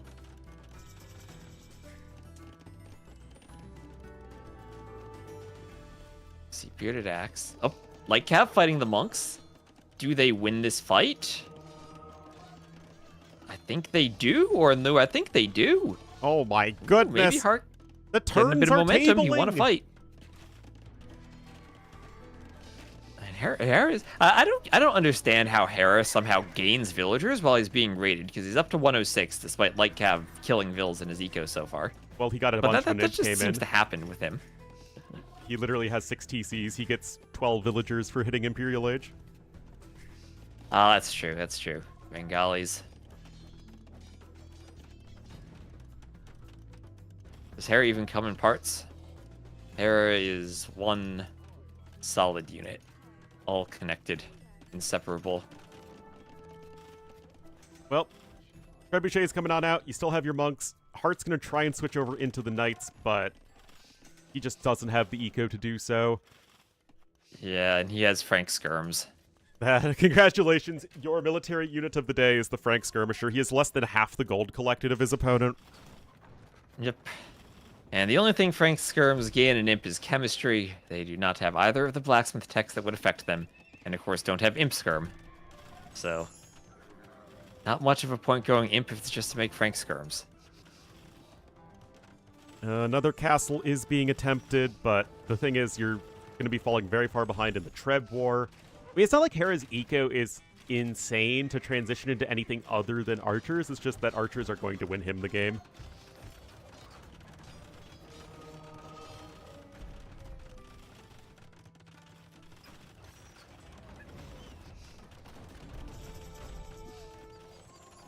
Arb coming in, Theocracy coming in. Again, it doesn't really matter that Bengali Arbs are kind of underwhelming without Thumbring. It's just, it's a unit that's a good gold unit.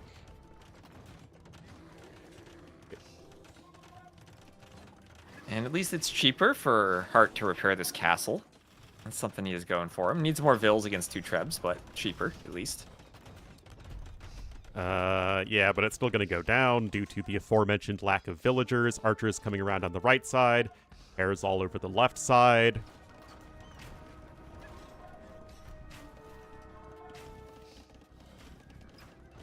I don't know. I feel like it would be cool if I could have like an in-depth analysis of why it's impossible. It feels impossible to make a cavalry or infantry switch until you're at like 140 villagers, when people used to do that in the days of yore with like, you know, 100. And it feels weird because archers are more expensive now, and skirms are such an easy counter to archers. But it does still feel impossible to go cav in a 1v1. Maybe part of it just comes from quicker castle age times than we've had in the past, so you don't have the eco to do that initial surge of knights that you used to have. Yeah, that's true. And then without that initial surge, your numbers just kind of lag behind the whole game. But Hearttt, look at this. Cheap Frank castles. He trebs down one of Hera's castles. He's down by 40 vils now. But he has Cavaliers. They're going to get their final armor upgrade, and he might... Okay, he might destroy 4 trebs if he doesn't get fully converted here. The light cav kill 1 monk. Might get a second. That's 3 conversions for Hera. And Hearttt called the GG. Well, we had the 2 interesting series today and the 2 not interesting series. Yeah, so Liry and Hera are both winning 3-0. No real competition there. All working out easily for them. Hearttt played very well that second game. Yes. But just couldn't figure out how to make it work. I mean, I think we see the ways that even when in a game of Age of Empires, even if you're a much better player, you can still lose games. Yeah. And I'm sure Hera Hearttt, they're not going to have a game where Hearttt wins that many mangonel trades all the time. Yes. Right? That's kind of a one-off. Hearttt has great micro and made it work, but still couldn't find a way to beat Hera. Hera is just that good. He sure is. Just always has more resources, is always making it work. But that is going to be it for day number 1, Mr. T West. And thank you for joining me. That is it. So thanks for the co-cast. I don't know if I'll stream tomorrow. I might just finish maps I need to make before I go to RedBull. I'll get to see Empire Wars in person for whatever that's worth. I'll get to have a meet up with people while there's Empire Wars being played in the background. There you go. Well, have fun, man. I really hope you have a great time. All right, I'm gonna separate the chats so chats all say goodbye. Yep. Bye-bye. And I'll see you later.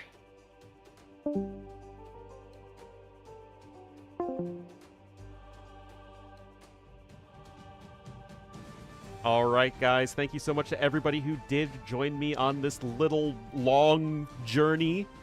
No, it's still a pretty decent day of streaming, all things considered. Yeah, I got plenty of new follows and stuff today. No, but I really do appreciate all the support. I'll try and be back tomorrow morning. So thanks everyone for watching, and I'll see you guys tomorrow.